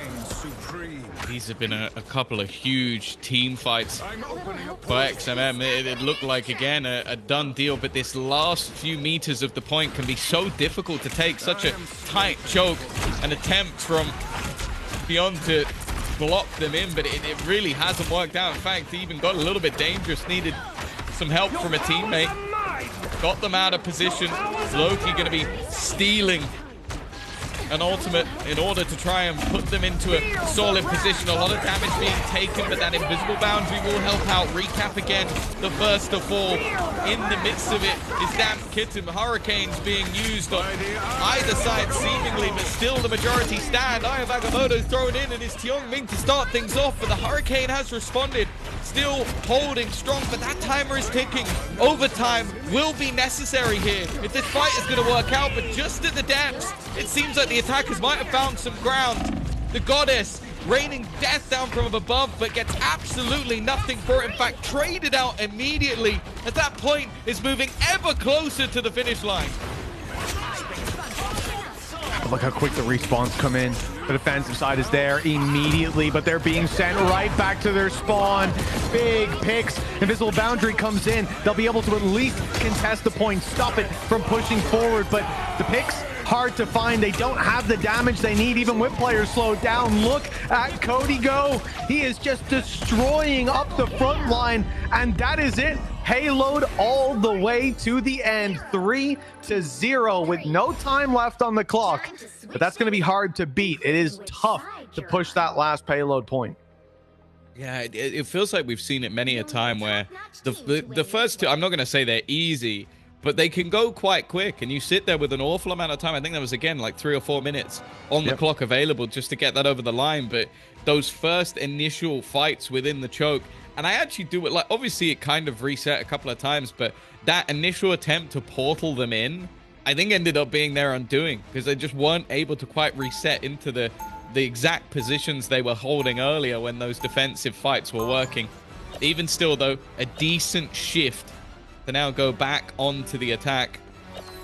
Not looking like a mass amount of changes for either side, still sticking with the majority of similar picks. I'm liking the choice for Patat, obviously not able to stick it out as he did previously over on that Punisher.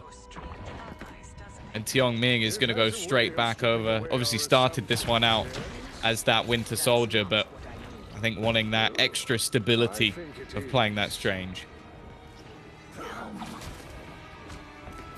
Oh, we'll see this gargantuan task for XMM. They fought well, brought this to 1-1, but now the full distance needed in overtime to settle the score. Portal's going to be put through. They'll take the high ground, or at least they'll be attempting to. There is plenty of numbers waiting for them up there. In fact, the whole squad. This was the predicted play. It's the likely one. We see it done a lot, whether with teams or in ranked. Barus GB, they're the ones to come out with a lot of success, sending Mr. Fantastic into this. It's just a meat grind. Oh no! He's gone. He's out of here, but they're winning the fights on the point, so it doesn't matter. Just needs to make sure they don't pick him off. To be honest, I think he ends up getting the pick while going through the portal anyway, so it's kind of worth it. As long as he gets out of there, which he will. It was still like 5 or 6 seconds on the majority of those players looking to respawn. Already an early fight that hasn't gone to plan, and now we go back to the sort of default stage. I think if we're talking about the endpoint being difficult, a lot of the time, without that initial TP working, this point can also be a struggle as well. Well, yeah, as soon as you lose the high ground, it's a problem for the defenders. But they've held on to it now, and it's just the choke point that they have to deal with. Very nicely done. The invisible boundary goes in. It's answered back on by XMM. They got themselves a safe haven to fight from. The players being picked off and a little too deep in the back lines there from Vex. He can't quite get back, and the rest of the squad being kept at bay. They can't make it past this first choke, and oh, it's decimation. The main thing being, like, this isn't a death sentence. This is normal enough to see some resistance, especially if you win the first fight for high ground. But now we're running up to 2 minutes. Again, they have got quite a distance to go.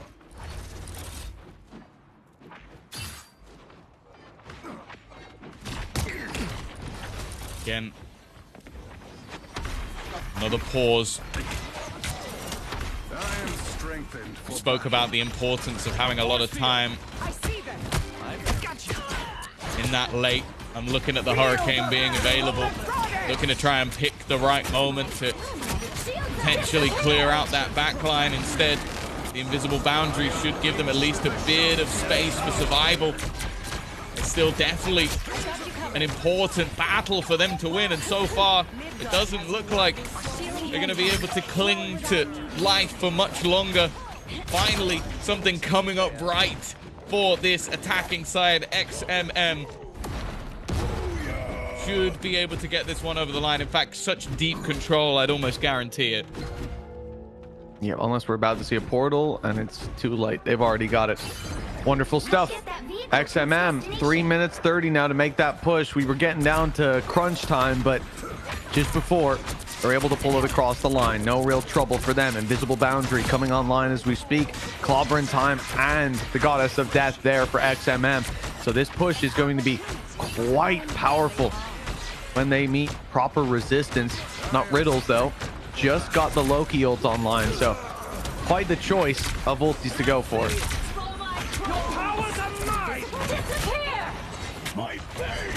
Straight off the bat, Loki's the one to kick things off. The pass done well. You mentioned the danger of Cody, but he'll be eliminated. The thing is, though, there's a response. The rest of the team are not going down without a fight. In fact, the Glorious King again doing work with that Magneto. This will have to be another reset.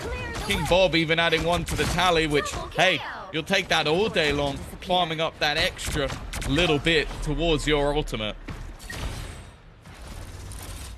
It was interesting there as well, seeing that Namor timing was perfect in terms of going into the bubble, avoiding the Eye of Agamotto, and that led to one pick. But the response was so quick in the other direction. I think by the time that even came in, there were two going the way of Rush G Beat now, holding strong on this upper platform. I think a boost from Storm, applying quite a lot of damage from the side of Rush G Beat. It's a deep push coming out from their Strange, and look at the value. A Vanguard in the back line. I mean, it's a healer's nightmare, and you can see exactly why. Now Riddles does well to pick up one. Clobbering all over the place here with the haymakers. But Vex finding one won't necessarily help him that much. Oh, they're not staggering him. They're not eliminating him because they know that if they do, that's exactly what he wanted. And then decides, okay, well, I've got to try and run back because they're not going to finish me off if not. Wanted to try and join up with the team for the portal. It's going to take him an extra second or two to dive straight on towards that upper ground once again. The high ground has been a point of contention. Damn Kit Kat, gone. The elimination removes that hurricane as well. It was ready to go through just a moment's notice. Well, they've managed to get themselves the point back, but with a minute to get things over the line, they need to get moving. Well, they're closing the distance. Not too far now. With 45 seconds left, but a big fight on its way from Rush G Beat. Already using Loki to duplicate the Invisible Woman ult. We've got the Omega Hurricane talked about earlier, but more importantly, we've got Cody diving into the back lines yet again. Somehow it's the Vanguards who seem to be playing that duelist the most. They're causing so much damage, so much chaos in the back of XMM, and now that attacking side, well, they're going to have to probably rely on a portal to get close. 15 seconds. No, they're not. They're just running it down. They may have already used their portal, whatever the reason. Yeah. 10 seconds left. It's time to go, and there's still an Omega Hurricane and an Eye of Agamotto online. That's huge. Healers are the targets, and they will be picked off. At least one will, and left down low. Recap, try as he might, and try he will. He's doing damage. Got them down too, but the numbers still there for Rush G Beat. Yeah, it's looking like that might be it. I don't think there's any chance to try and recover it, even a little bit BM towards the end. An attempt to try and just trap them in their spawn. It is a strong defensive hold, and it was a late push in that first half to get things as far as they did. A very good contest. As said, I think we've only had one dominant game the entirety of this day, and well, you mentioned it throughout the match. It was the Vanguards that made the difference. I think, was that 43?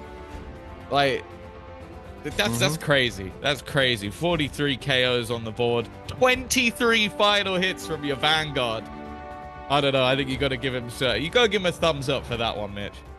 Yeah, you really do. I think this is sort of what you expect, right? When you have a Magneto popping off, he has the ability to really dominate the game. It's why we've seen the bans earlier, because the reality is, right, the Glorious King is just hitting those easy combos onto squishies and picking them apart, and they were so frequently able to close in that distance. I think you'd have you'd have the Thing running deep into your back line.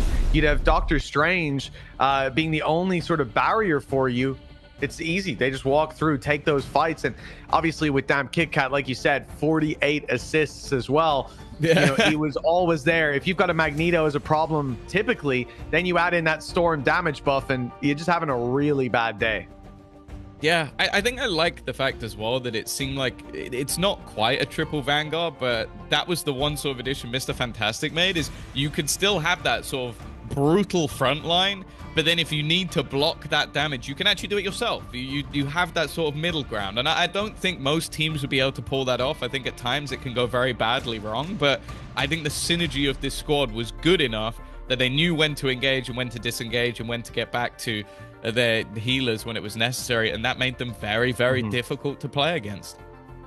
Yeah, it absolutely did. It made them very fun to watch as well, though. We've had a crazy set of games here in round 7, and of course that's the end of round 7. We'll be moving on to round 8 and touching base with some of the teams we've already seen and some new teams as well. Stay tuned. We'll be back after the highlights with round 8.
trapping all those fighting souls. But yet, across the world, I see you standing in my way.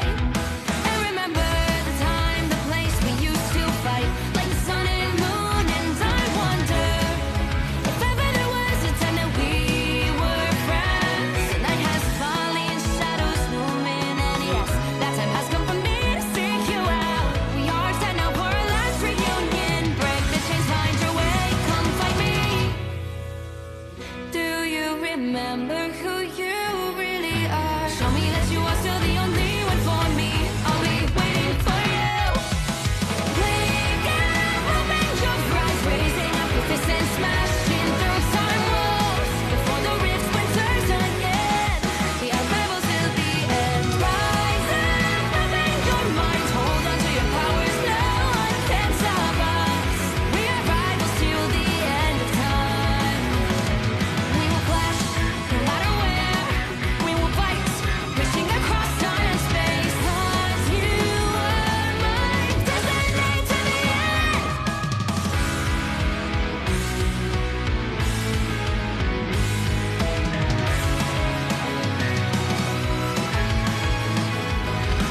Do you see the dawn, the flames burning brightly, shining on those memories? And yes, across all time I see you turning the tides. And do you see now our time, our turn? We can still fight like the wind and fire. And wonder no more that now is the only time your heart is mine. Light has fallen, darkness grows, and yes, we fight for our destiny and faith. New days smiling for the past and future. Break those chains, lead the way, fight with me. And when you wake up, open your eyes, raising up your fists and smashing through time walls. Before the rifts winters again, we are rebels till the end. Rise up, open your minds, hold on.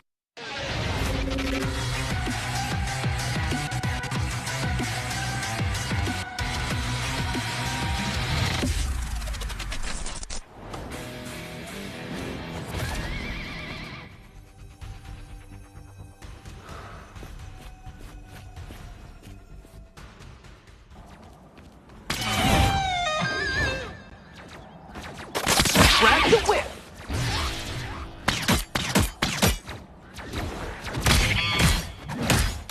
Don't mess with the amazing Spider-Man.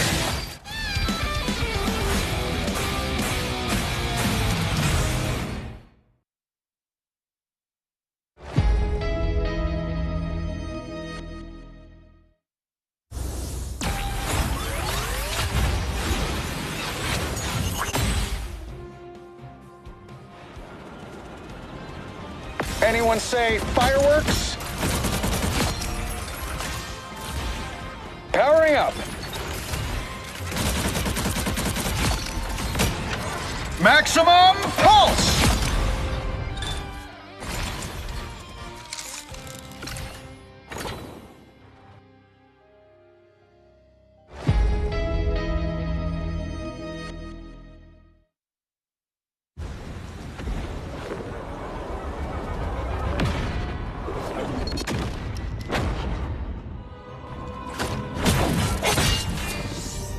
The moon haunts you! Say goodnight.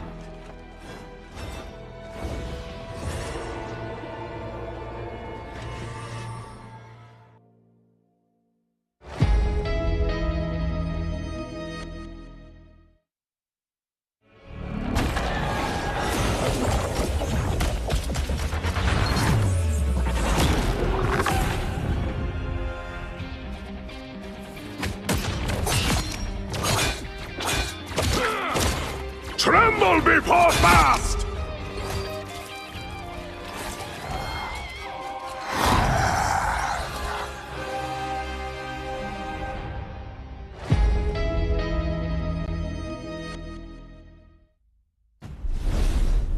Welcome back, folks. It's time to get back into some Marvel Rivals action here at the Marvel Rivals Championship for Asia. Tom, we've already seen some crazy gameplay on the server. We've seen Squirrel Girl, we've seen Spider-Man, and we've seen Jeff Bands, and that That's still not sitting well with me. But I'm very excited to see what else we get to see as we move through this tournament and get a taste of what's going on. Again, this meta has been evolving. It's gone in directions I think most people didn't expect when we first had this patch come out.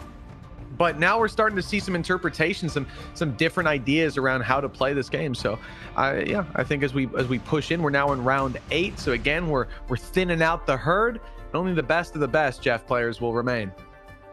Yeah, I think my favorite thing so far is, you can correct me if I'm wrong here, the two things you most wanted to see were Jeff, which the one guy who played it was immediately KO'd, and the other guy who would have played it got banned. And then the other thing you really wanted to see was Iron Fist, because it has your favorite of all the voice lines, and no one's even hovered at Iron Fist. It's messed up, man. It's really messed up. I feel like a war is being waged on how I view the game. You know what I mean? Anything you enjoy is just battable.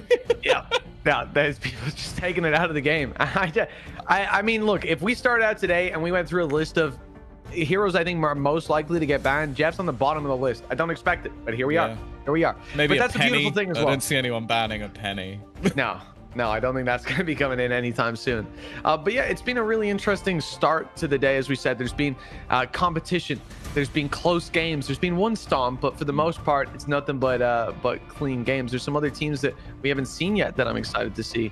I don't know if we will get to, but like Kanga Esports, for example, I think are for the most part shredding out there. But let's talk a little bit about the game that we're about to get into. As you can see, hero select on your screen for Influenza G and Old Man. Now, I've heard that Influenza G are pretty sick, Tom. Oh, okay. I thought Old Man was a squad that I should be on at this point, so I'm already rooting for them. I'll be honest with you. Us old men have got to stick together. And damn, okay. We saw the group protect in the last game. It's gonna be the group ban. So still, I also Flicky Minaj as a name. I was just about to say, man, it's unreal. Flicky Minaj. Unreal. What a legend. I know who I'm rooting for already. No offense, old man. I'm not talking to you, Tom. I meant the team. But yeah, this is an interesting start. Groot and Loki taken out. Protection on Adam Warlock. Now, this might mean that you want to take out something like the Star-Lord, the Mantis maybe as well, because if you can have that doubled healer, Adam Warlock and Mantis with Star-Lord, it's crazy. You've got constant individual revives. You've got group revives. Here's Luna Snow being banned out, but I'm curious to see where Influenza G take this, because it feels like, yeah, the Mantis is going to be removed at least. Still a possibility for that Star-Lord to come in and cause havoc with Adam Warlock. We'll see. I think this, at least so far, looking on what's hovered and everything that's getting removed, other than maybe the group coming into today, I didn't expect to see a mass amount of group bans, but after seeing it played, I think proving the value. But this is way more standardized, like not really going for any sort of removal. A lot of hits taken already by those support roles as well. Like I think a lot of teams will look to play the Luna Snow. I think obviously we go back to Cloak and Dagger being a really huge pick before patch changes. Still pretty prominent, still looking pretty good at this point. So yeah, some hits taken by either side. A rocket combo going to be alongside that Invisible Woman going into this one, and it's understandable that there's no surprise we're seeing a Winter Soldier in combination.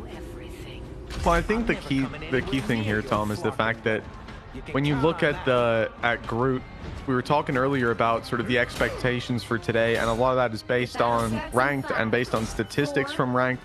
Groot was a hero who was not winning games, and whether it's people figuring him out or place in the meta, now he has had a significant uptick in terms of high-level wins.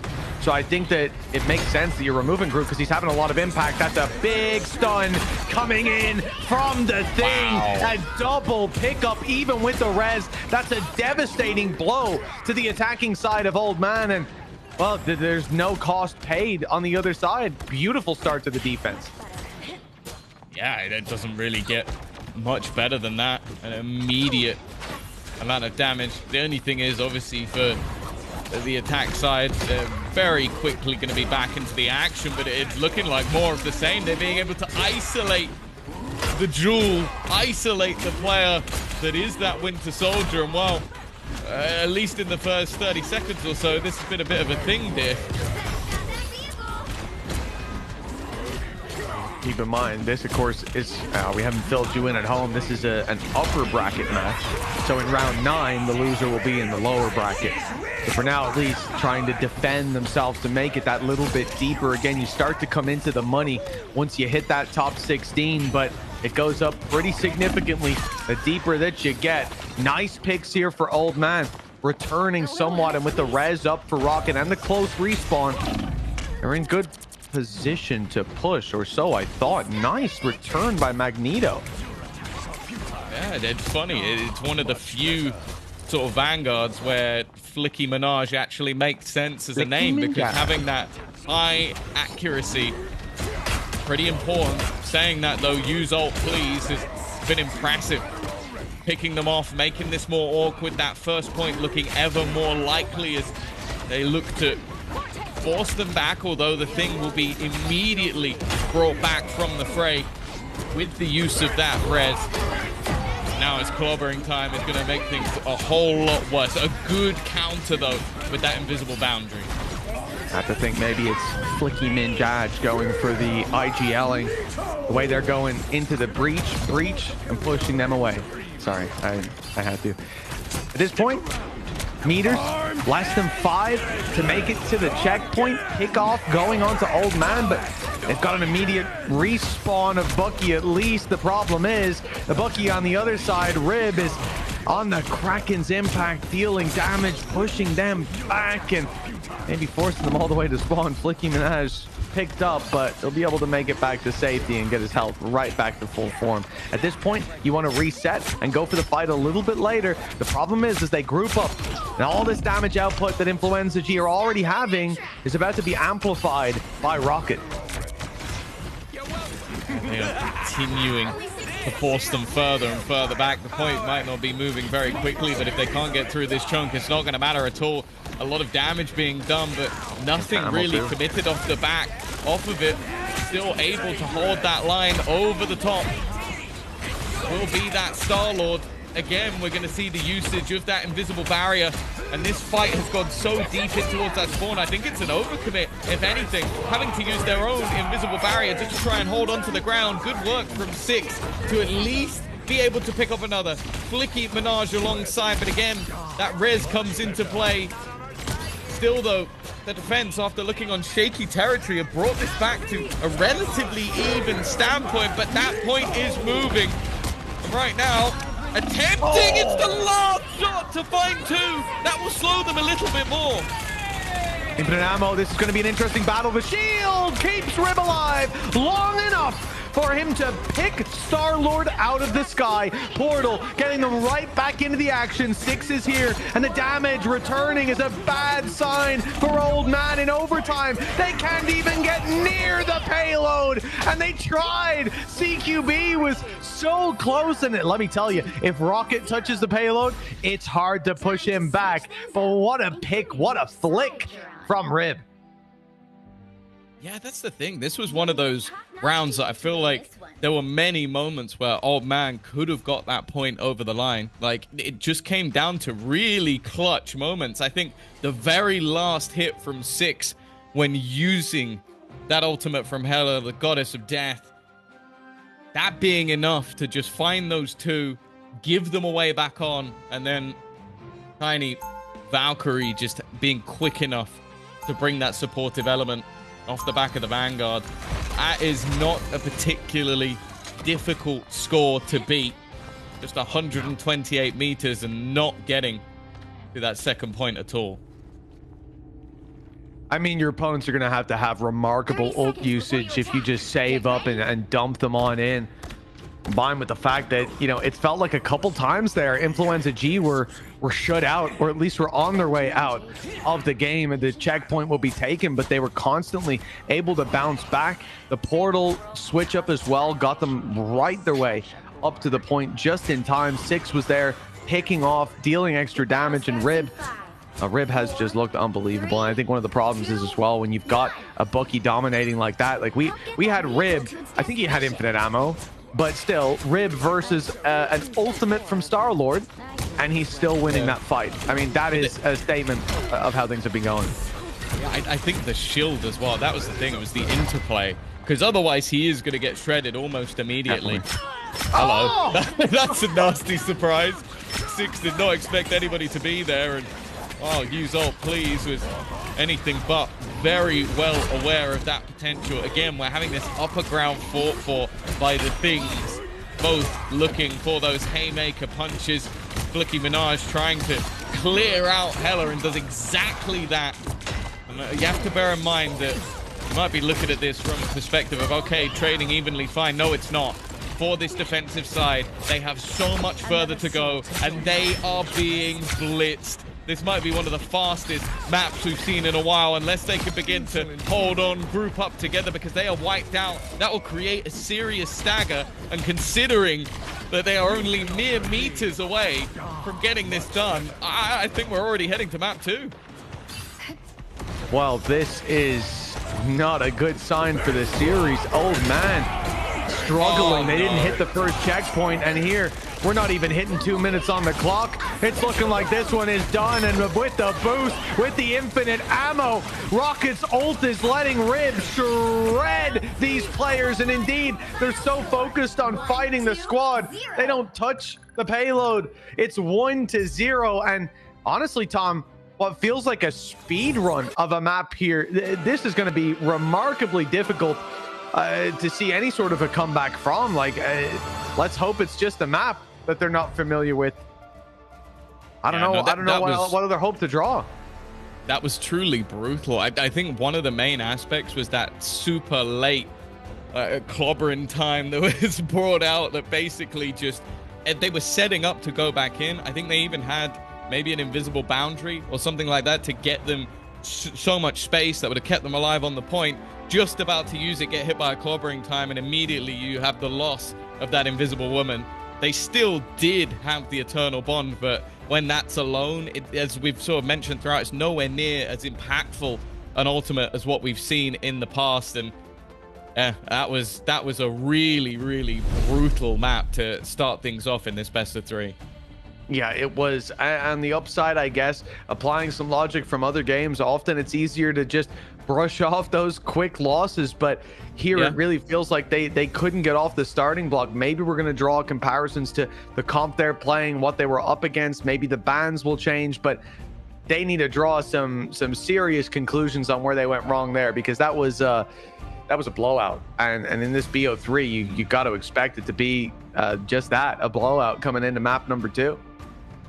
Yeah, I think the thing will be whether or not they can switch up those bans. Like, I think the problem, though, is, for example, maybe you target out the Magneto. Magneto was fantastic in that map. I feel like a Doctor Strange can quite easily fill that gap. And then the other argument would probably be the Thing. I think the Vanguards did fantastically, but you were also playing the Thing. So it's again a scenario where it's like, are you going to nerf yourself to nerf them? Maybe they're better to adapt, and then you're in an even worse position than before. So I think when you get beaten that badly, sure, there's the aspect of, okay, we can reset, it's a new map, it's a new battle, but you now have to make some very quick thinking of, okay, what was our major problem? Like, what was the thing we were struggling against? And I am perplexed as to what that will be. Yeah, I don't know where they draw the conclusions here. I think that's where you lean on the coaching staff. Let's see. The bans and pick phase underway, and okay, it's going to be Hela that's taken out. I mean, thinking back on the previous map, Hela was pretty present with 6 dominating in a lot of those fights. I think tying for top elimination. So yeah, right. That's exactly what I'm thinking. Like, use ult, please, seem to be able to match pound for pound. I don't think the stats were quite as good, but I mean, they lost dominantly, so you kind of expect that. Yeah, that's it. It comes off as a strange ban, but maybe use ult, please feels like their depth is a little bit more on other agents or heroes. Yeah, I'll be interested to see what is the second. Do they also look to target one of the Vanguards? Because although, again, it was like, I feel like the Hela was decent, I don't think that was the main crux of the problem. I think the Vanguards were fantastic. I think you even saw it was the healer that ended up being the MVP. So if your strategists are doing very well, there's also now a lot more strategists on the table, because I think last time out it was a lot more bans in that direction, and they even protected the Loki. So clearly they won dominantly without their key strategist in play. So yeah, I am not liking these odds right now for the old men. I suppose really we got to look and see where the comp ends up. Yuzult, please, taking a Bucky. Certainly not against that. We've also got a Psylocke in play. Look, the ability to take down backline could be there. You look at Influenza G, though, the team starting on the defense. And it's a good thing that I believe, right, Luna Snow is banned out. We've seen that a couple times. We've seen it almost every game, to be honest. It's very infrequent that they, bar the first one where they let it through. And you actually saw in that game why people banned Luna Snow, because with the Luna whole Snow game and the dominated the entire game on both sides.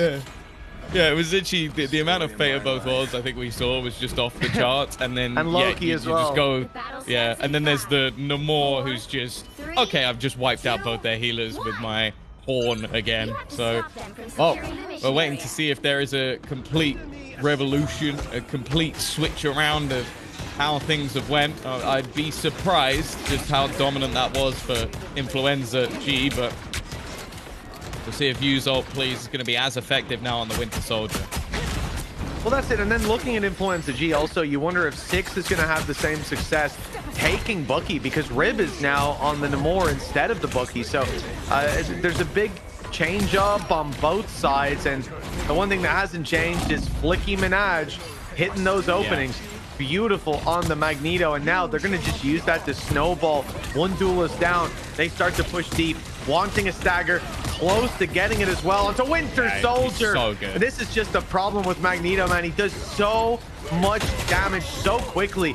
You add in someone like the Thing stunning them, this one's going to be tough. Yeah, I think this is the argument, though, is I don't think you're allowed to have a name like Flicky Minaj without some style to your play. And 2 opening picks for them there. That's not the start their opponents were looking for. Already, powers are being stolen. They're going to utilize that invisible boundary again. You see that combination of ultimates just forcing them back already, looking like a second team fight is already lost. Again, I think they have to look to regroup. And the thing is, regrouping sounds easy, but not when they are pushing this aggressively. Well, that's it. Also, the fact that the pick was onto CQB, like, they needed that extra support ult to be able to bounce back, to be able to match what Influenza G were bringing to the table, still with an invisible boundary in play, and that's going to be put in right here and now. Meteor M, though, looking to take one down, and it finds its target. It's Bucky. That goes down to the ground. Invisible boundary keeping the rest alive as they start to slowly back off. The defenders wanting to concede space, but in the process, they're being hunted down. A deep push from the Thing. Magneto out of the round. Damage done. An Invisible Woman soon to follow. This is a beautiful take from Old Man. And with the staggers that they're going to get here, players still being so far forward, unable to escape, and no teammates there to help them. Oh, hello. Oh, the portal is going to be needed, to keep them alive, to keep them in this. I like this as well. Using the portal from the outside means that they can basically keep themselves at least a little bit safe. Six, and he was the one who actually changed over to that Doctor Strange in order to get them the portal. Had to obviously stay on the roll to keep it. Meant that they didn't have that extra DPS, and they've just been slaughtered on the way back in. It hasn't even been particularly close. Skittles has kept himself alive with the regeneration field, but that will be all she wrote. They have taken the point and now look to start their journey. We even saw Invisible Woman get a pick there with the pull. It's going to come to me in a second. Force physics. There we go. Took a while. It's not like I play her or anything. But yeah, for Old Man, attack side, they've managed to claim the payload, taking a little bit of space, closing it up. Ult online for Yuzult, please, as well. And this Kraken's impact at first sign of resistance will be put through. He's armed and he's dangerous. Not yet claiming the kill. Yeah, I think forced back.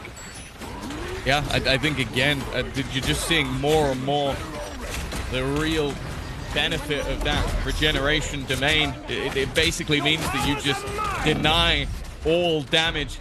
Again, We're going to see the thievery, the god of mischief, utilized to try and steal one of those ultimates, but it's still that fight onto 6. 6 has even switched up to the Silent to try and match up against the opposing Silent. Clobber in time is denied as both invisible boundaries are placed at the same time. The problem is the attackers for now are still coming out on top. Their own regeneration domain keeping them up, and they have wiped out the majority of this defensive side. The rest will have to flee to regroup.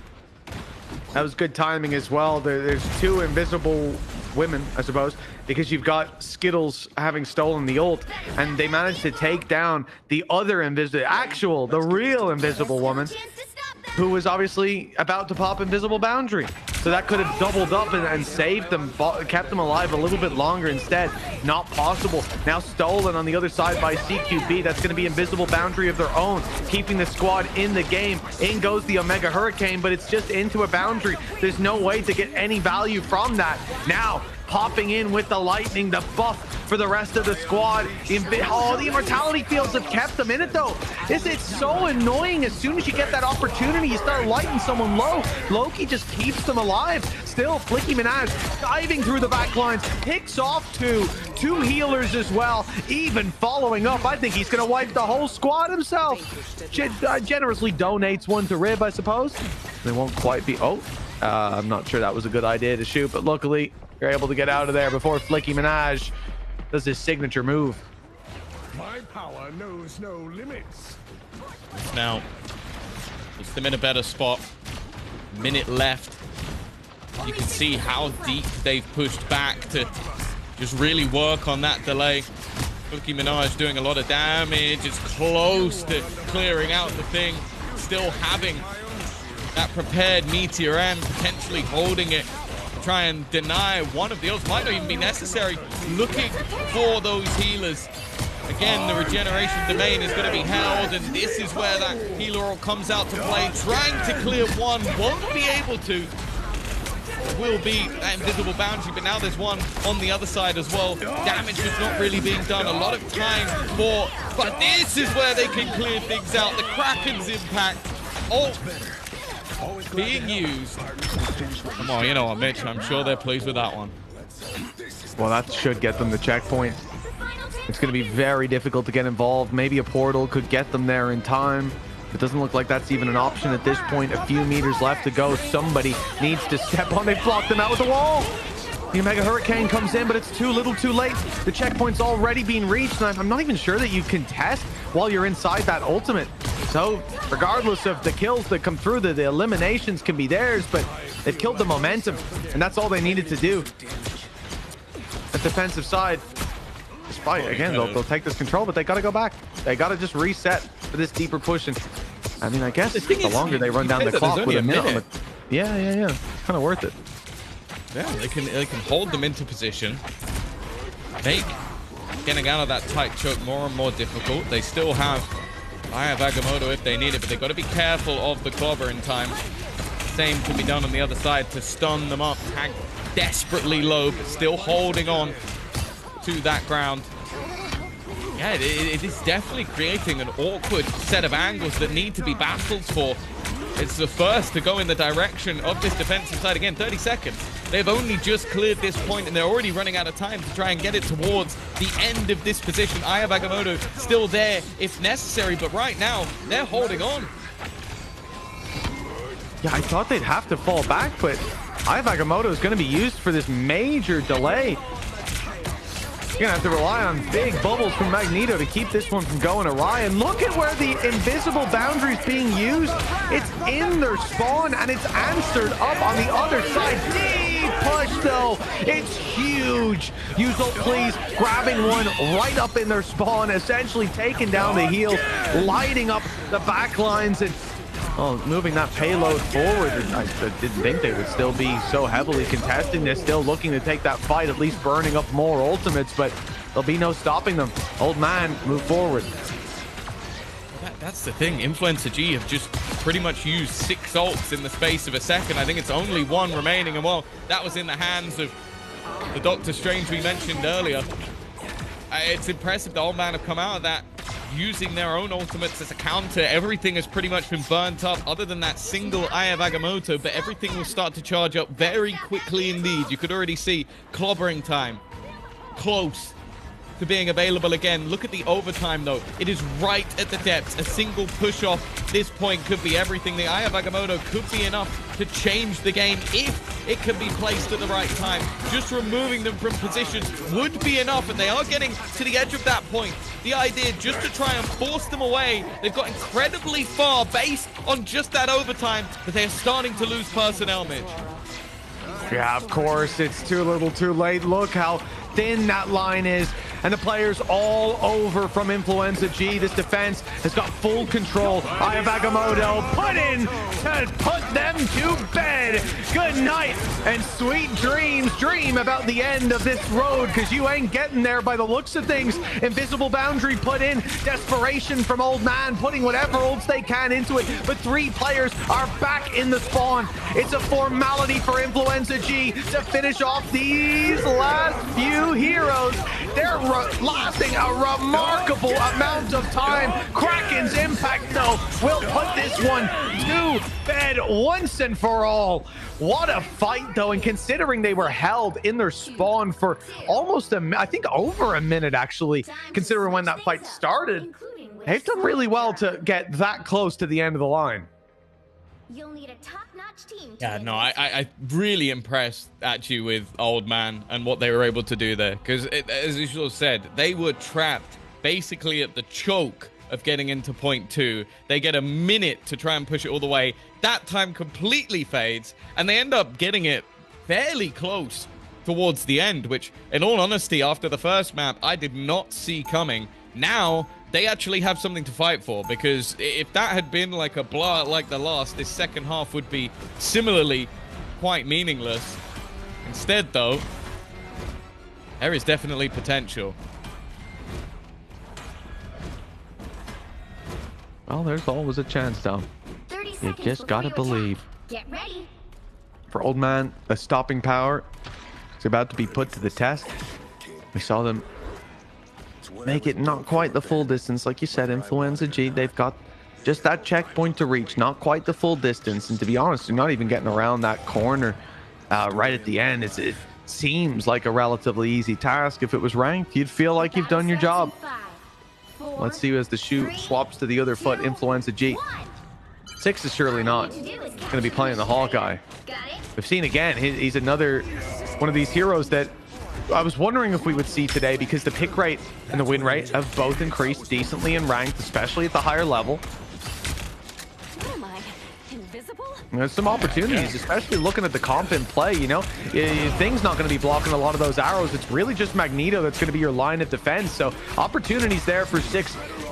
Just connecting them is a different story. Yeah, I think also works nicely in combination with that Winter Soldier, potentially allowing just a single bullet of that pistol to connect to find what you need. And again, it goes back.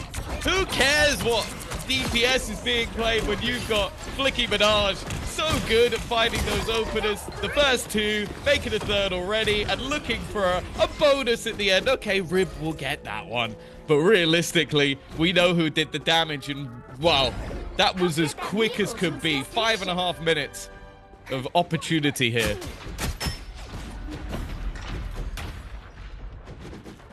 So I don't think I've seen that much time on the clock for quite some time indeed. Ever. Yeah, it's very rare to roll a point that quickly. Barely any resistance met. Old Man and the defense, they have got their work cut out for them. Ultimate coming online for CQB, but they're behind. Influenza have 3, and immediately Skittles, I believe, is the one that was activating that. No, it was the other way around. It was CQB popping it for the invisible boundary. That will be answered back on by Skittles, who's now got his own to work with. And there's one coming in a little bit later, but still through it. There's picks going either way. It's Rib getting revenge onto the Bucky on the other side, waiting here. Psylocke for an opportunity. They're grouped up. Look at the damage. That's a wonderful response. An Old Man, they've stopped this push. Question is, how much can they stagger here as well? It looks like there's a lot of opportunities for that. Got to be careful not to overface themselves. I feel like a lot of teams have been caught by that, where you want to try and crunch down on this close point, especially with the ramp. You can take the high ground, but if you go too far, you get isolated, and that could basically change things. Good grapple to try and drag Rib in, but he's been able to escape. This brawl is going to be everything. Dance of the butterfly not particularly close, but it might not be necessary. So much damage being done from above. Even look to try and sneak around, dangerously close to going down, but it's Rib instead to fall. Big picks, and now that's another duelist down. That's going to slow the push again to a point that Influenza G have got to fall back, got to take the hard reset. They're hoping there's an overextension in the choke point that they can capitalize on, but not being given any opportunities. All they can do is wait, and now grouped up as 6. It's time for the thing to go charging in, create that space, and they'll look to fill it in. But every time they've done this, there's been a response. Psylocke's been there. Use ult please on the Winter Soldier has been there to answer back. Clobber in time online activated. With the kills, the eliminations, the follow-ups, they're not there, not just yet. Dance of the Butterfly used. Again, these healer ults, these invisible boundaries are keeping everybody online. That Kraken's impact is devastating, though. They're rolling in the back lines and taking everybody down. The payload moves. A decent amount of delay for a normal game, but considering they started with 5 minutes on the clock, Influenza G will have no problem. Has to be the most impactful ultimate in the majority of these series. The amount you can get for the Kraken's impact, and well, that might be the one thing that could potentially save the old man on the other side. Use ult please has his available. It's just whether they can get in time. They're trying to go through those backlines, but they're getting down to the last second or so. The Dance of the Butterfly used as an attempted counter, but here it comes. The Kraken's impact of their own, 2 already to use ult please his name. The rest still trying to just hold on to the side, but surely losing those couple of players should be enough. It doesn't seem to be. Still, eventually, that point is going to be moved back, and you can even see they are looking to try and push them even further. Well, every little helps at this point. 1:45 on the clock, the timer running down, and payload was just a few meters from pushing across that boundary. For you, on that defensive side, you'll push them as far as they're willing to step back. Maybe even catch one out of position. That's not the case, though, as Influenza G start push back. They're grouped up. And they'll look for this together with invisible boundary going down. Same thing can be said, though, over on CQB. Using the Loki to do exactly what we've seen a million times now. That gives you the second invisible boundary ult coming out around cap this time, and this again all just plays down as delay. Old man are running that clock down. There's a minute left, and Influenza can't even get past that first choke point. They're being kept back, and that is a big pick, taking down the invisible woman. And look how quickly the rest of the dominoes fall. 50 seconds left, and granted, Kraken's impact's being used. Meteor M, Dance of the Butterfly, none of these are online, but there's nothing really for Influenza G. Okay, they just got a Meteor M, and they'll have a Dance of the Butterfly. Short of that hitting, short of them winning, I think just one team fight, although with the Strange Portal, maybe 2. They are running out of time and options. Yeah, the most impactful ult has been that Kraken, and this time it went the way of use ult please. And the other clearly went to waste. They managed to sort of circumnavigate that backline. Dance of the Butterfly attempting, but again, it just seems to be null and void. The amount of damage that could be done while that regeneration field is available. Already, use ult please, just putting away that chip damage, and with them already looking to just try and get this through in overtime. A similar scenario to what we saw on the previous half of the map. The invisible barrier giving them that extra little bit of space, but the fights haven't been going their way. The Eye of Agamotto even protected with the bubble. It will find absolutely nothing, and now they are just being pushed further and further back. They can't fall back. They need to continue to contest this point. The scrap, furthermore, within this site, it's just not stopping. that invisible barrier holds them at least a little bit longer as this defensive side continues to just plow damage in towards this position. Deep in overtime already, and now the Kraken's impact comes raining down from above. That was two picks, both Vanguards, and the rest are far behind. They thought the Vanguards could hold the line, but that line got smudged very, very quickly indeed. That map swings the other way, and that means we have to go the distance, Tom. We're going to all three in this series, and I think it's certainly deserved. That first map was a stomp, and it looked like Old Man had no chance whatsoever, but they certainly came in with a refreshed look to map number 2. Definitely seems like the old dog still got a few tricks left in him, and I was definitely worried. Like after map number 1, after they banned Hella, which was something that Use Alt Please was consistently bringing in and finding impact on, they took it out because it was clearly doing damage on the other side. I was thinking, okay, well, is he going to do enough on the Winter Soldier? The answer was most certainly yes. Yeah, there was also the whole question that we had at the start of the role swaps, right? On the other side, Influenza had 6 playing the Winter Soldier, and it was Rib that had to swap over. It was doing Namor, was doing Storm, and I think once we reset back to like Rib's Winter Soldier, it looks unbelievable. But and also 6 then went to the Psylocke, I believe. But I guess the situation there, you're looking for those solutions. We've got a decent position to fight from, but on the other side, it feels like Old Man, they hit this good rhythm with their healer. Old CQB was constantly popping his invisible boundary first, keeping the squad alive, farming up a ton of ult charge off of those clones. And once the invisible boundary went down, we had Immortality Field, which was often used first, then invisible boundary, then invisible boundary, then Immortality Field. It's a really strong sustain that this squad has to just keep themselves alive on those chokes, and it worked wonderfully here on the defensive side. But Tom, that is the second map done out of 3. There is another. We're going to Tokyo 2099, the Spider Islands, where the convoy has got to make it to the very end and stop the Master Weaver. Now, this will be the decider between the two. I'm curious to see the bans, if there's major changes. We start with Groot, and Hela is still going to be removed. I do not want to give the opportunity to Influenza G to have that in play. Yeah, honestly, it's fair enough. Like, Use Alt Please was able to go toe to toe when it came to the switch up of that Winter Soldier. So fair enough. Like, you've already proven that holds value for you. Interestingly, actually going to see the protection of Star-Lord this time around, and I wonder if that means we're immediately going to get that on Warlock. But that makes sense. You don't want to allow the free res to come in every single time, and that is one of the main combos you're going to see with that sort of trio alongside Mantis. Now we'll see where the last ban is going to go. It's no more understandable when you've got the Luna Snow protection. So both protections see an immediate ban afterwards, which again, you know, you're out of Morlock for your Star-Lord, you're no more for your Luna. But now, Tom, with Luna open, with Jeff unbanned, does that mean? No, it doesn't, evidently. No. Yeah, it's just not the time for it. The world's not ready to see top tier Jeff gameplay, but someday they will be. Yeah, just not in your games.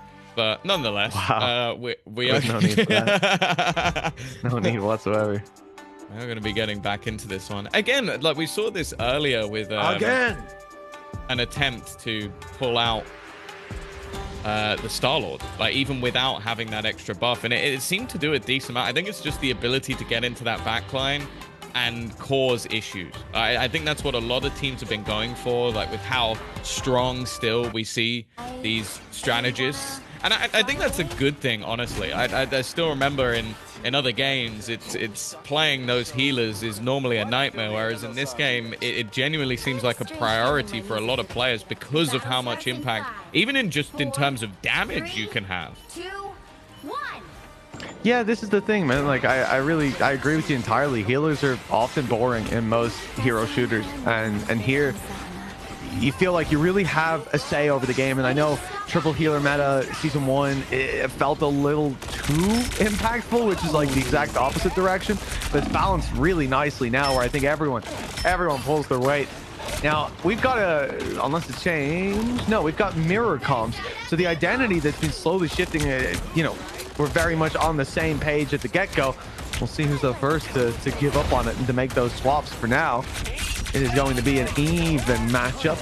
Good damage coming in from the Star-Lord, but again, that's going to pop the immortality fields for the defensive side. They have so much stagger and survivability, as is evidently not the case for the Thing.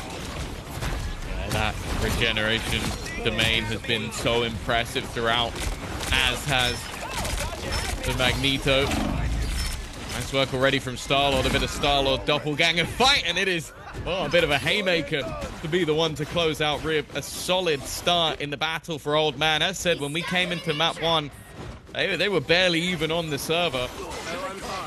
They've won that first team fight, but with the quick spawn positioning, their opponents are going to be right back on their tail.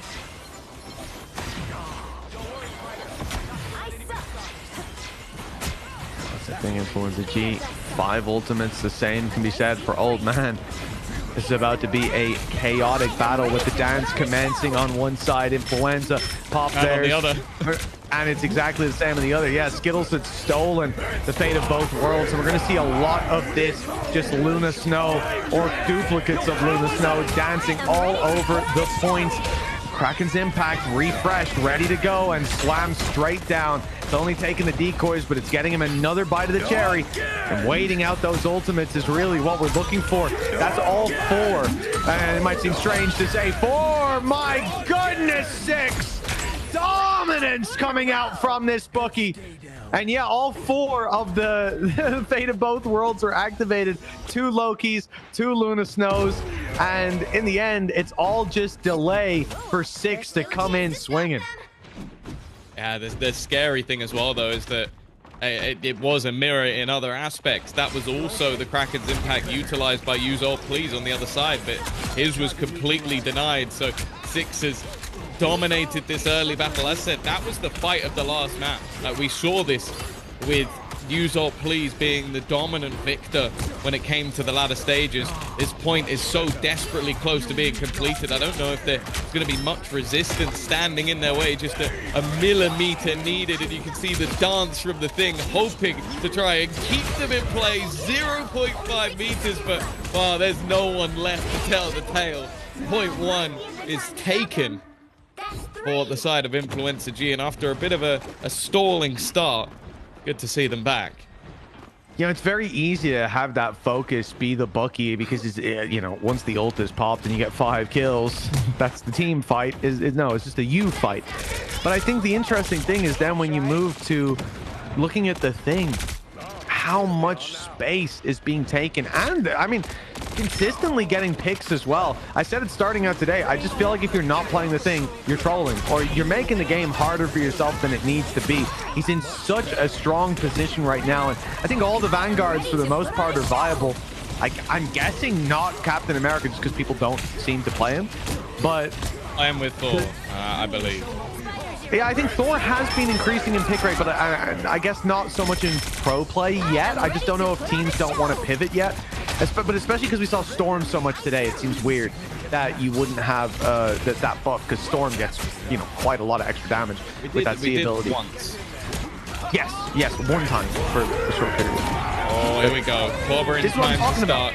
Use All Please has already been eliminated. Another problematic start for someone who was so impactful when it came to the last Rib. Skittles had done well, though, looking to get this point even further. Tiny Valkyrie adding another to the pile, and while this is an attempted retreat, I say attempted because there is no escape. It is another almost full wipe for the side of the defense, and again, even getting back to the point before it gets over the line is going to be troublesome. They do at least have themselves that combination of the Kraken's impact and clobbering time if they want to use it, but I don't think they got there in time. Oh, well, let's see. Maybe just. We're just at the boundary, but it looks like the fight will continue. A scrap for Flickyman, as I'm not sure how they're being sustained through that, but Ultimate's put into play. The fate of both worlds from Old Man as they flood back into the fight. Oh, the Galactic Legend, but the HP so low, it's tough to really use in this scenario for Rip. Wants that bit of extra space and wants the healing ults to fade away before that's the play. CQB, though, is very much keeping the squad alive. There you go. The second that the healing ult goes away, the bubble is on him, and the Galactic Legend comes through. They pop a Fate of Both Worlds of their own, and Influenza G flood this as a result. It was close. They stopped it just a few meters away from the choke point, but Old Man have to concede that point now. That can be a difficult position to get through with, again, the spawns being so close and problems of getting through that final choke. But now they have the toughest of all. Getting up this ramp always seems to be a mission for squads. They're going to be hoping for maybe even not team wipes, but staggered wipes, just to give more of an isolation. Six have done fantastically well. I think he's completely diffed Use Ult Please in this matchup so far, and he's managed to try and move the Loki and the Luna back towards their own squad. One of them goes down for it, and now the second does as well. Those are big, big picks. They're literally being kept in their spawn at the moment. This is the kind of fight you expect to see when the payload's about to hit the final checkpoint, but it was less than halfway there. And now primed and ready for this engagement, Skittles with an ult online. Which one did he steal? Activated it already, I think, and it's clobbering time comes in. That's from the side of Old Man. They're dominating as Skittles dances around, trying to keep the squad alive. Kraken's impact comes into play. Immortality fields, though, causing problems. CQB with ult ready to be activated, and hey, now is the time, but they're waiting for Roundcat's ult to fade away. The fate of both worlds, buying time, getting them picks, and now CQB happy that he didn't panic use it and gets to keep that for the next fight alongside the Kraken's impact of Use Ult Please. Yeah, and unfortunately this time for Six, he hasn't had the same impact that he was hoping for. Meteor M available, an ult that normally has so much impact with double the amount of defensive ultimates available, it becomes quite difficult. 20 seconds, they were so desperately close to getting it over the line that Meteor M is coming in to try and deny whatever they can, but it hasn't worked out. The defense holding on strong again. That fate of both worlds has caused so many issues. The response will be there, though. Great timing on that Galactic impact, trying to get as much done as humanly possible. A chance to maybe get it over the line, but a response is there in turn. Again, just a back and forth and even trading on either side as that overtime continues to tick. Always going to favor the defensive side if you're evenly trading this deep into the game, but looks like Influenza G, they've got some numbers ready for the fight. The Thing battling with the haymakers. It looks like it will be Old Man's Thing that's making it deeper into that push. The portal comes through, and so too does Rib, now having swapped over to the Doctor Strange, finding a lot of damage with this Vanguard. And Loki, always a slippery snake to try to take down. They'll change direction, look instead to take someone else. But the problem is Star-Lord won't go down because Fate of Both Worlds has been activated. Roundcat keeps him alive. CQB just now getting ult online, gonna steal presumably Fate of Both Worlds. They need it for the sustain to stay alive. Skittles goes down. Ult's not there for Influenza G, and an OT. If they go down here, it is done, and that's exactly what happens, stopping them at the very final hurdle. It's ridiculous. Just how close that final point ended up being. I think we even saw Use Ult Please switch over to a Wolverine and just had enough of not only these constant sort of bulky vanguards up the front, but also you could just take away one of the healers. You can't keep using this Fate of Both Worlds if I just move you away, move you to a different point. And that's basically what this matchup has become, is who can time their Fate of Both Worlds the best. And, well, it was a very, very narrow margin. Well, this has been a bit of a nail-biter. A few swing moments that go either way, but Influenza G, you know, it really felt like they had this one tied up, and I think you can look to Old Man for their ult usage, for round cap, for CQB. The spacing on ult usage was perfect. And again, there was a moment there where Influenza G looked like they were knocking on victory's door. CQB, in a lot of games, I think you'll see the Loki panic and use the ulti to sustain after a pick or two comes in. And because he didn't, they had it for the next fight. They had it to slow down Galactic Legend. Then Roundcat could build hers up just in time. Really, really masterful play from the side of Old Man. Now they move to their attack. The challenge, oh my goodness, the challenge right away between the Star Lords. It almost looks like he has Galactic Legend on. Every shot was hitting. Every shot still hitting. He is shredding, and yeah, no surprise Riv ran away. I'm not sure he should have come back with the way this fight's going. And it's only a matter of time before either of them can switch things up. Obviously getting that bonus heal from the Lunar Snow as well whenever she's healing anybody else. So it makes sure that Star-Lord is very unlikely to go down without some serious damage. Even a doppelganger fight of the things going on at the moment, and maybe a bit of an awkward start to this battle. Old Man with 2 quick picks and already making it a third. Use ult please on this attack, already looking a little bit better than in that first half.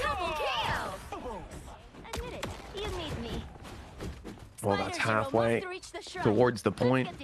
Definitely feels like, yeah, the momentum has swapped over. Old Man are looking very strong indeed. And now those initial fights, their Star-Lord is hitting everything from what we're seeing so far. And really, just in case we needed another example, here he goes. Straight away, the pick onto Tiny Valkyrie. That's the thing out of the round. He's got a new target. Galactic Legend online, but Skittles has used ultimate. Once that fades, we're gonna see exactly this. Kraken's impact coming through for Old Man. Big picks, and while I was waiting for Galactic Legend, I don't think we're gonna see it used. We definitely don't need to on that first point. No, I think as well, even just holding the ult ready in case anybody attempted to come through the portal, I think it was realized very quickly from the defense that this was lost, and in very quick fashion as well. I think both sides have been able to get to that first point with relative time, but I think Old Man definitely did it quicker. Yeah, oh yeah, 4:30 on the clock. They've got plenty of time, and it's more so there's not that resistance so far. They seem to be cutting through them like a hot knife through butter, but one is found for Influenza G. A little bit more being sought after. Kraken's impact there. Again, if you're investing these ults this close to your enemy spawn, they're going to quite quickly be right back into fighting form. You always got to be careful with where and when you're using them. For Influenza G, they've got a lot to work with. Fate of both worlds if things start to go awry. Magneto, the Meteor M. But I'm still waiting to see that Galactic Legend. Star-Lord's had it on for a long time over here on Old Man, and we're at that stage where you know by this point that there's going to be some healing ults online, so you don't really want to just waste it and have them pop theirs to counter. Maybe you do. Here he goes. It's attempted in the backline. I think the other look, it's just, okay, can I maybe just have to use it to bait out some of those healing ultimates? Again, we're going to have the fate of both worlds on either side. ETM thrown in, and that does get rid of one of those defensive healers. The thing is, though, they've lost far more in response by the looks of it.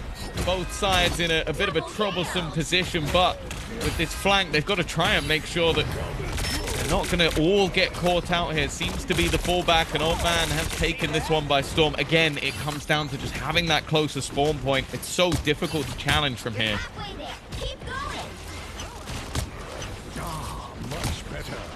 But now things get a little bit easier, right? The distance comes closer to even.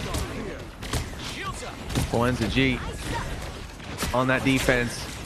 They've just touched on. They're going to stop that payload for now. Well, the pick onto the healer in the backlines isn't ideal. We've lost one, and that's why you're going to see the fate of both worlds activated. It's Skittles stealing it. But CQB does exactly the same. So again, just matching with ults favoring Old Man. Not going to look pretty once that ult fades. There you go. Legendary. The Galactic Legend is on the scene, and it's tearing through Influenza G. the defenders will have to start thinking about the next checkpoint because this one looks like it's too far gone. I don't think they have the pacing for it. Not even going to try and get onto that site. No value in that, especially when I think all of us know that this last ramp push could be devastating. The closest spawn I think you could even have in the game. Like, it's so ridiculously close that you're going to want to save everything you've got for this final fight. But ultimately, that was perfectly timed. Already, there you go. We're going to see that Kraken impact trying to work out, but it just seems like a constant game of cat and mouse, with the mouse constantly escaping with Fate of both worlds. Yeah, if anyone sat there wondering why we saw the Luna snow bans constantly alongside the Loki, well, here you go. This is pretty much it. It's all about ult management. It's all about keeping it to dump those two in counter to whatever your opponents are bringing to the table. And I think Influenza G doing a good job of exactly that. Skittles is close to having the ult online, fighting again towards the spawn. It does mean that every team fight that you win gains you a little bit less time than if you were just letting them that little bit deeper. But also the payload's further away from the checkpoint, so there's a little trade-off to everything. The heals here from Loki from up top, but it's the ult online. If there's a panic moment, that will be activated just to keep everything on the straight and narrow. Big ult potentially from Old Man. Galactic Legend looking for targets. There's not much they can do, but of course, again, Skittles, the panic moment comes in, and they say, we need help. Fate of both worlds activated, keeps them very much online in that fight. The Kraken's impact picking clones and hoping that it can have the impact when the ult faded. It takes a while. The thing is, again, it's very, very slow move up. In fact, it's actually going to be the defense to reclaim control of the point for now.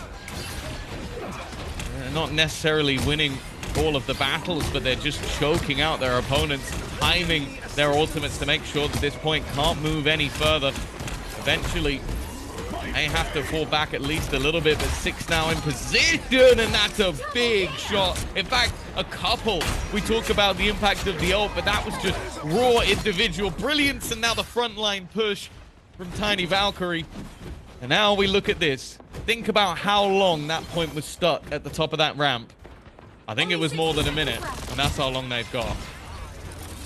Oh, yep. The time is ticking away. Checking in on ultimates.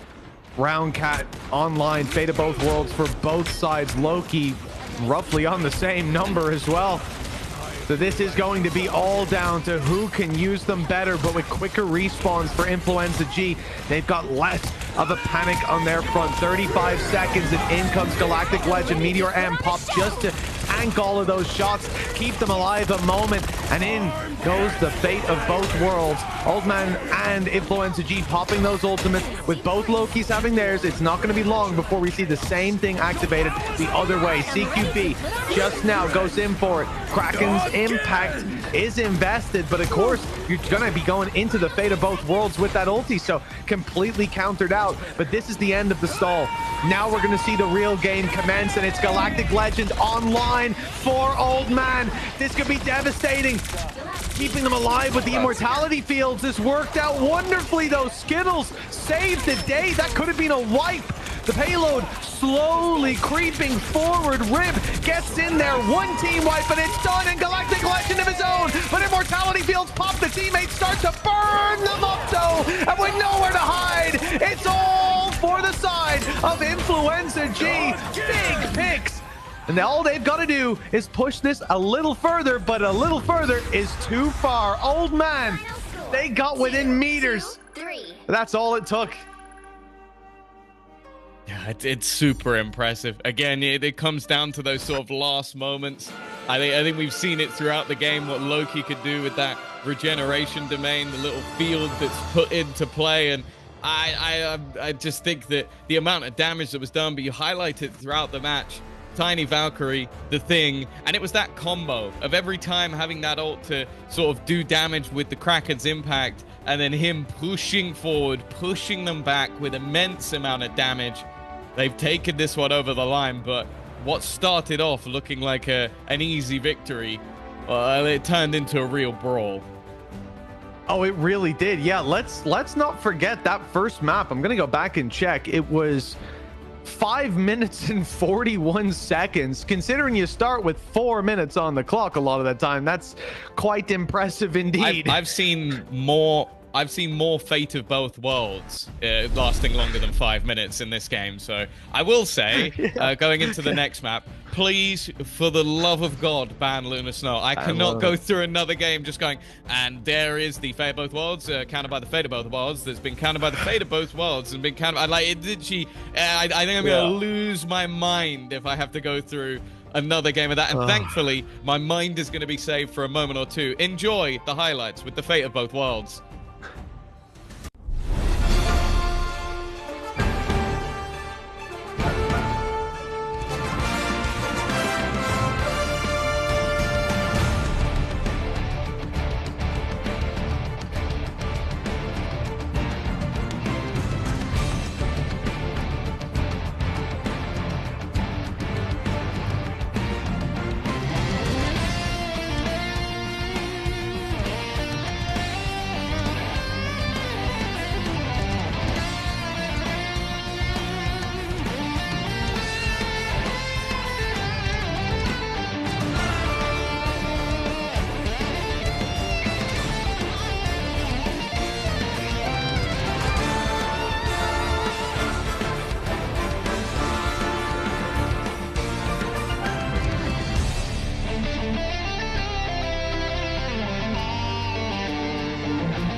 Across all time, I see you turning the tides. And do you see now our time, our turn? We can still fight like the wind and fire. And wonder no more. That now is the only time your heart is mine. Light has fallen, darkness grows, and yes, we fight for our destiny and fate. New days smiling for the past and future. Break those chains, lead the way, fight with me. And when you wake up, open your eyes, raising up your fists and smashing through time walls. Before the rifts splinters again, we are rebels till the end. Rise up, open your mind, hold on to your powers, no one can stop us. We are rivals again until the end of time.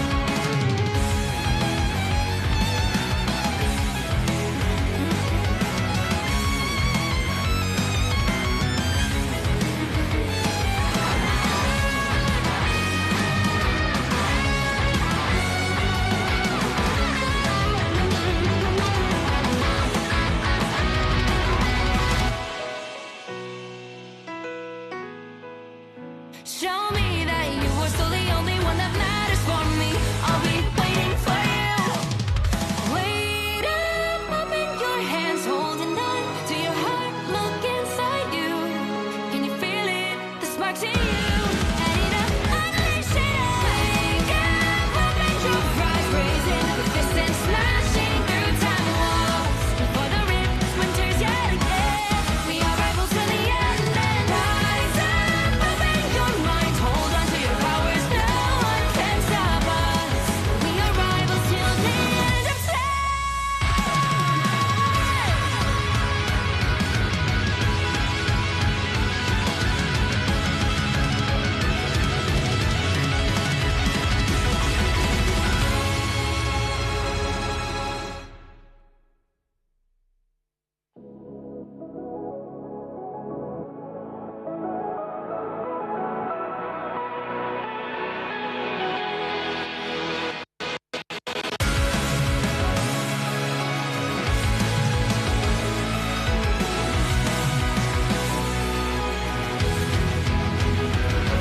Remember the dusk, the lights gripping tightly, trapping all those fighting souls. But yet, across the world, I see you standing in my way.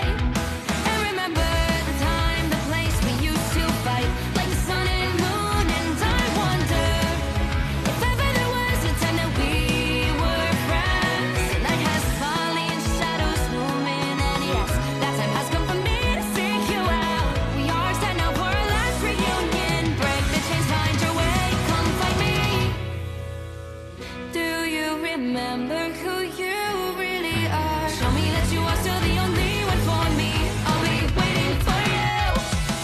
Wake up, open your eyes, raising up your fists and smashing through time walls. Before the rift splinters again, we are rebels till the end. Rise up, open your mind, hold on to your powers, no one can stop us. We are rivals till the end of time. We will clash, no matter where. We will fight, reaching across time and space. 'Cause you are my destiny to the end.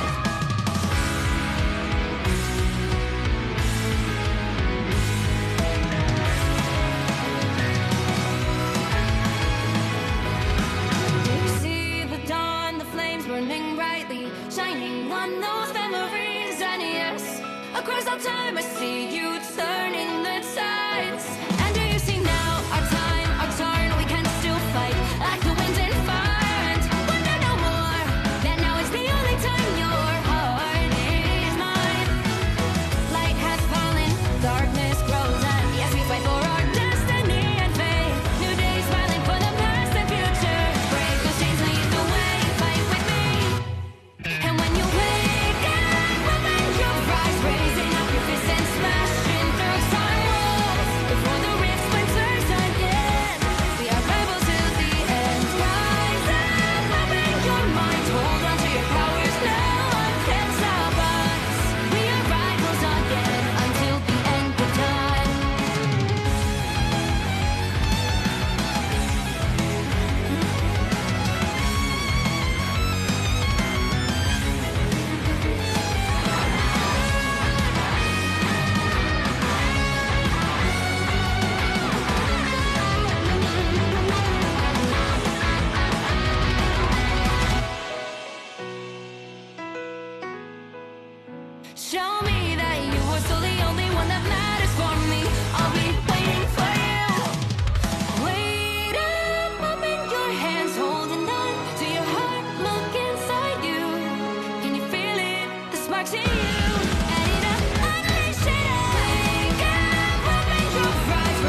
Anyone say fireworks? Powering up. Maximum pulse!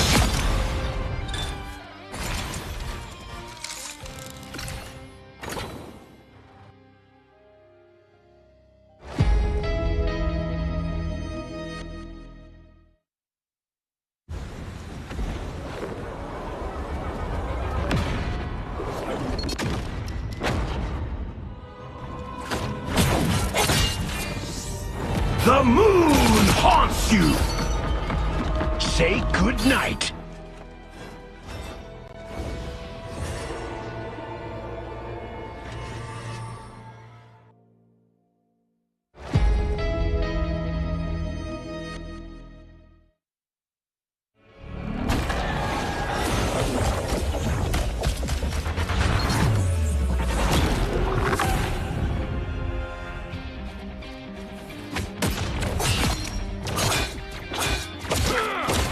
Tremble before fast!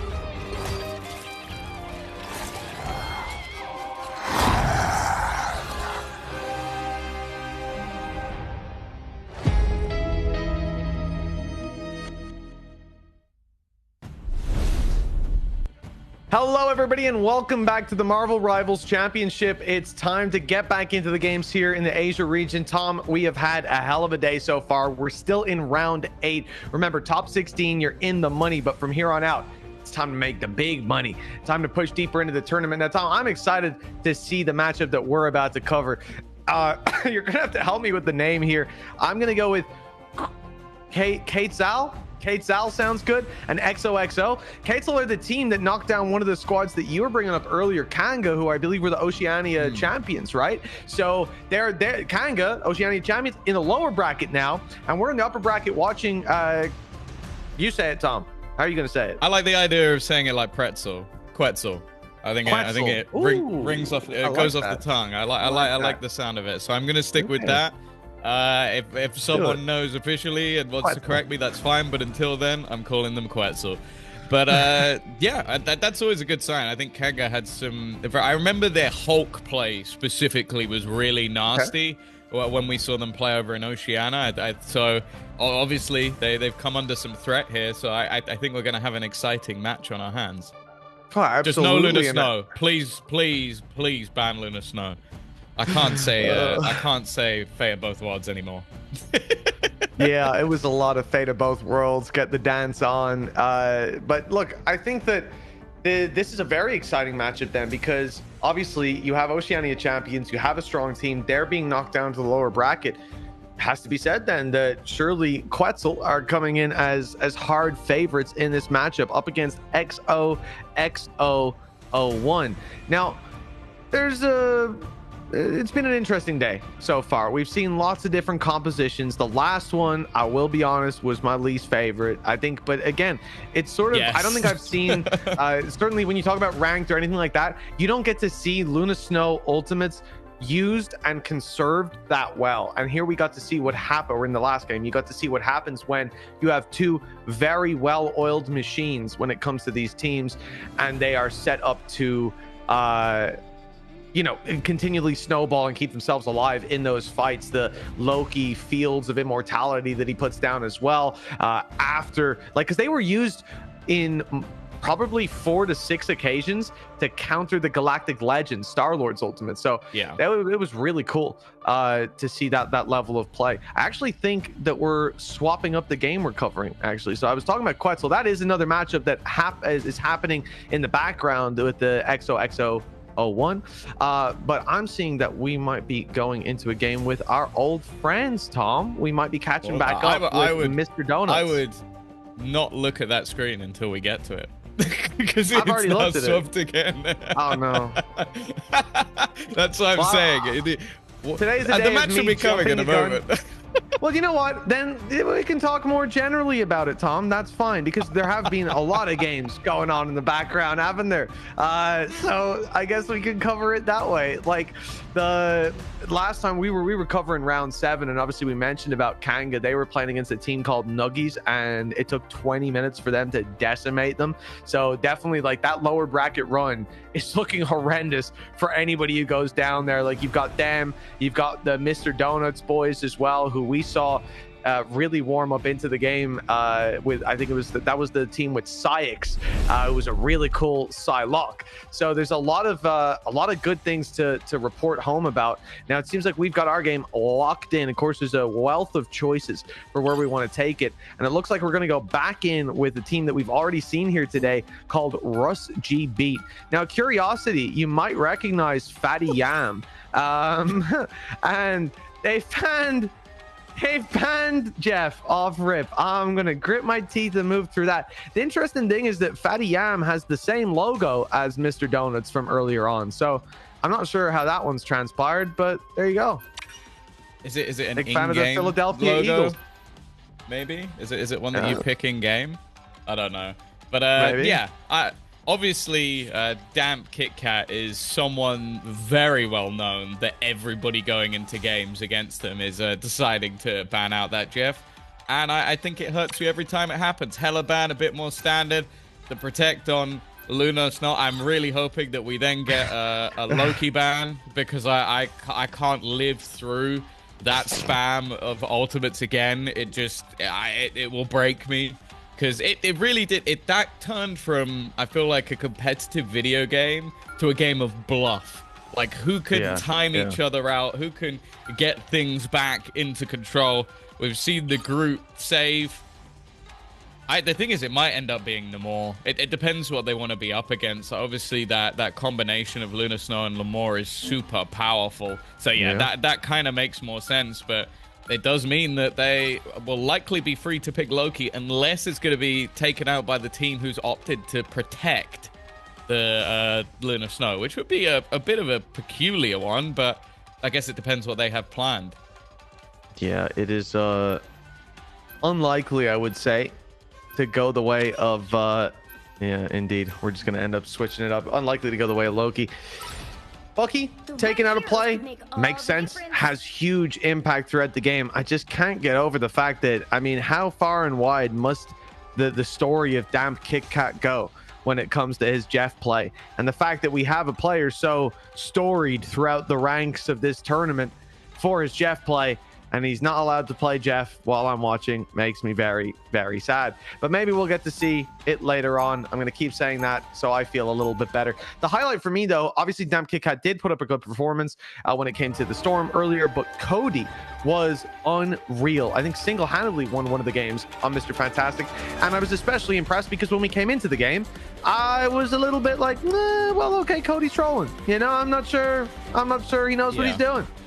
Because Mr. Fantastic generally is just mediocre, but in his hands, it's something special. But that was the thing I enjoyed, was it was, as I said at the time, the quasi-triple Vanguard. It's technically only the double, but you have that Mr. Fantastic also sort of bullying the front lines and then being able to sort of stay alive for so long. Now adding in, again, that combination alongside Loki. Although I was going to say for a second I didn't see the pick coming into the other side. I do, however, like the choice of Homunculus, because he's actually gone for the direct counter to those sort of characters. So let's see if that works out. Yeah, normally we've seen the Thing in play, and not getting it here, it's perfect timing to bring out one of these Wolverines who's earlier on up against the Thing Magneto comp. It just did not work.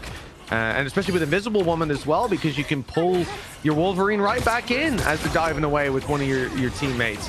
Nice opening here from the side of Fatty Yam on the attack.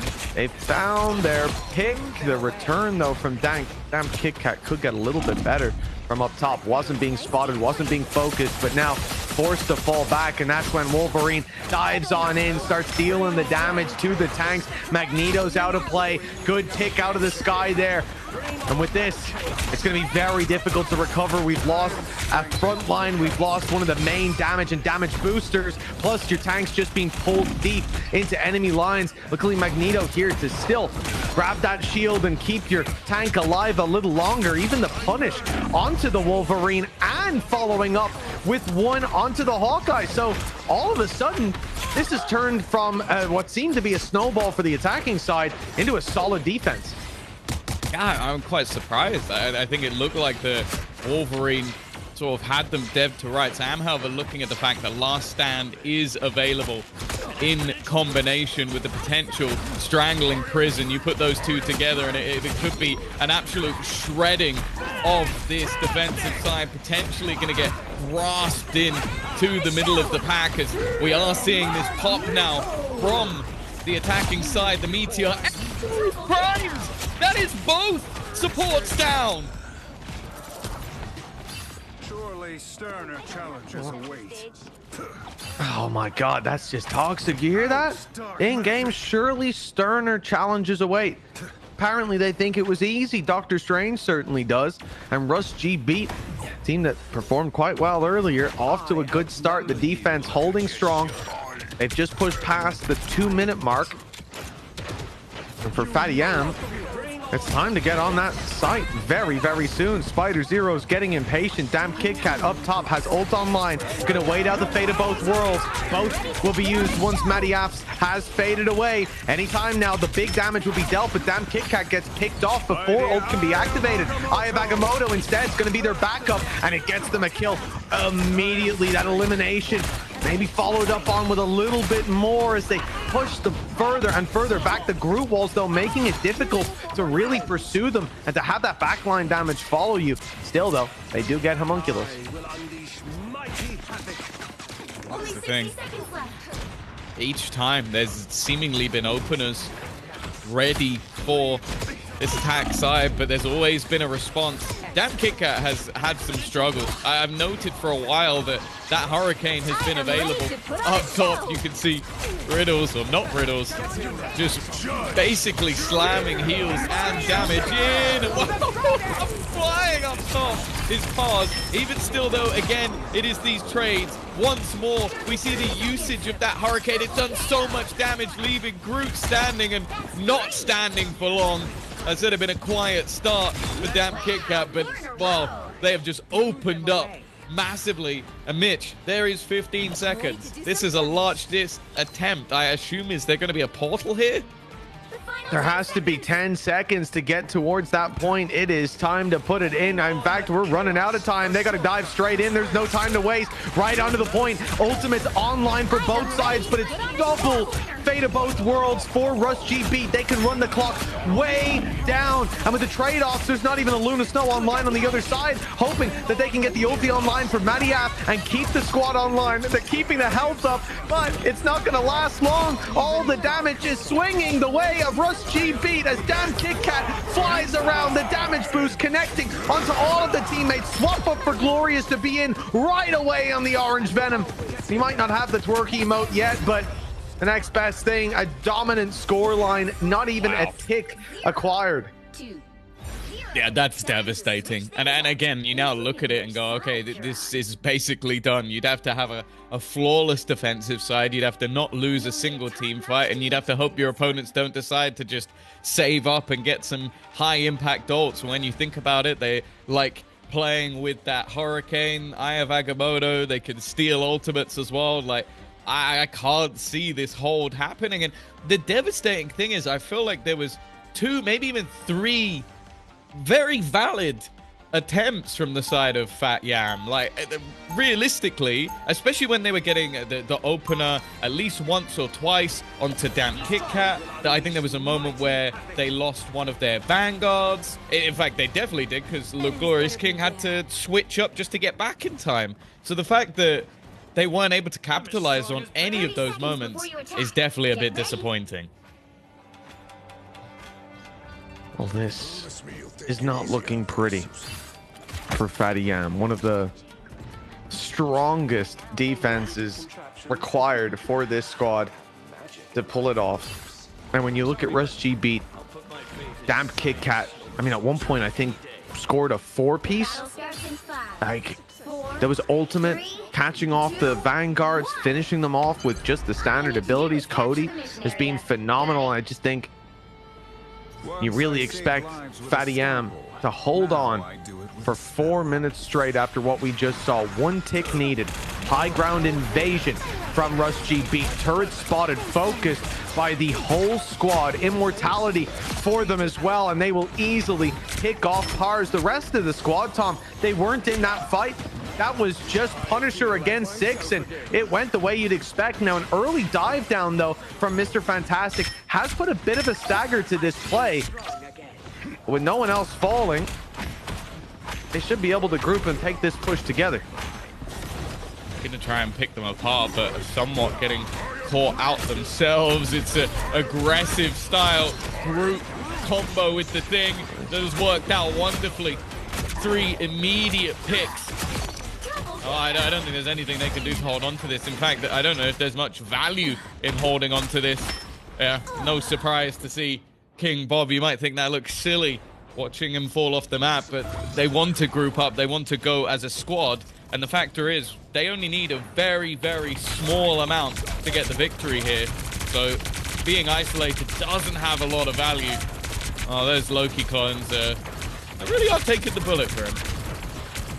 Well, with the pick going the way that it did, initially Pars falling and no response, it looked like that could have been the first domino, but they've done well to hold on here. Fatty Am, oh yeah, nice pick as well.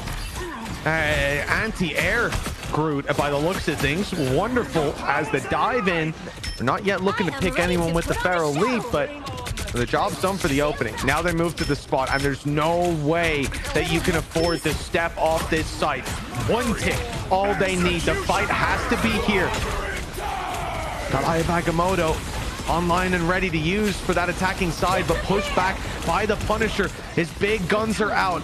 The fate of both worlds is keeping them in it, but that will soon fade, and that's when the last stand comes in. Big dive from Homunculus. He'll grab 1, 2, in fact, and that should be enough. They've stopped another push, slowed it with some staggers too. Whoa, even get the ultimate out. That could be a mistake from Damp Kit Kat. A risk that doesn't see the reward this time. There's enough players here. There's still healers. You've got the thing as a tank, and yeah, they are just going to force them back and reset. Not sure what was seen in that moment from Damp Kit Kat, believing that that was the opportunity, but I mentioned the chances of holding on for 4 minutes, and well, with 3 of them are already gone. If anything, it seems like the hard part has been done. You also look towards the ultimates, and if anything, they slightly favor the defensive side. Wolverine looked like he was in trouble, just a sliver of health, and instead he's got this dive straight in and on to the Strange, but damn, Kit Kat saves the day, keeping the Vanguards online. That could be the domino that ultimately topples this defense, but the response is instantaneous. Instant kills, returning the other way as Fate of Both Worlds is activated. They'll be able to at least close in towards the point, thanks to not Riddles getting them this little bit of stagger, this little bit of survivability. Aya Bagamoto, and it lands big. Wow. Oh, this could be it. Again, it looks like opportunities are presenting themselves. Pars tries to be the hero. He's got immortality fields to fire through, but shots are landing. Damage is being done. They're holding on. 17 seconds left, and it's the turret from Cody that eliminates Pars. They've got players here, but they still need to punch through with dangers. A low HP on Strange. He's being healed up in the back of the site and protected by the thing, protected by Homunculus on the side, and the dive in here causing problems. Glorious King is down. This is disastrous. How are they still holding on here in overtime? Fatty M, they're about to do it. OT pushed to its limits. And one last fight, one final opportunity. They have to stay on the point, but that's making them easy targets. Everybody's turning, and the odds have turned back into Fatty Ant's favor. They've got a draw out of that neck and neck. That's the first time in a long time I've seen that. Yeah, I don't even think I've seen that in a ranked game where neither team gets a single point. That is absurd. What the hell? And it makes it an insane first map that honestly, I don't, yeah, double MVPs. This is genuinely the wildest scoreboard I think I've ever looked at. What is going because on? neither team won. I gotta be honest, man. I don't even know what happens now. Like, if they trade maps, do we do another one?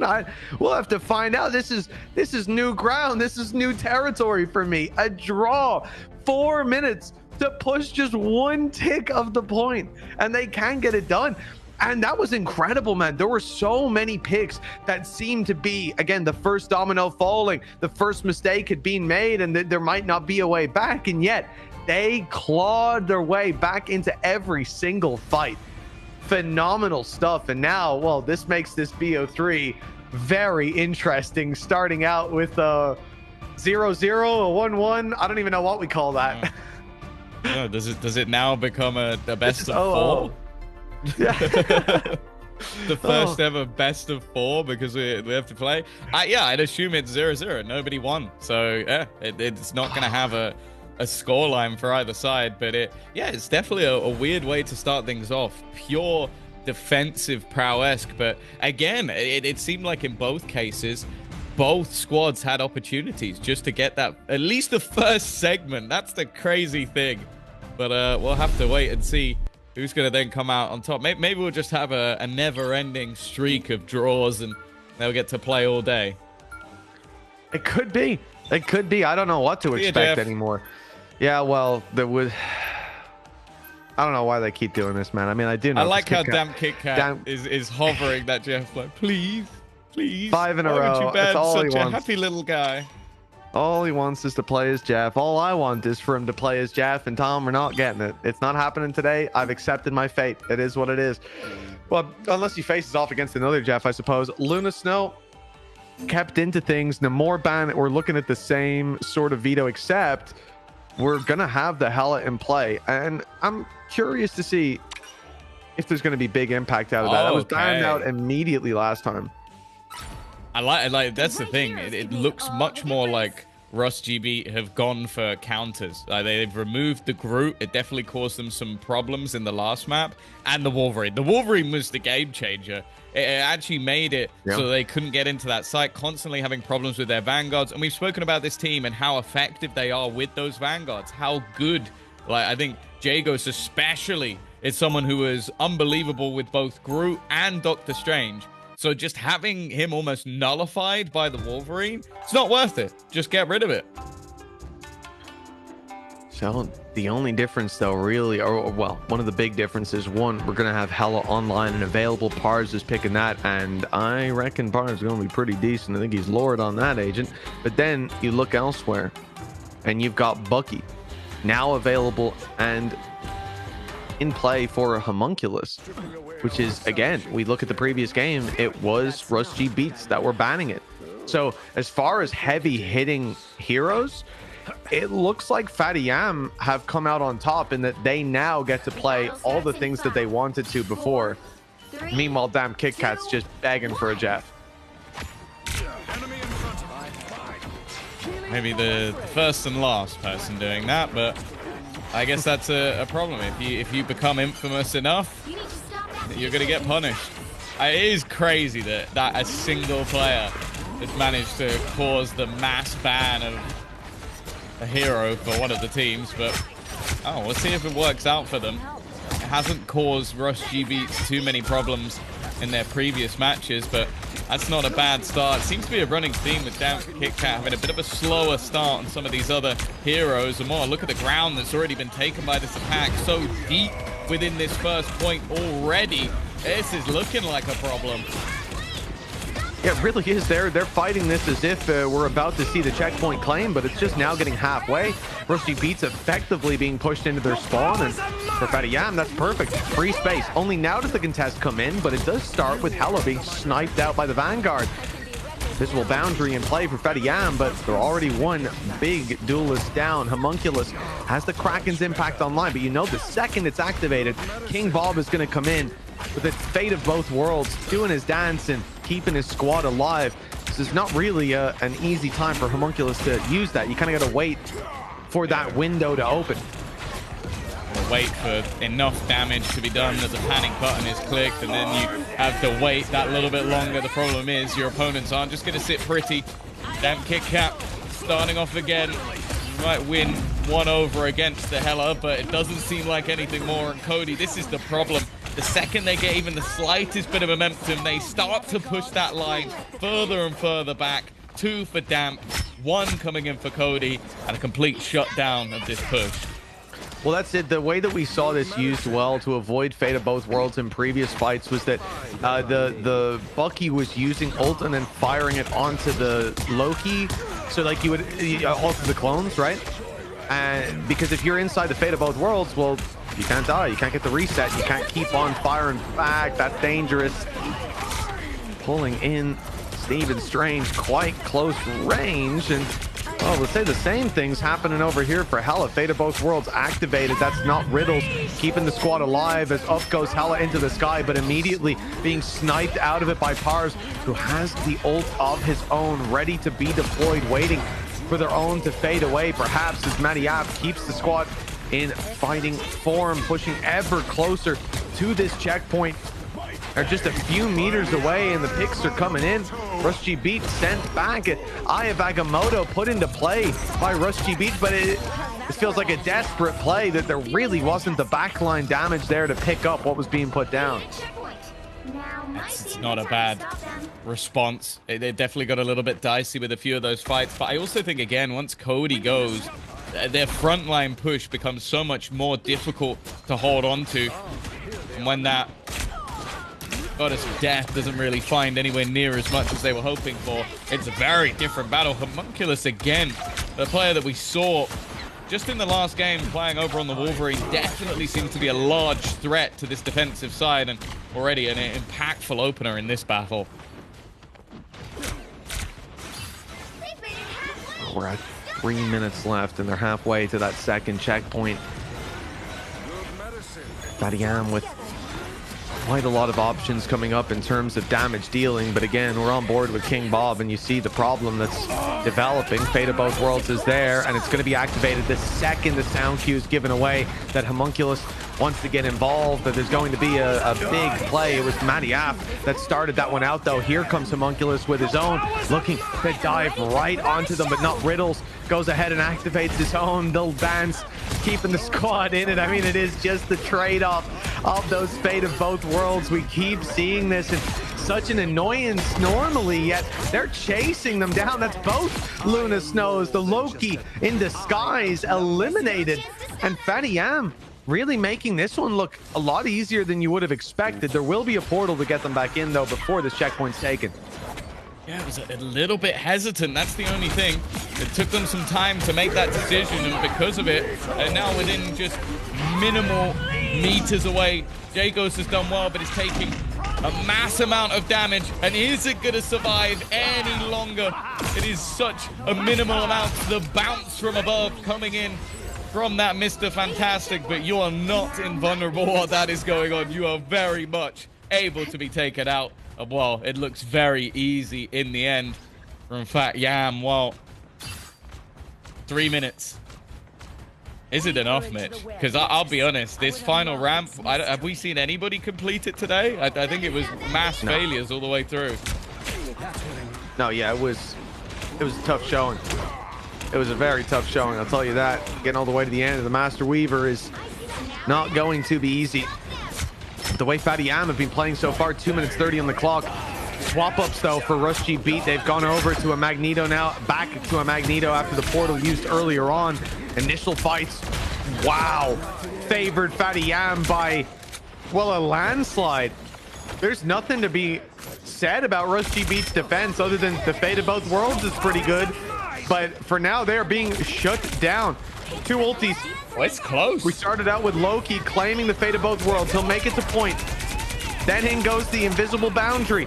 A problem, as Matty App has at least claimed them a moment. If this Meteor M finds a healer, perhaps it's in business for Rusty Beats, but the trouble starts to brew. They've invested a lot of ultimates into this one, and they'll pick up Homunculus, setting a reset with both duelists back in the spawn. trying to make this a little bit more costly in terms of the time. They will succeed on that front. Decent trade back, but again, the timing to get into position is going to be difficult. They got to be careful not to overextend from these sort of spots. And while Homunculus finally gets back and is dealt with within a matter of seconds, a solid freeze from the Lunar Snow. Also, a trade immediately as again they get back to point, continue to reduce that space. It was just 4 meters from the end when they began their challenge. Now it's quite a bit further.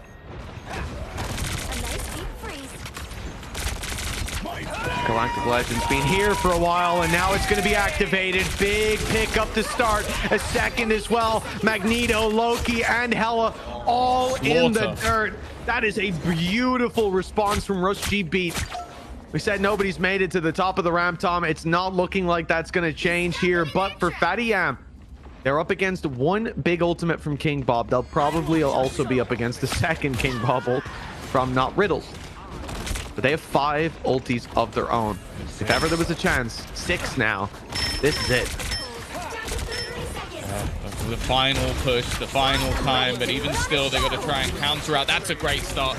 Homunculus may even just want to dive off of this, being able to remove one of those big Vanguard players. A retreat needed, and immediately they're going to come back in again with that invisible boundary. The problem is the players are still here and fighting. Another brawl is from above. That Goddess of Death to rain down on the opponents. And Meteor M as well. They are looking to try and wipe these remaining players, but they are still sticking around, still clinging to life. It is so desperately close to being over that line, and they will complete it. Something that was a huge struggle early on, and I won't say it was easy for them. Yeah, not quite easy. An impeccable performance. That Kraken's impact right at the end, able to pick up so many of those eliminations, and even just the stall potential that was there for that team to maybe buy time for the play back, for the portals back, all that sort of stuff, eliminated by just how quickly they were able to decimate that final push. Now Fatty Yam moved to the defensive side, and we've got a lot of good signs early on from this squad. I'm quietly optimistic, Tom, that this time we won't get a tie. That's my prediction. This time it would need to go to OT. Precise. So yeah, it'd be impressive. But no, I think that's the thing. A solid performance. If we've seen anything from their opponents, is that they can match them toe to toe, pound for pound. We've already witnessed it once. There isn't too much surprise if this was to go to overtime as well. That being said, I do think that the likes of Homunculus did an incredible job. Like the amount of damage he was able to find, the impact on an ult that is being cancelled pretty much every single time is impressive. Oh, so ready to see some early contact. And Damp Kit Kat, we've seen this before, is going to be picking up the Mr. Fantastic. A bit more dive to this alongside Cody. It can get busy around those back lines. Fatty Yam will have to be careful, but and they've got good DPS for it. Cody in there with the damage. There's that dive I was talking about. Playing a little bit of Jeff gameplay on the flank. Focus the healers. Get that damage through. We'll do it with the stretchy arms instead of the spit. And things are looking good as they force them back. Even still, you've got to be wary of the accuracy of Homunculus. Looking to try and drag some of the players away, but also isolate the healers if necessary. Already going to see that God of Mischief thrown in to put the invisible boundary down a lot again. Just in terms of all that healing. Straight away, though, Homunculus will pounce, and that is dealing with King Bob. Just cutting through those back lines, as we've seen so many a time. Fatty Yam doing well on this first choke point. Clobbering time came online for Russ GB, but it was the glorious their thing that got shut down off rip. Jagosh, oh, he's also going to meet the same fate, and now nothing to do for Russ GB but go and fall back, regroup, and look to make this push happen together. But they've ended up going down, and for Fatty Yam, Well, I look at Rush GB, you know, decent ultimates online, but the problem is for Fatty Yam, as soon as they get worried, Invisible Boundary is going to go into play. They've got Meteor Ram to shred the backlines, to shred so many of those squishies. Well, I would say so many, there's 3. Good opportunity for Fatty Yam. Good chance by the time they use this, there'll be a regeneration for Loki as well. Okay. Jagos has just pulled off one of the best Meteor M's we've ever seen. The fact is that ultimate doesn't do anywhere near as much damage as you might expect it to. But he has found the value. That is absurd. I was about to start talking about how they need a lot of time left for that final point, and this was taking quite a while to get through. The thing is, though, there is still that strange portal. It might have looked like it was over, but it's only just begun. Meteor Ram lands. Not able to break it in time. That's the Loki down. That's a potential healer ult for this big fight. Removed. Pars up top, trying to pick them off. Good movement, but not good enough as Cody is going to meet his fate. Pars very, very low on this fight and is able to be dropped by Invisible Woman. That's King Bob with a double pickoff, a triple pickoff on the healer. And that has gotten them to a checkpoint. I still think it was worth for the opposing side that additional delay, making sure that time at least going to be a little bit low, but still 3 minutes to try and make that move for this second point. At times it even feels like this middle point can be the easier of the 3. A lot more angles that you can fight through. Damage to the house can be done to give a lot of gaps and space for your aggressive players. You can already see the attempts that are being made, and I say attempts because that did not go particularly well. I'm waiting to see Invisible Woman go fire someone off the edge of the map, but Fatty Yam are a little bit too far forward for that to be the case just yet. Fighting inside the house and straight through. They've kicked down the door on this aggression from Rush GB. Not a lot that they can do to respond again on the regroup, but Fatty Yam with a big ult advantage coming into the next fight. Maddie can protect them if things start to go awry, but it's the Kraken's impact I look at with Invisible Boundary not online just yet. All it takes is one connection and things could really fall apart. We hear the Loki ult activated. The question is, who is the target? And it will be Invisible Woman again for the Boundary. Fatty Yam getting free control, and they couldn't even see Pars up top. So that was a freebie as he just shot down on them. Not Riddle's good for 1, but here's the problem. Yeah, and it's the frontline push alongside Homunculus doing well, but that same combo, the second he moves, the thing is right alongside. And while I don't think there's going to be anyone left standing by the time Homunculus is finished. In fact, having to flee back to the spawn. As said, this point at times can seem at least a little bit easier, but with 1 minute 40, I am not feeling confident right now for what Rush GB are going to be able to do.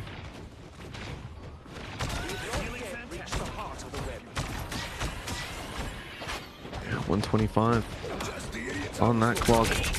Push needs to see success almost immediately. We need to see a pick coming through, and for now that is quite a difficult and quite a big ask. Immortality Field's already been put down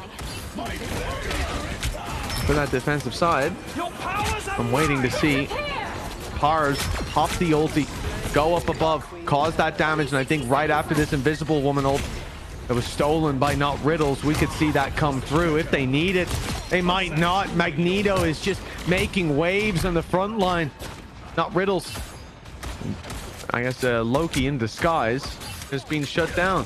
And again, we go to 40 seconds left. This has to be flawless. I don't even know if they'll be able to do it, because the thing is the level of impact they have on the ults the other side have been massive so far.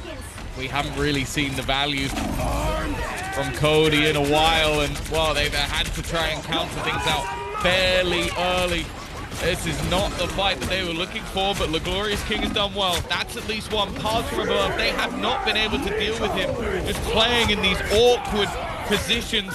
Look at even try and come in from behind, and it's going to be forced into the ult from above, looking to fire down on opponents. In the meantime, this aggressive push onto the healers, just trying to hold them in the back line, already hitting that OT.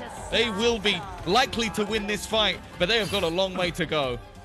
That's just on Fatty Yam to not stagger, but the other thing is they've used up those healing ults. Matty F and their Invisible Woman already down on 10%. So if there's a threat for Rusty Beat, sorry, they can, I mean, not Riddles.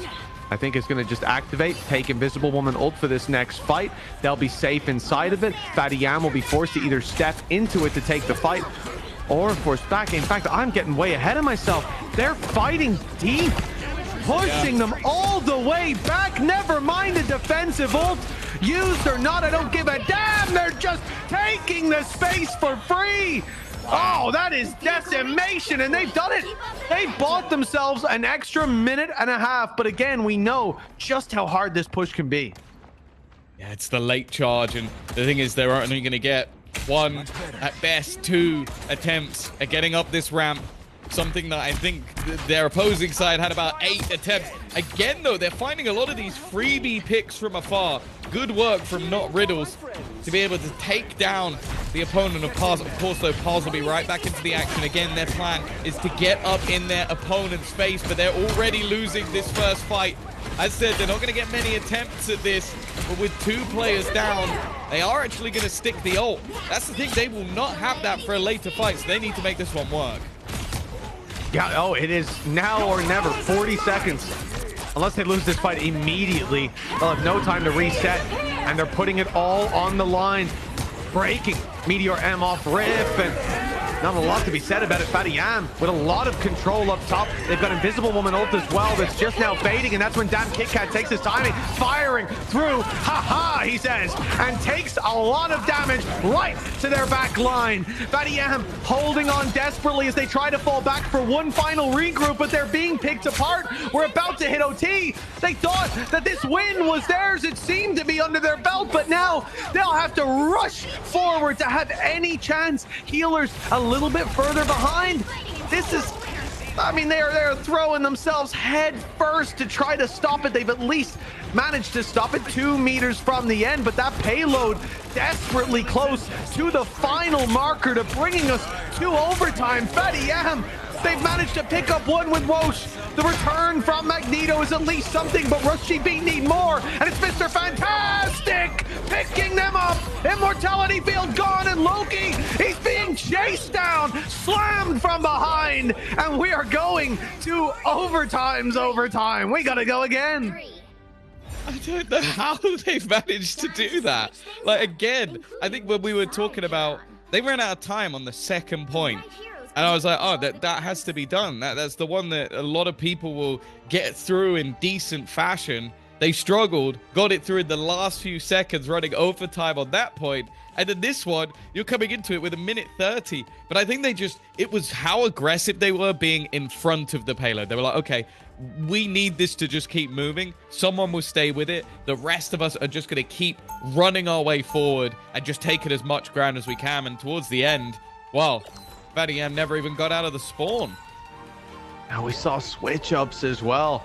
Cody, having played the Star-Lord with great success, he decides on that late pivot over to a Hela that seems to be coming with them into this half. And I wonder how much of that is just the damage that Pars was able to dish out. We'll see if he can match him now in the head-to-head battle.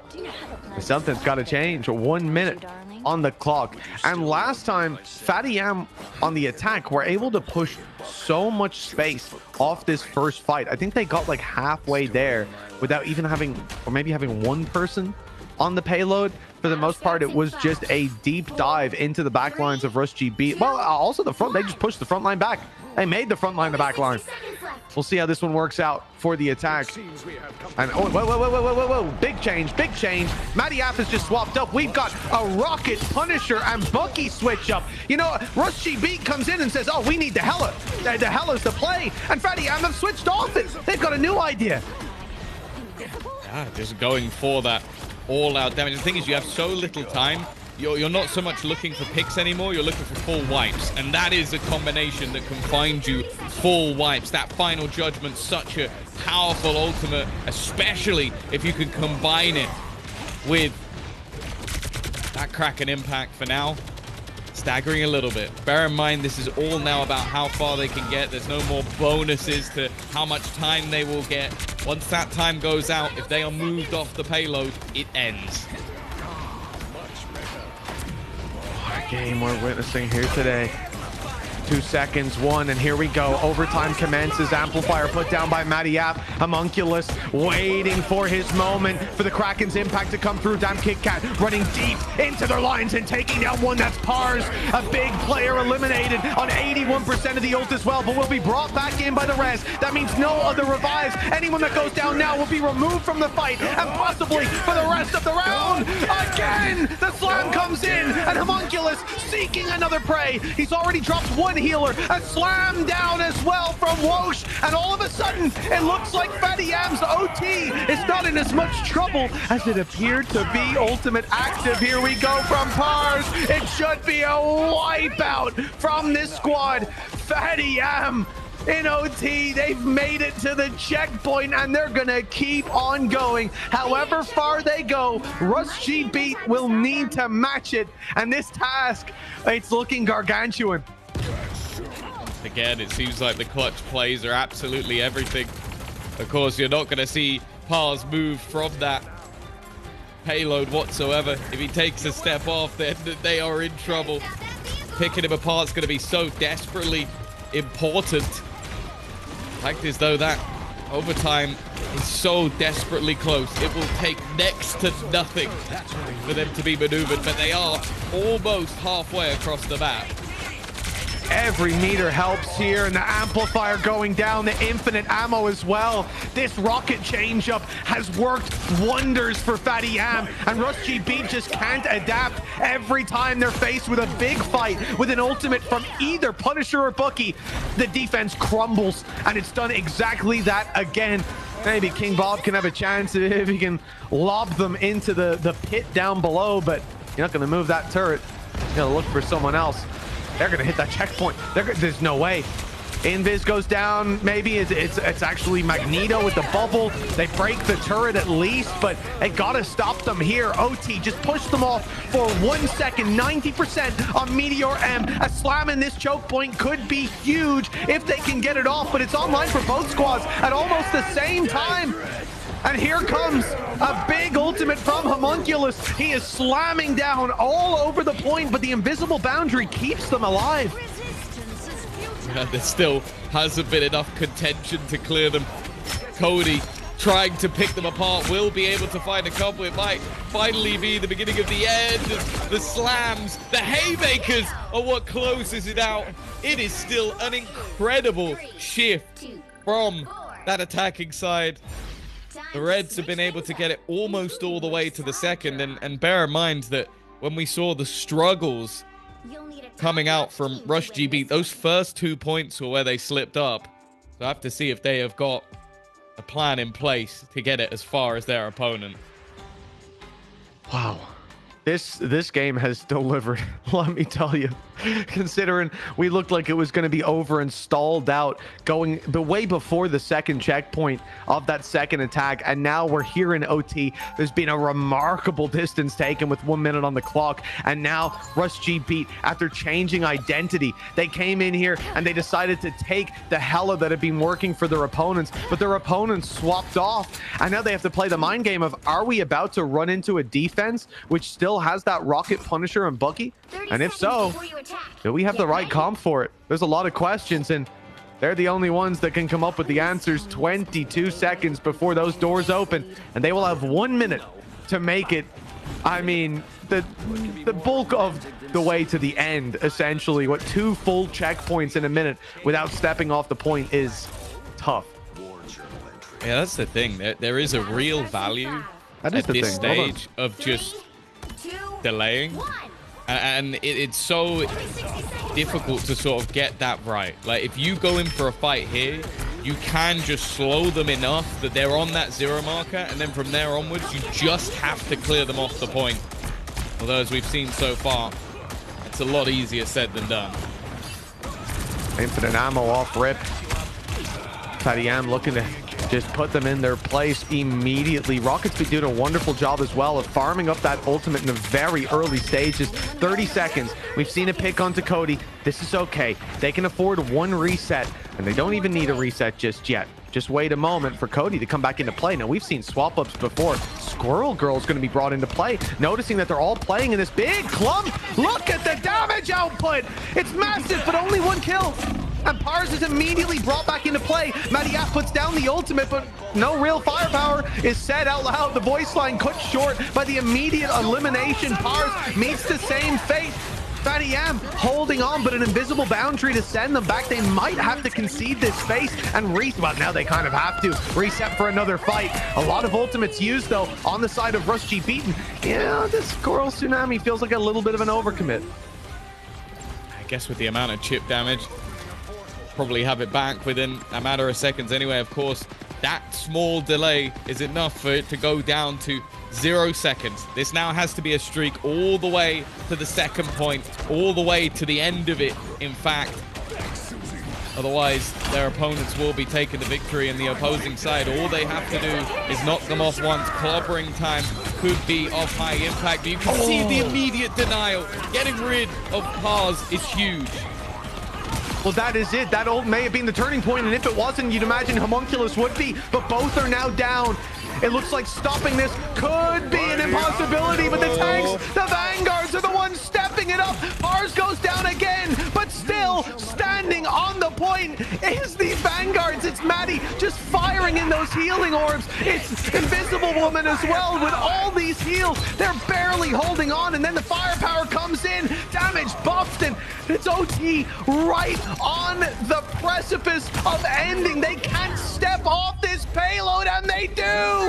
Punched into the air by the thing. That's enough to close it out here. What an incredible map this has been. We started this series with a tie 0-0 in Tokyo 2099 Shin Shibuya. Convergence didn't even get started at that point. They couldn't claim the payload, and here it's the exact opposite, Tom. A lengthy map that goes the distance but sees 1-0, I suppose, 2-0. I'm not even sure how we refer to it anymore, but sees that map go over in the other direction. Now we've got one to go, and it could be Fatty Yam taking it. I think it probably will be Fatty Yam taking it, if I'm being honest, Tom, because what I've seen here today, that was unbelievable.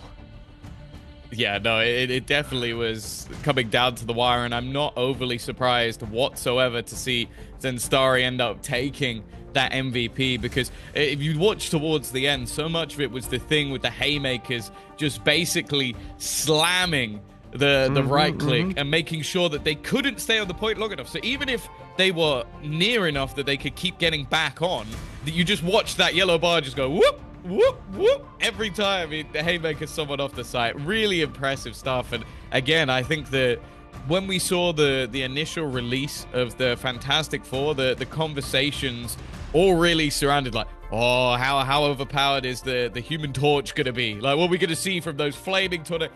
We were very wrong. The Thing and Invisible Woman have been the two major points when it comes to that update. Yeah, and you got to think about it as well. Just that extra shielding, having Invis online. You already have the Thing in so many of the comps we've seen so far. It's not been Invis that's been present, yet still the Thing has that immense amount of value. Also, when you're adding in Mr. Fantastic, right? Kind of surprising that I know they didn't win here, but I think it was close enough that we can say it was a pretty good performance. It's been pretty consistent that we've seen Mr. Fantastic involved, which is strange, because again, when you look at ranked, when you look at, I suppose, the success of some of the top teams, it's not something that strikes me as a probability. Now, Tom, we're back into Hero Select. Damp Kit Kat is optimistically hovering the Jeff. It's now the ban of Fatty Yam. They wouldn't do it again, would they? No, surely they won't. No way. That's so surprising. That's the thing. At this stage, you had a draw, you then win. Why risk it? There's absolutely no reason to give Damp Kit Kat the hero that he wants to be playing. So I think they can comfortably look for the other side. Again, we're going to see this protection of Groot, something that Jagos wants to play, so understandable why that is going to be left onto the board. And again, I wouldn't be surprised to maybe see, I don't know, who would we see on the other side? I guess they're probably going to get the thing anyway, which was definitely high impact for them going into the last. So I'm interested to see who they'll protect. Oh, it'd be the Lunar Snow. I think that's been the same pick each time, in fact, for the side of Fatty M. Yeah, the protection on Luna, protection on Groot. It's been swapping back and forth depending on Instaban. It's either protect Groot or protect Hela on Fatty M's side. Where they take this in the end, well, it's up to them, but I suppose they have been somewhat predictable so far. It had been moving towards the... Well, we had Wolverine last time, but obviously with Luna protection, it does generally make sense to remove that Namor. So, okay, Wolverine's going to be online, and that means that Homunculus has that as an option. Pars still seems to be moving towards the Punisher for now. No. Let's swap it up. Let's see him flying about. And you know what the interesting thing is here? That we've seen pretty consistently in this series that Adam Warlock, Mantis, and Star-Lord are all online. In fact, Star-Lord even being used pretty frequently. But again, when you have these comms with Luna Snow available, the ult is just too strong, I think, to take anything else. Yeah, I think the thing that makes me a bit nervous, though, is that this is now, thinking back to that first map, one of the major issues that Jagos had, at least initially, was that Wolverine. And it's basically free for Homunculus to come right back in with. And yeah, I think it devastated them last time. And when you have a Groot, like, it's so difficult to survive when you could just be stolen away from your healers and, well, basically just shredded with that rampage, with the claws. I don't know. I'm leaning towards the way of Fatty Yam in this situation. Doom is a powerful magic. But again, I mean, it is just to pick your poison, right? Like, do you want to have the Bucky in the form that it's in, the Winter Soldier, or do you want to have the Wolverine? And for us, G Beat, it's the lesser of two evils, and I suppose they think that that's Wolverine. We'll find out. See if they find out the hard way that they were wrong. Rush G Beat on point.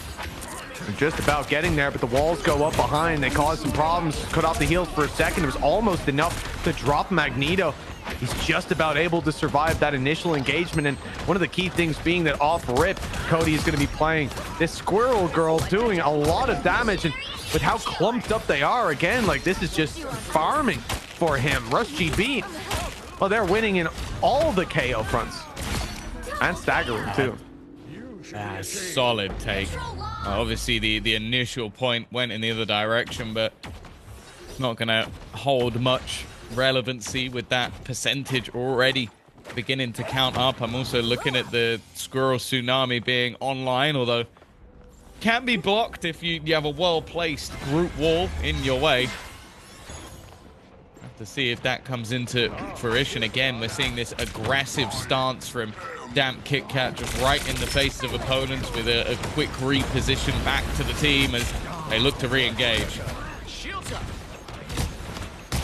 Squirrel Tsunami and kept in the back pocket, but now you've lost one of your healers. It's time to send it out. It's used up top. It's not made its way to the point just yet. Where is it? Is it stuck up top? Squirrel Tsunami's not done anything. I don't think it's mattered as much, though, just because of that strangling prison being able to basically take down the majority.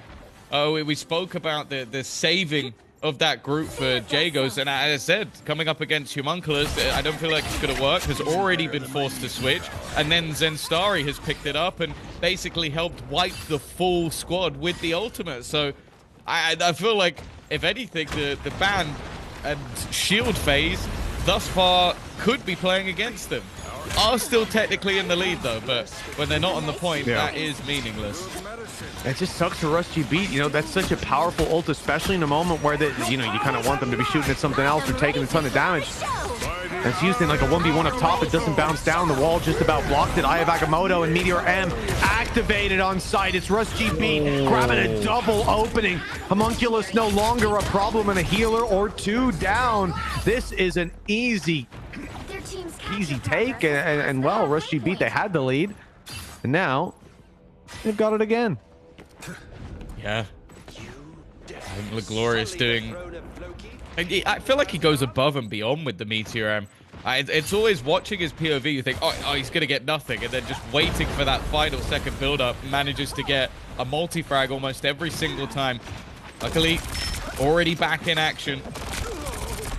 Plenty still to play with going into this battle. And again, Zenstarry looks to take the fight to his opponents up close. Oh, nicely done. An easy, strange pick. Rush G Beat coming up hot with these picks. It looked like the pick ban phase might not have gone their way indeed. I was with you. Everything was adding up, but 93%. And Wosh having to swap over to Strange just to get them a portal down, to get them towards that point. It's not even on time. It's going to take too long. They were shut down at just the right moment. And well, despite what looked to be a mistake in giving the agents or the heroes that they wanted to the other side, we go to Odin's Archive 1-0 up, and it's not for Fatty Yam. Yeah, the funny thing is as well is I feel like we still see the value mainly of Jagos being able to play multiple different Vanguards to a very high level, because I feel like there's now been 2 or 3 times from us watching them in multiple games that they've shielded the Groot and then had to just swap off Groot because it didn't work. He goes back onto Strange and he's even better on Strange. Like, it's a very, well, peculiar look to the game where it's like most of the time they're not even playing the hero that they shielded. The battle starts in 5, 4, 3, 2, It has been a strange one from that perspective. Again, another strange facet being the Squirrel Girl pick as primary for Cody, doing a lot of damage. We've seen a ton of depth, like you mentioned, like these players being able to play so many different roles. Damn Kit Kat. I think it's Damn Kit Kat and Cody that play Mr. Fantastic, right? You've got 2 Mr. Fantastics on a team. Most teams don't have 1. So it's really speaking to Rush G Beat's depth in that department. Damn Kit Kat on his way for the deep damage. Raining down fists from above and fists of fury as discovered by the invisible woman from the other side. That's a big pick with one of the healers taken out. And King Bob forced into using this ultimate by the damage done on point, but that sends them scurrying the other way right into the hands of Cody. Damn Kit Kat causing problems. That's a 3rd pick in this fight, 3 in the opening, and that claims them the point. Again, it's not just that they're playing Mr. Fantastic, they're playing it very well. Oh yeah, I think soon we'll get to answer the question of potentially what happens if they win themselves the 3rd map of a best of 3, one being 0-0 and then 1-0 down. I genuinely don't know what happens, but I'm excited to find out, because right now they are looking like more dominant within this series. I'm looking at Homunculus though.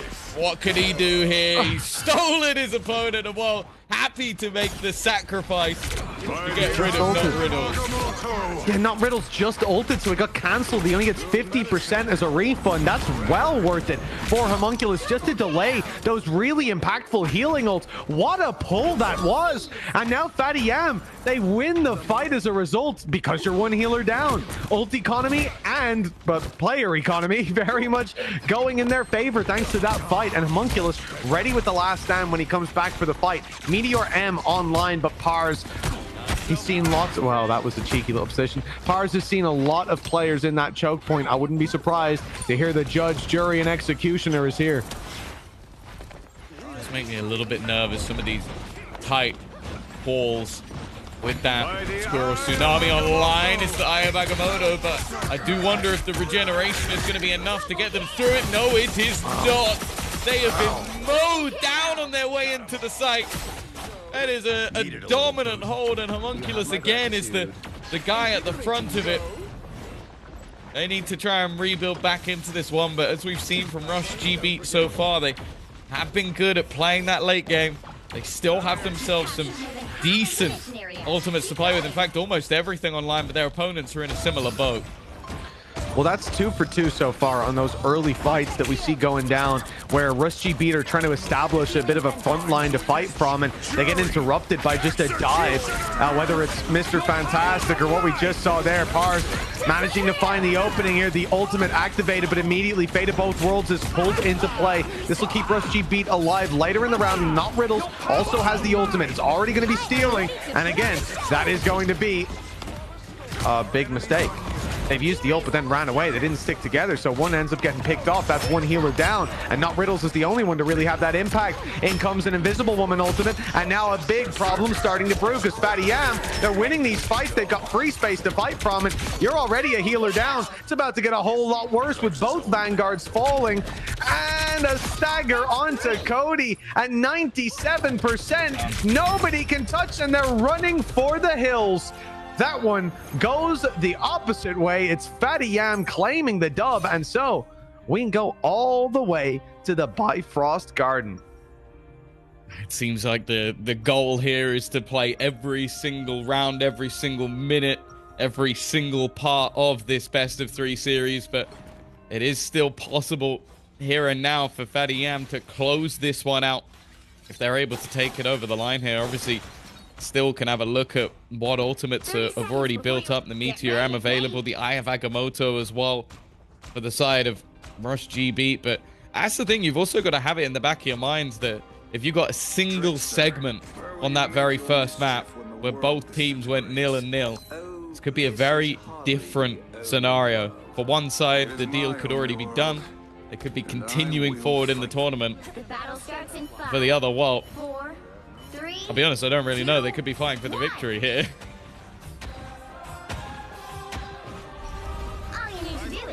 Oh, Fatty Yam, the ones with the big stakes. You'd imagine realistically, my assumption is there's some sort of a tie break. We'll see how that one works out if we get there. Rush G Beat would need to win. For Fatty Yam, 1-0 up, 1 tie on the first map as well.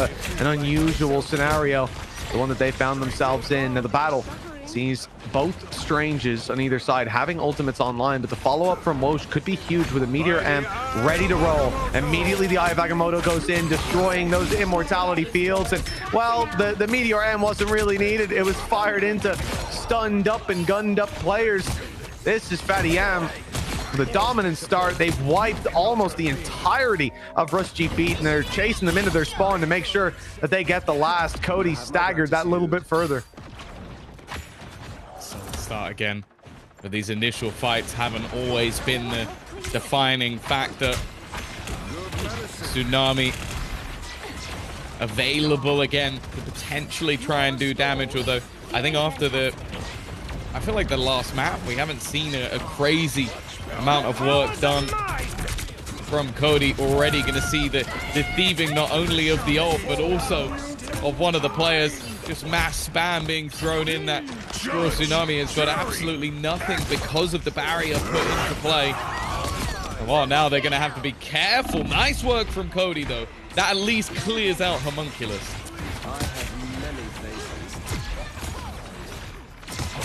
Invisible Woman, there it is. Yeah, Invisible Boundary going to be put through. Mortality Field just faded for Fatty Yam. They managed to counter with their own Invisible Boundary. Thing is, Not Riddles is jumping around there, ult online, and waiting for a chance to use it. We just saw him tee it up. Just needs to find Invisible Woman. And we would see Rush G Beat with a fairly strong hold on this point. They waited out, but the stun goes through, and Eye of Agamotto is caught. Not Riddles, it's caught. King Bob, and now no heals. Nobody left for Rush G Beat except for players to be staggered. No say over how this game flows with 75% on the payload. This is it. They need to get to this point and win this fight here and now, or it's over. Yeah, again, you see the value of Homunculus on the Wolverine, taking out the Vanguards, being able to do so much damage to those bulkier characters already. Invisible Boundary being used as an attempted committal. Cody's done well. The spam away has done so much damage, and this has been their best chance to take the point, but they have to take the point, otherwise the game is done for them. This should at least be an opportunity to stop the 99%, but they need to go streaking all the way back. Yes, they can't lose a single fight, and that's really not a good position to be in. Homunculus soon to have last stand. Visible boundary almost online, and Matty Af has his own support ult. RustGB not going to be in the same position. It's Matty Af to open this up, already stealing an ult. You have to assume it's invisible boundary. Not going to be put through just yet, though. Waiting a moment, and there we go. Activated on the side. It gives them a safe avenue and slows down the players inside, so the shotgun easily connects onto damn Kit Kat. The Jeff player already deleted, but a response from RustGB with the Meteor M. Unfortunately, invisible boundaries online for the other player, the actual invisible woman, and that's going to buy them a little bit more time alongside the immortality field, holding on and dealing damage, but not quite finishing off the players. They're able to fall back to the back line for the heals. But Eye of Agamotto, he's hiding. He's hiding around the corner, and here comes the Eye of Agamotto. He's waiting for his opportunity for Strange to separate from the rest of the squad, for this ult to start to fade away, but instead he's being picked off. He's being lit down. Ult comes in from the Punisher. It's good to start with, and now they can try with Meteor M as well, pushing them right back. The site is claimed, and overtime begins. They need to push forward, but that means running into Punisher. It means running into the Eye of Agamotto, and that's not a good plan as they're stunned outside the site. The game comes to an end. It is Fatty Am with some impeccable gameplay, phenomenal hero switches as well in the middle of the game that come out ahead. Yeah, I think they just timed everything to perfection. Watching that invisible boundary come out and then having that available ultimate of the final judgment, it may not have necessarily got those final eliminations, but it just forced them back, removed any shielding that they had, and meant that if they were going to pressure forward, they had to basically just run in dry at the end. And while unfortunately that wasn't quite enough, a series of the finest margins, you have to feel a little bit bad for G-Beats over on the other side. But the fact is, there was only room for one victor in this matchup, and that victor came as Fatty Am. Well, at the end of the day, like you said, Tom, Fatty Yam did come out as just the better squad, but it was such a fine margin. We got to see a draw here as well. Like that first point in Tokyo 2099 was just ridiculous, being pushed the full distance. But what an incredible performance as well. You know, it's becoming more and more common to see those Doctor Strange MVPs, but Cody, you got to give a shout out to the SVP coming in on the Squirrel Girl. It's been the second time we've seen it today, and it worked very well. If you didn't see it, if you're only tuning in now, don't worry, because you can catch it all again in the highlights.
Hey folks, thank you so much for joining us for the Marvel Rivals Championship here in Asia. Tom, this has been one hell of a day. We got to see Spider-Man. We didn't get to see Iron Fist. We didn't get to see Jeff.